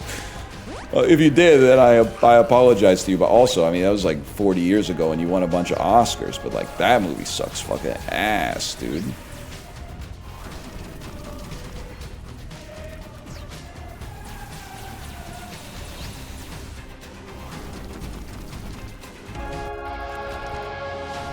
I made it and I hate you? Okay, Chris O'Donnell, why don't you go be Robin with two different Batmen, even though the movie that doesn't make any fucking sense. My dad was gassing it up a few days ago. Huge privilege of being an old guy, I'm sure. Because I'm not quite at that level of old yet, is saying the names of movies no one else has seen and being like, that's a good movie. My grandpa was always doing that with Westerns.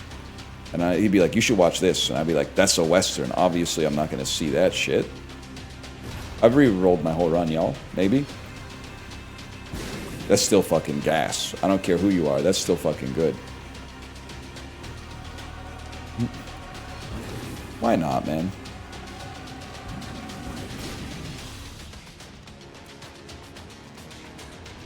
All right.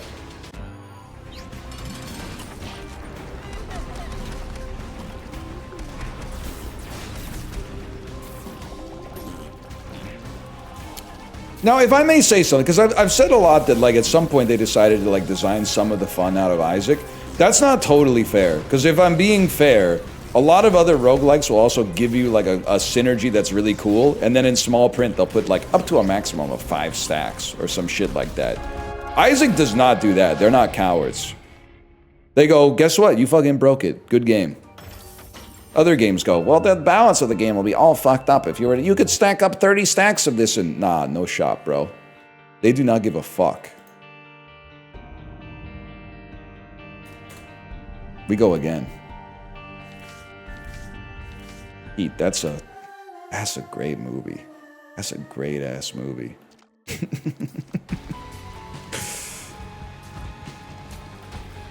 What were we talking about before we started talking about it?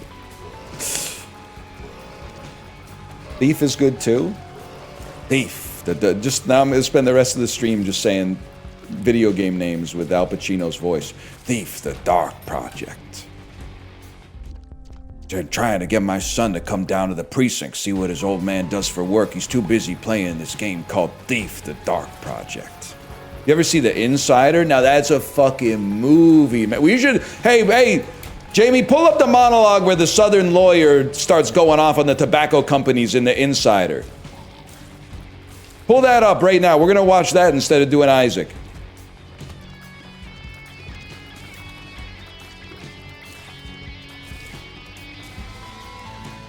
Funny Games by Michael Mann's Crazy? Bro, that's Michael Haneke. I don't even know if that's how you pronounce his name. I'm going to say probably not.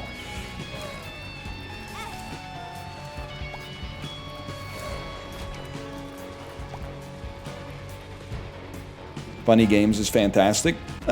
Beast Games. Beast Games, I think is what he meant to say. I think he meant to say Beast Games.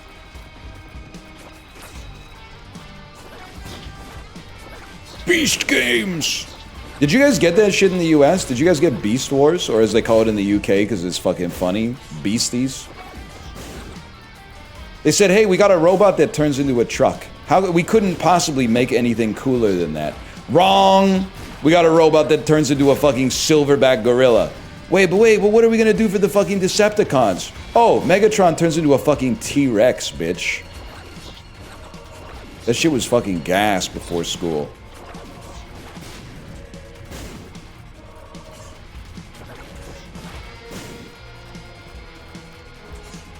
Being old ain't so bad, man. You get to have conversations like that. I guess if you're like 20, what do you say? You guys remember fucking last week? Yeah, bro. I was there. we were all there. You guys remember, oh, summer 2023 was a movie. What? That was like a week and a half ago, man. What are you talking about? There was some crazy shit going down.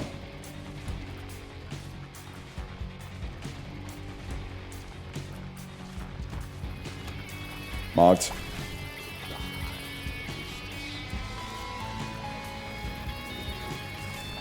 Bob Dylan Nobel Prize? Yeah, I heard they gave him the Nobel Prize in meteorology for being the only guy who doesn't need a weatherman to know which way the fucking wind blows, man. And doing surgery on a grape.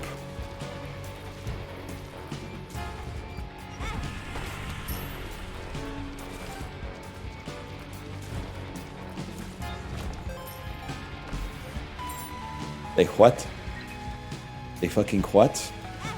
Wednesday lunch was a movie? What was everybody drop the best lunch day at your high school. I need Malf's help. I always got poutine on Wednesdays. But I think Malf was a Mexican fries guy. Everyone seemed to like the Mexican fries, but I think the Mexican fries were on a Friday.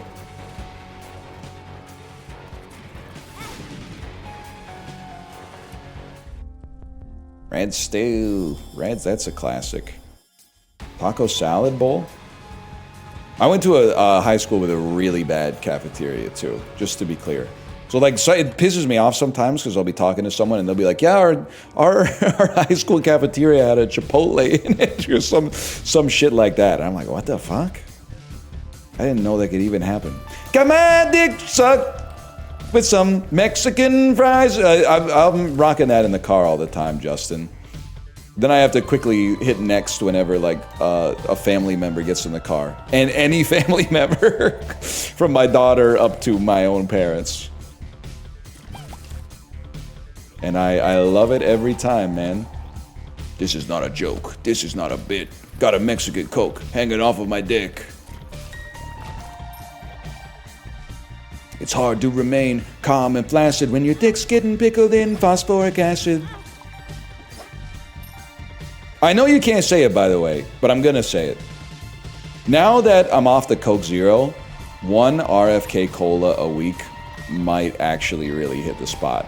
We don't have the real cane sugar sodas back yet, but he might be cooking on that one and only that one specifically if they bring back the the full sugar sodas. One RFK Cola a week or a month would go crazy. Please say he meant RC Cola. No, man, I'm talking about the superior version with real cane sugar.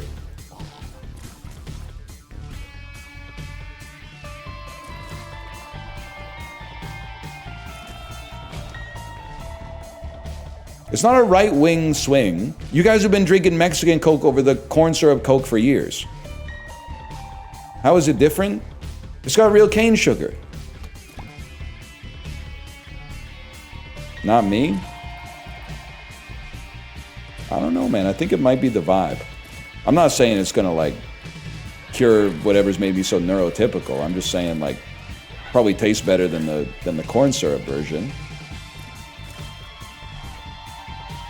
It tastes exactly the same. Nah, that ain't me. That's a typical day for you. Yep.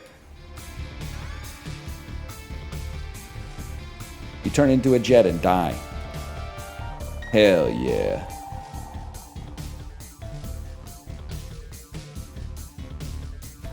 No doubt. That's it. It's not hell yeah, it's no doubt. I'm the boss. Said something about sucking your own dick. We're playing the hits. We're playing the hits today. Here's a thought. Comedy music radio station. Not one of those fuck-ass radio stations that plays out-of-context stand-up bits for boomer dads, but like what about like it just goes like the saga begins into the Lonely Island, into I guess probably like some other Weird Al song after that, into like another Lonely Island song after that, into another Weird Al song I suppose after that.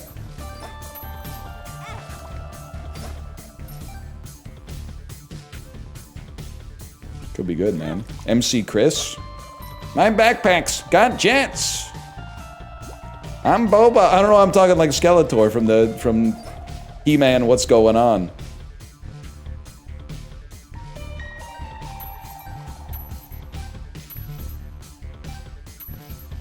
That's what I needed right there. The cars. Give me some of this. I'm not afraid. And he prays. So true. Oh my God, don't I pray? I pray every single day. Yeah! I mean, you can't be playing that shit in a room full of millennials, man. Gen Z will be cringing looking at their phones. No doubt about that. I'll be hitting this face. Going, don't cry out loud. Just keep it inside. Learn how to hide your feelings. Trying to get off diet soda. Got any tips? Yeah, stop drinking it. Worked for me. Mogged, I'm afraid. No, serious, it's tough. It's tough. The thing for me was like I stopped buying it and then I just didn't have any occasion to drink it anymore. That's facts. Get it twisted. You could do anything.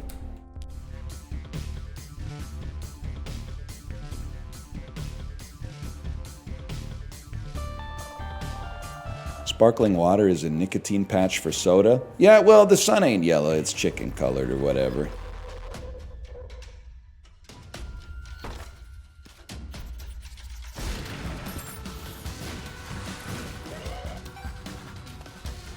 I will say I did get recognized this weekend, and the person who recognized me was telling me he felt bad because he started drinking a bunch of Coke Zero, and then he saw me getting off of the Coke Zero, and I had to tell him, you're probably okay.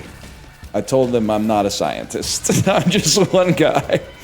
I'm one guy who read the abstract of a scientific paper and made a decision. I don't necessarily want to start a movement of like, we're not going to be drinking diet sodas anymore.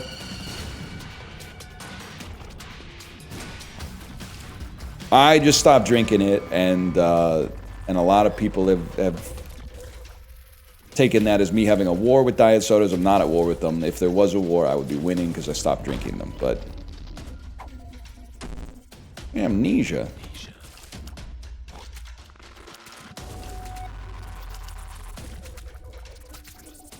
What was the paper? I don't know. It was in like the Portuguese Journal of Medicine or something.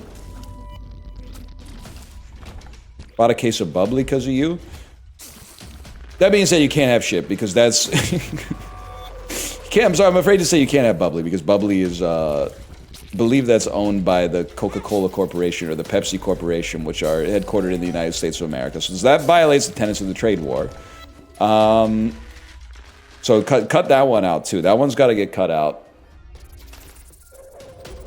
I'm not even making a joke. I'm literally like trying. But it's just hard. It's just... Get those lights off. Get those lights off. Whoa, Justin, are you here? What about Woke Bar Rescue?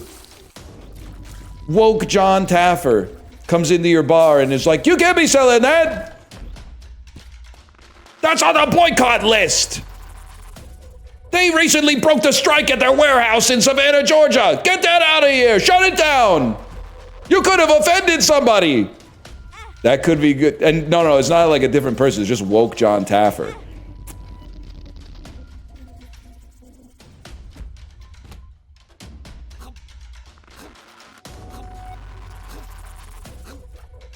Could be good.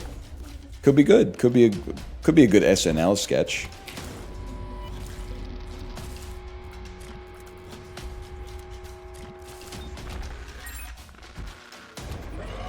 I would love to see John Taffer do a land acknowledgement. That John Taffer land acknowledgement is a crazy sentence, man. John Taffer land acknowledgement.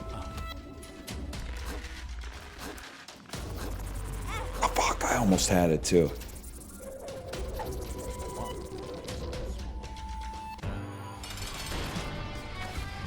Save it for a future stream title. Sounds like some shit from like a REM song.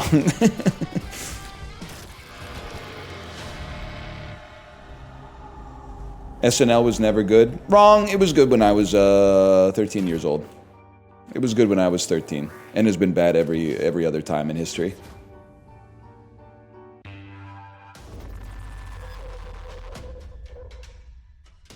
You mean the pilot? Show started in 1975, y'all. It's easy to remember because it was 50 years ago. That might not hold true forever, but it's been working out for me this year.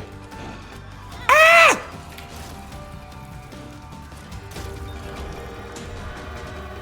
God damn, you're on one? Bro, it's very easy to remember when SNL started because in 2000 they were doing all the fucking 25 years. We can't believe the show's gone 25 years. 25 years of SNL. Musical guest. Probably like the Cars, the Carpenters. Some shit like that if I had to guess.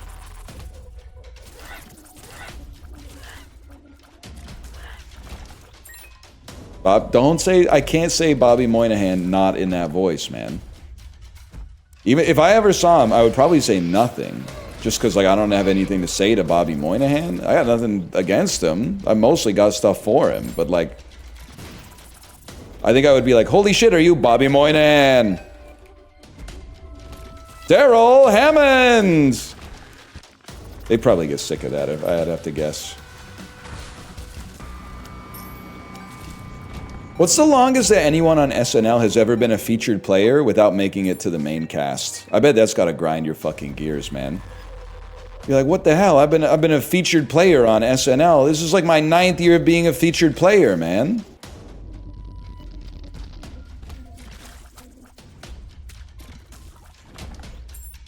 Six, maybe 7 years.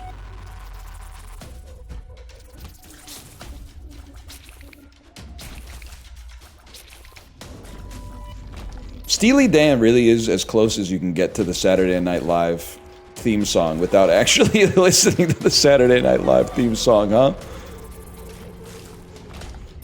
That's pretty close. What are you doing, bro? Listening to music? What kind of music? Saturday Night Live music? Is he Gup? Gup sat alone on a boggy marsh. Let's pump that energy up. Totally motionless except for her heart. Mud flowed up into Lump's pajamas. Totally confused all the passing piranhas. You know what I'm talking about? She's Lumo. Yes, she's Lumo. She's Lumo. She's Lumo. She's in my head. Why did I even use that there, man?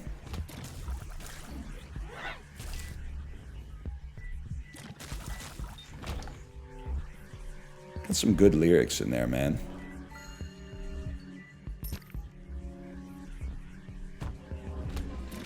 I used to think the lyric was vagina, not pajama. Totally confused all the passing vaginas. No, that's the next verse. Lump slipped on a kiss and tumbled into love. She spent her 20s between the sheets. Horny ass presidents of the United States of America.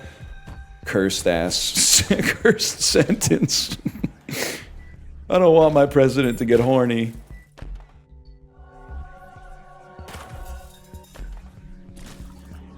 I guess I'd just not open that now that I think about it. Oh, fuck.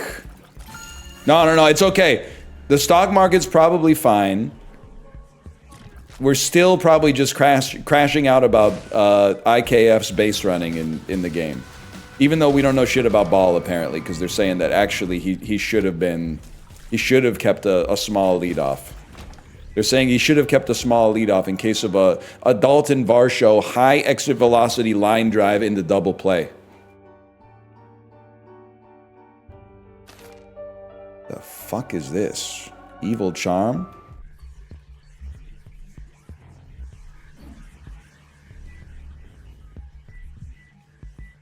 Am I missing something, or did the market actually crash? What makes you think the market crashed? Was it a ping on my Google chat?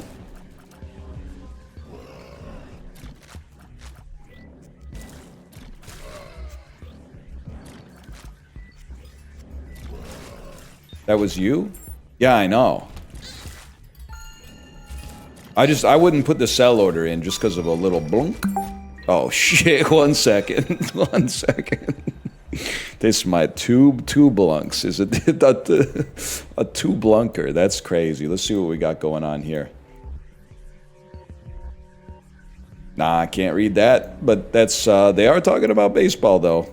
They are talking about baseball.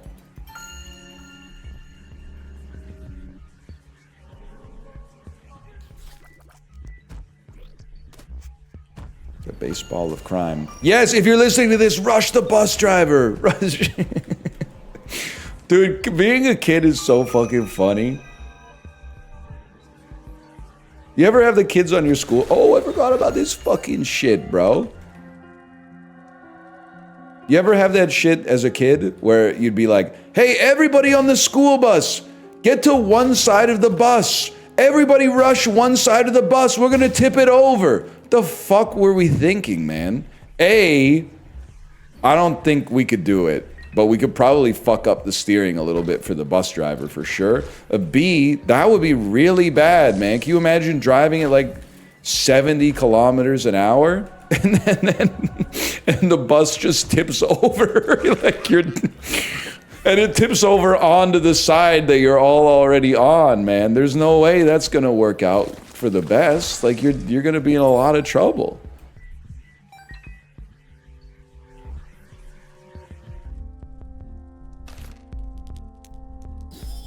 Is that like 10 miles an hour?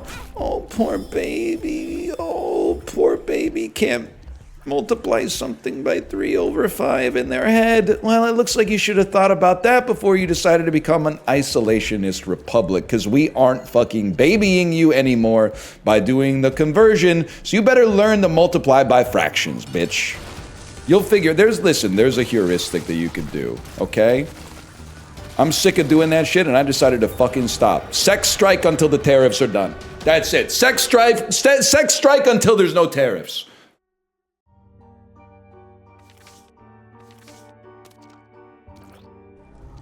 Whoa, whoa, whoa.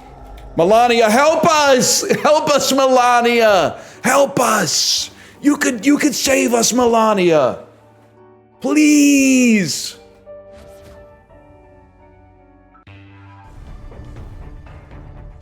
Hey, man, he's Lysistrata posting? Yes, sir.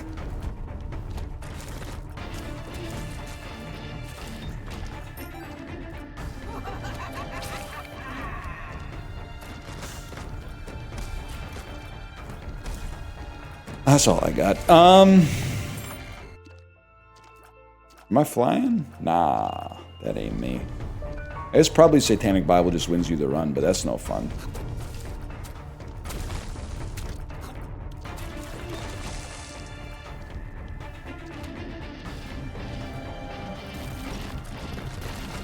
Why is screwed the pooch chill, but you can't say fuck to the dog? So that's a non-Canadian bit, because you can definitely say fuck the dog in Canada, and it doesn't mean what you think it means. It means to be lazy, to do a bad or a lazy job of something. So you definitely can use that up here. But increasingly, if I may say so, I don't know if anybody else is in this is irritated by the same shit as me. People are bad faith listeners anymore. We used to have bad faith talkers, but now we've got bad faith listeners that no matter what, they always assume the worst. even if what you're saying is not even ambiguous and they're just wrong about it. And then when you go, hey, why would you assume that? They'll say something insane like, can you blame me? And you go, yeah, because like I was. Do you really think out of nowhere I was like talking about fucking an actual dog? Like, what the fuck is wrong with you? Of course I blame you. That's fucking crazy. Yeah, but have you seen the way of the world these days? The fuck are you looking at, man? I have no idea what you could possibly be talking about. That's crazy. Yeah, we're living in an uncharitable, low-trust society these days, man. People be saying some shit like, I don't want to leave my Halloween candy out. What if someone steals it? Buddy, it's Halloween. It's there to be stolen. Oh, one bad person fucking took $6 of Halloween candy from me. Okay, fucking wake up, bitch. It's November 1st. Like, who fucking cares? You're not the candy police. Just enjoy your night. It's not that big of... I mean, I would be irritated if someone stole all my candy too, but it ain't that big of a deal.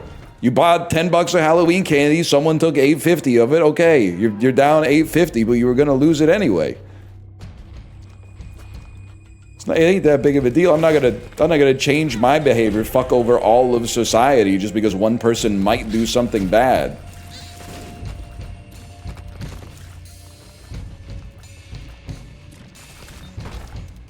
People lost their damn minds, man. Actually, by the way, I don't know if you guys are real candy handouters, and I don't know if like this is a very Canadian sort of bit, so I apologize. Maybe it is like this worldwide, though. I'm actually struggling more with the fact that we had too much Halloween candy, but I couldn't get the kids to take more. I would hold out like the whole basket, and I'd be like, take as much as you want, and they would grab like 2, and it was a struggle to grab 2, and then I would be like, no, seriously, take some more, and they'd be like, no, I'm good.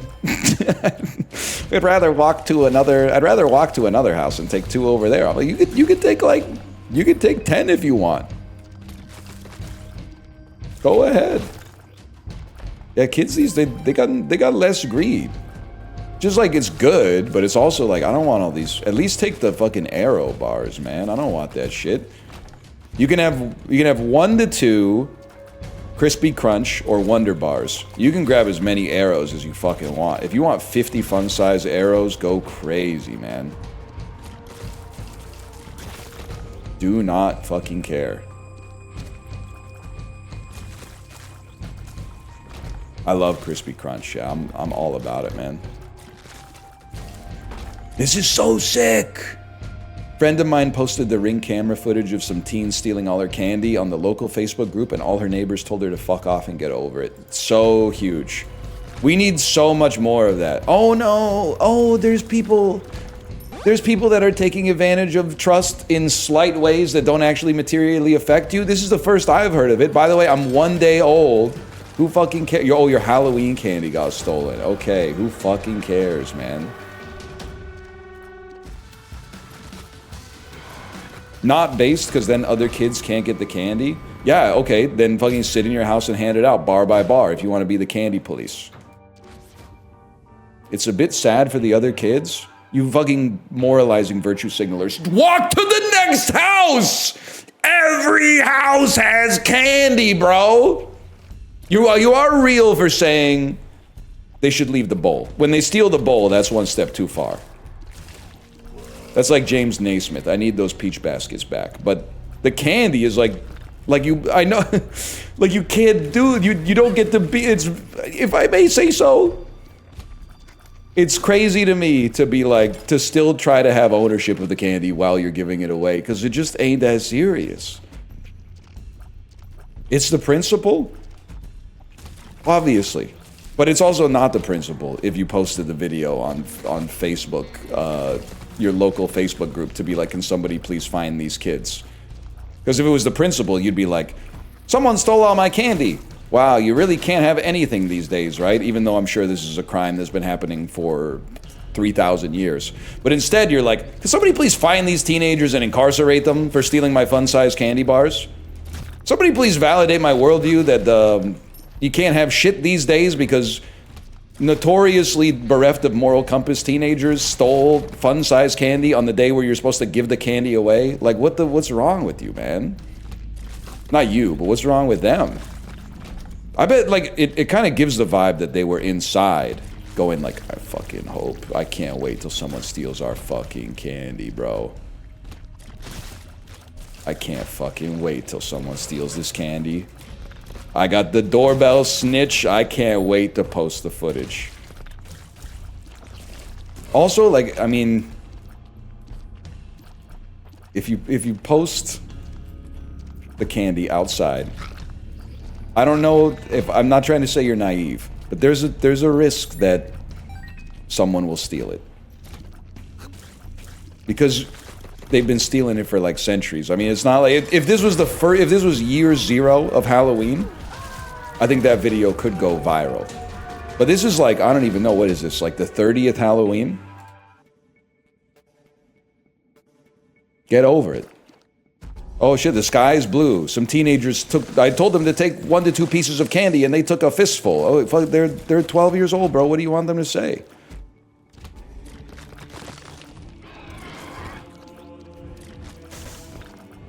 People are out there crashing into other people with their car. You want me to care that a few, like, Reese's Pieces got stolen? On the day where you give out the candy? Like, I know I keep driving it home, but, like, it'd be fucked up if someone came into your house and, like, took your groceries or some shit like that, but someone stealing your candy on Halloween is, like, is barely a crime. That's the day where you give out candy. Like, they really just front ran the whole thing. It's not good. But it's one of those, it's like, whenever people are like, it's bad for the other kids, I'm like, what do you do? I'm sorry, you don't get to win arguments against me just by being like, I feel bad for the other people that you're like straw manning someone to feel bad for. I'm sure the other kids are like, oh, there's no candy. Hey guys, let's go to that other house. Yeah, let's go. You ever talk to like a child? Oh, this one house didn't have any candy. Oh, my Halloween is ruined. This, as we all know, this is the day where one house gives out candy today. And it's all gone. Yeah, I'm gonna have to say that's a get over it for me. What if it's the house with the full sizes? If it's a house with the full sizes, that's like a social experiment. You can't be like just leaving your shit outside. That's like $100 in merch, in edible merch, and then getting mad when it gets stolen. You can leave some fun sizes outside. If you're leaving 150 full-size chocolate bars outside, that's like that's an ABC show. That's what would you do? That what would you do guy just watching from the bushes? See? What's his name again? You're gonna tell me his name, and I'm gonna say, no, not that guy, and then I'm gonna Google him, and I'm gonna be like, yeah, you're right, that's him. Not how he meant. John Quinones, that's him. John Quinones.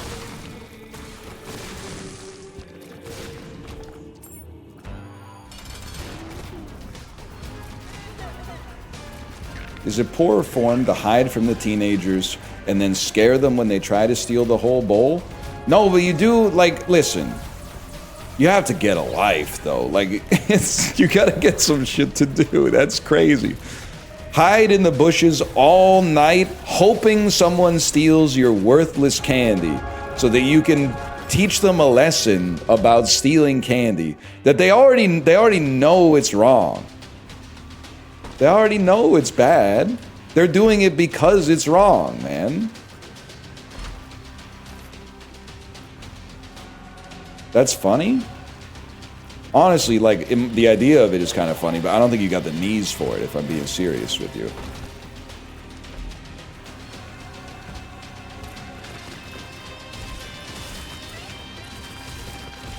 They're doing it for candy, not because it's wrong. You ever done a crime? I'm gonna say you're not a real crime doer, because it feels awesome.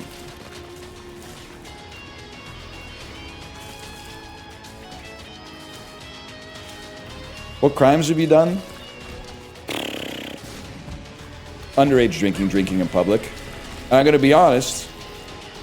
Now, the slip is not a crime. That's not even The slip is just frowned upon. That's not in the criminal code.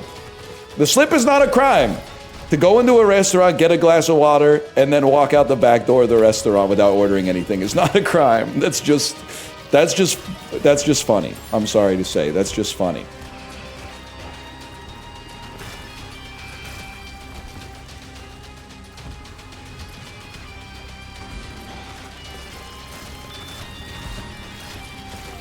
It feels like it should be. That's why it feels so fucking good, man. Because, you know, it's in the spirit of mischief, at the very least. It's mischievous. I don't think anyone would doubt that. I'm not going to say it's not mischievous, but...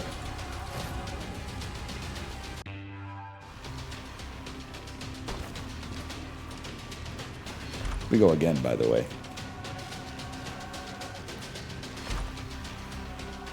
It's, yeah, well, here's the thing. You're going to say it's a crime if you eat the bread, but what kind of fuck-ass 2-bit restaurant is giving you the bread before you order an entree? They'll put down the bread, you might be like, now I'm not that hungry anymore, I just want a salad. Like, that's bad management. I'm not trying to victim blame, but... All of them? No, I don't think you're a real restaurant enjoyer. As soon as you sit down at the restaurant, they're giving you bread before you order any food? Nah, no shot. Has never happened. Yeah? Videotape it. Next time it happens, videotape it. I want to see it happening.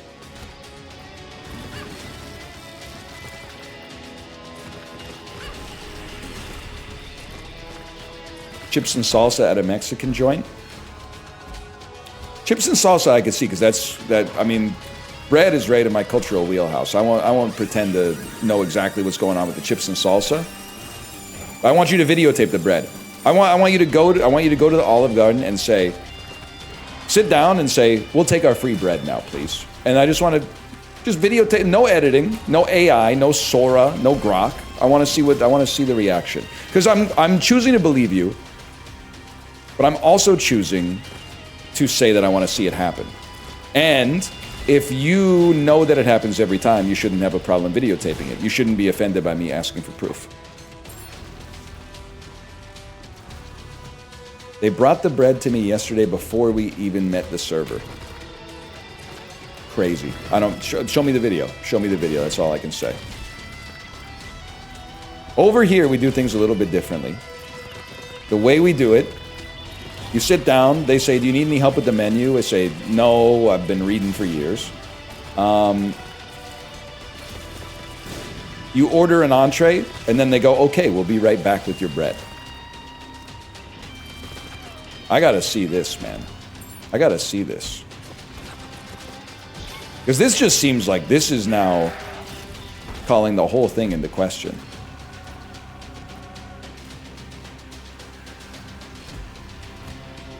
You live in a low-trust society? I know, but I'm doing my part. We left our candy outside while we went trick-or-treating. Did anyone steal too much of it? I don't know.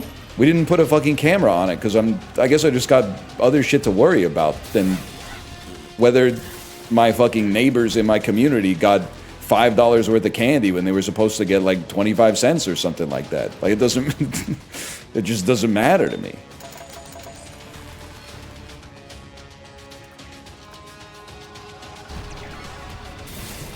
Beelzebub, huh? This is kind of a cool run.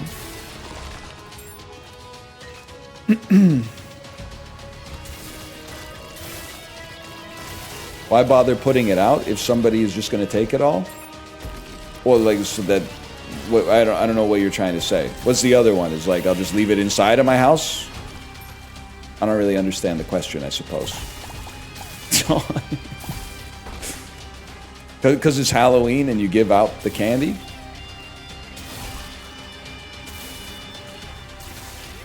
Was the bowl empty when you got home? No, it was, honestly, it was still pretty fucking full. But that's more like, Halloween kind of makes me sad these days because I feel like kids are not trick-or-treating as much as they used to. Like when I lived in a much more like urban environment, it was kind of to be expected. Like now I live in a much more suburban environment and we still don't get that many kids. Like, part of the point of trick-or-treating is not just to get candy. The point of trick-or-treating is, like, you meet your neighbors. And you're like, oh shit, that's who lived in this fucked up house the whole time. Now everything makes sense. Now I get why your yard is so fucked up. Sorry, I didn't know that was you. That's the point. And then the next year, you go around and you go, oh, I remember you. You're the guy who gave us crispy minis last year, which is actually awesome because I love crispy minis. That's like the spirit of Halloween. Now, I think trunk or treat, we don't really have it, at least in Vancouver. But I think it's okay. I don't think it's like the root of all evil. Because here's the thing, part of the fun of trick-or-treating is being a kid and trick-or-treating, but also part of the fun of Halloween as an adult is seeing a bunch of kids in cute costumes and then going, here you go, and them like speaking to a stranger for the first time in their entire lives and like flubbing the QTE for trick-or-treat. So like that trunk-or-treat feels like it's mainly more for adults. As long as you get a little bit of both, I think I'm totally okay with it. But I don't know. I'm on this thing because let's keep this in the YouTube video. I'm kind of losing my mind because I feel like and this is obviously not true. There's times on the internet that I'm like, people think I'm weird because I'm the last normal motherfucker on the planet. And everybody else went crazy around me, which I know sounds like what a crazy person would say, but let me give you the case study for this. People in the Peloton Discord were telling me that you have to be careful running on a school track after school hours because the police or someone who works at the school will come over to you and threaten you and be like, get the fuck off the school property. And I said, no shot, that doesn't happen. And then they said, yes, it's happened to me many times. And these are trustworthy people that I believe. And I kind of went off. I was like, does anyone else think that we fucked up when we fed society like 25 years of To Catch a Predator and the idea that like every single stranger that you see is a sexual predator that wants to like, he's running on the track. He's probably grooming kids out here on the track. And then they gave them all guns and we're like, you need to fucking kill them? Why is everyone so scared, man? Most people are normal. Meanwhile, I'm like at the playground and people are like, don't you get weirded out when a shirtless guy starts doing pull-ups at the playground? No, bro. Most people that are shirtless working out at the playground are not sexual predators. Most of them are just deeply mentally unwell. He's okay. That guy's chill, man. The guy with no shirt and a toque and sunglasses on, who's dressed like Santa Claus in the summertime, he's not a sexual predator. He's just crazy. He's all right. Let him do the pull-ups. The 62-year-old guy with the 8-pack, he's okay, I swear. I see him there all the time. You gotta relax a little bit, man.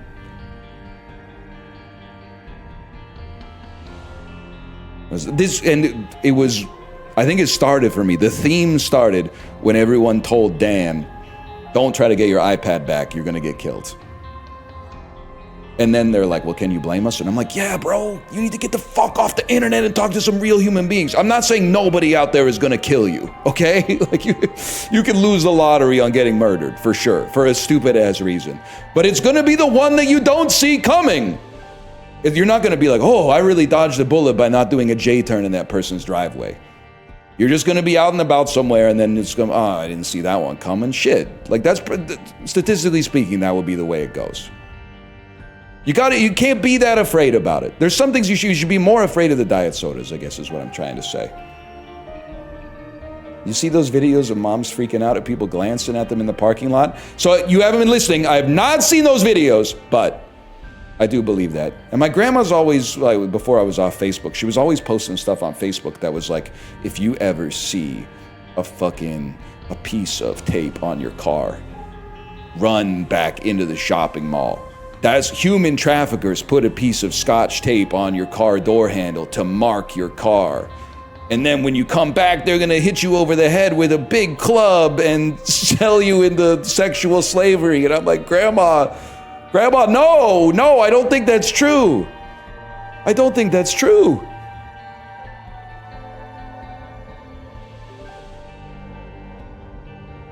Forward this to 5 people or you will be trafficked.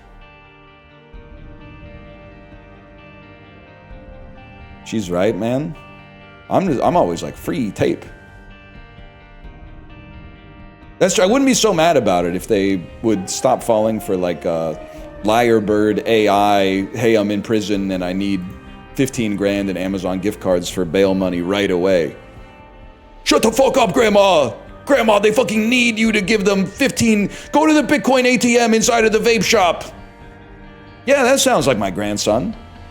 That sounds like something my grandson notoriously is always getting kidnapped and ransomed for gas station Bitcoin. Anyway, it does happen to some people, but you must live in a nice neighborhood. Bro, I'm a public figure. I could be getting blasted like nonstop. You're just a person. Like, no disrespect.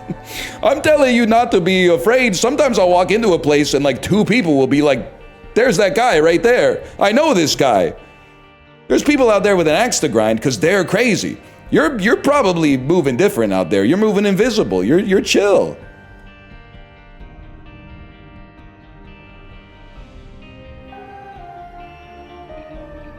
You just gotta not be super scared. And also, I think I would have a really hard time not arguing with somebody telling me to get off of the school running track. Isn't that what the school running track is for after hours, man? There's no kids. You run on the running track. No, it's for nothing. I guess. It's for kids still? Well, maybe the kids should start paying their fucking taxes, because as far as I'm concerned, that's the Ryan Letourneau fucking running track. The Ryan Letourneau Memorial running track. Sorry, kids. As of right now, you're a net drain on society. 2 decades, the fucking pendulum might reverse, but for now, well, I mean, I'm LARPing because I don't run, but for now, you'll catch me doing laps, bro.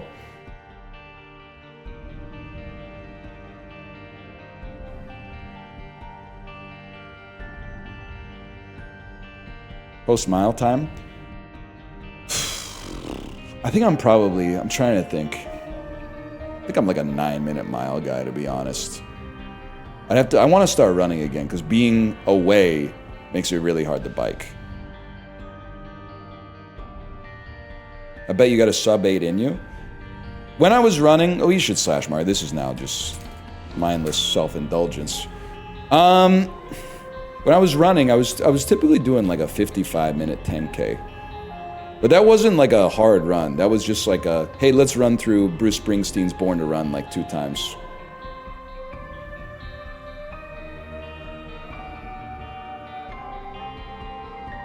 My girlfriend had a sub 8 in her last night.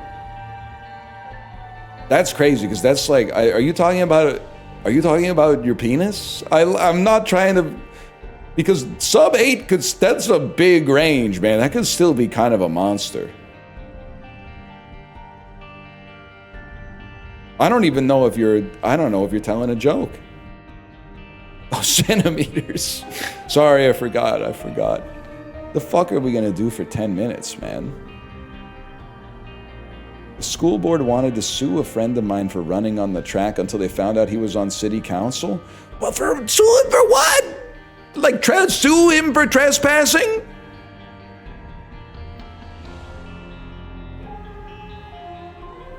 I apologize, but I did kind of go off on that too. I was like, our country's like fairly cooked and we're getting there. But like, I always forget that, like, when you're in America, you're like, we're all alike. Then when you hear about some shit like that, you're like, no, if that shit went down in Vancouver, they would be like... The community would be like, what the fuck do you mean the dude can't run on the school track after the kids aren't there anymore? School claimed it was liability. Well, okay, liability pisses me off. I would like to think that if I fell on a school track because I'm clumsy, I would just take the L on that one and hop home. But I do want one of the streetcars at Disneyland to run over my leg, because that would be fucking huge. That would be fucking huge. Something seems wrong with liability, though. Like, I don't understand, like, if you're wearing fucked up footwear and you're walking on the sidewalk in the wintertime and you fall down, like, all of a sudden I owe you $1 million? That doesn't seem to make any sense at all, bro. You're wearing slippers outside in Ice Storm 97. Like that. I could salt the fuck out of the sidewalk. You could still fall over. You're old, man.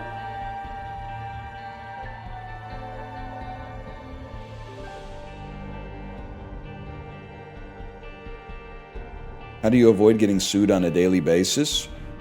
Well, it's like not that big of a deal. The real debuff, I mean, I'm sure it sucks if you get sued for something that is the other person's fault.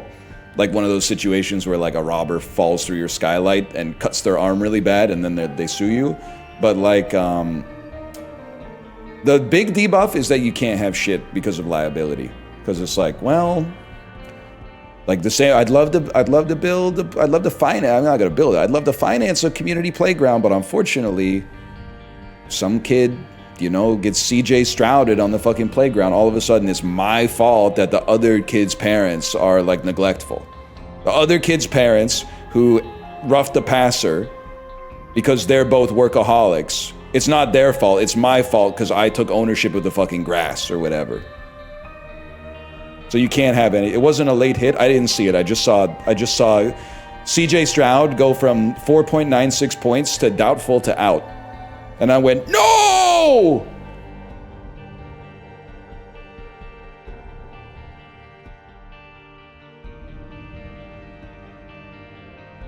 Anyway. Wait till you hear about attractive nuisance. Wait, 1 second here. 1 second. Attractive nuisance. A dangerous condition on a property that could attract children and cause them harm. So like having like examples of attractive nuisances. Swimming pools without a fence and a lockable gate. Trampolines. Abandoned vehicles. Okay, well, the pool I understand. You don't want to fuck around with a pool. Trampoline kind of pisses me off. If I got a trampoline on my property and a kid starts jumping on it and they break their leg, they broke their leg by being shitty at jumping, man. Can you not? I know this isn't how the law works, but can't you get in front of the judge and be like, Your Honor, I bounced on that thing 1,000 times. Look at this, boing, boing, like my legs are fine. This kid sucks ass at jumping. It's not my fault.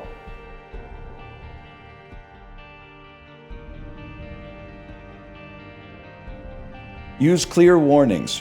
Post clear no trespassing signs, though this is often not enough on its own. What are we doing, man?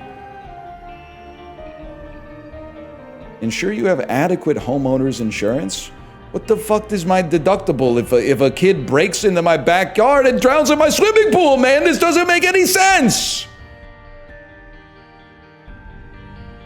You look like Jeff Winger in a bald cap. You sound like my Facebook wall in 2009. I don't card, do you?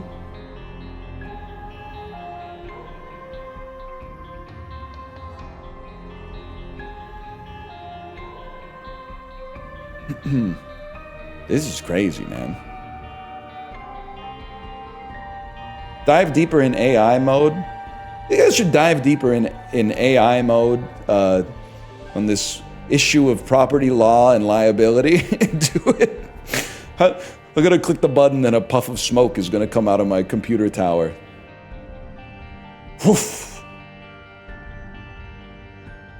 Man, this is crazy. Attractive nuisance doctrine.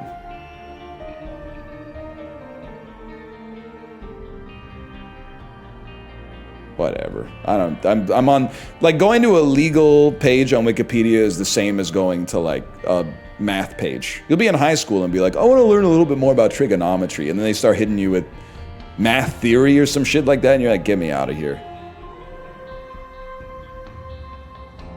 I'm done. Anyway, good stream today. Good Isaac. I'm gonna send you over to my wife's stream, and I'll be back tomorrow.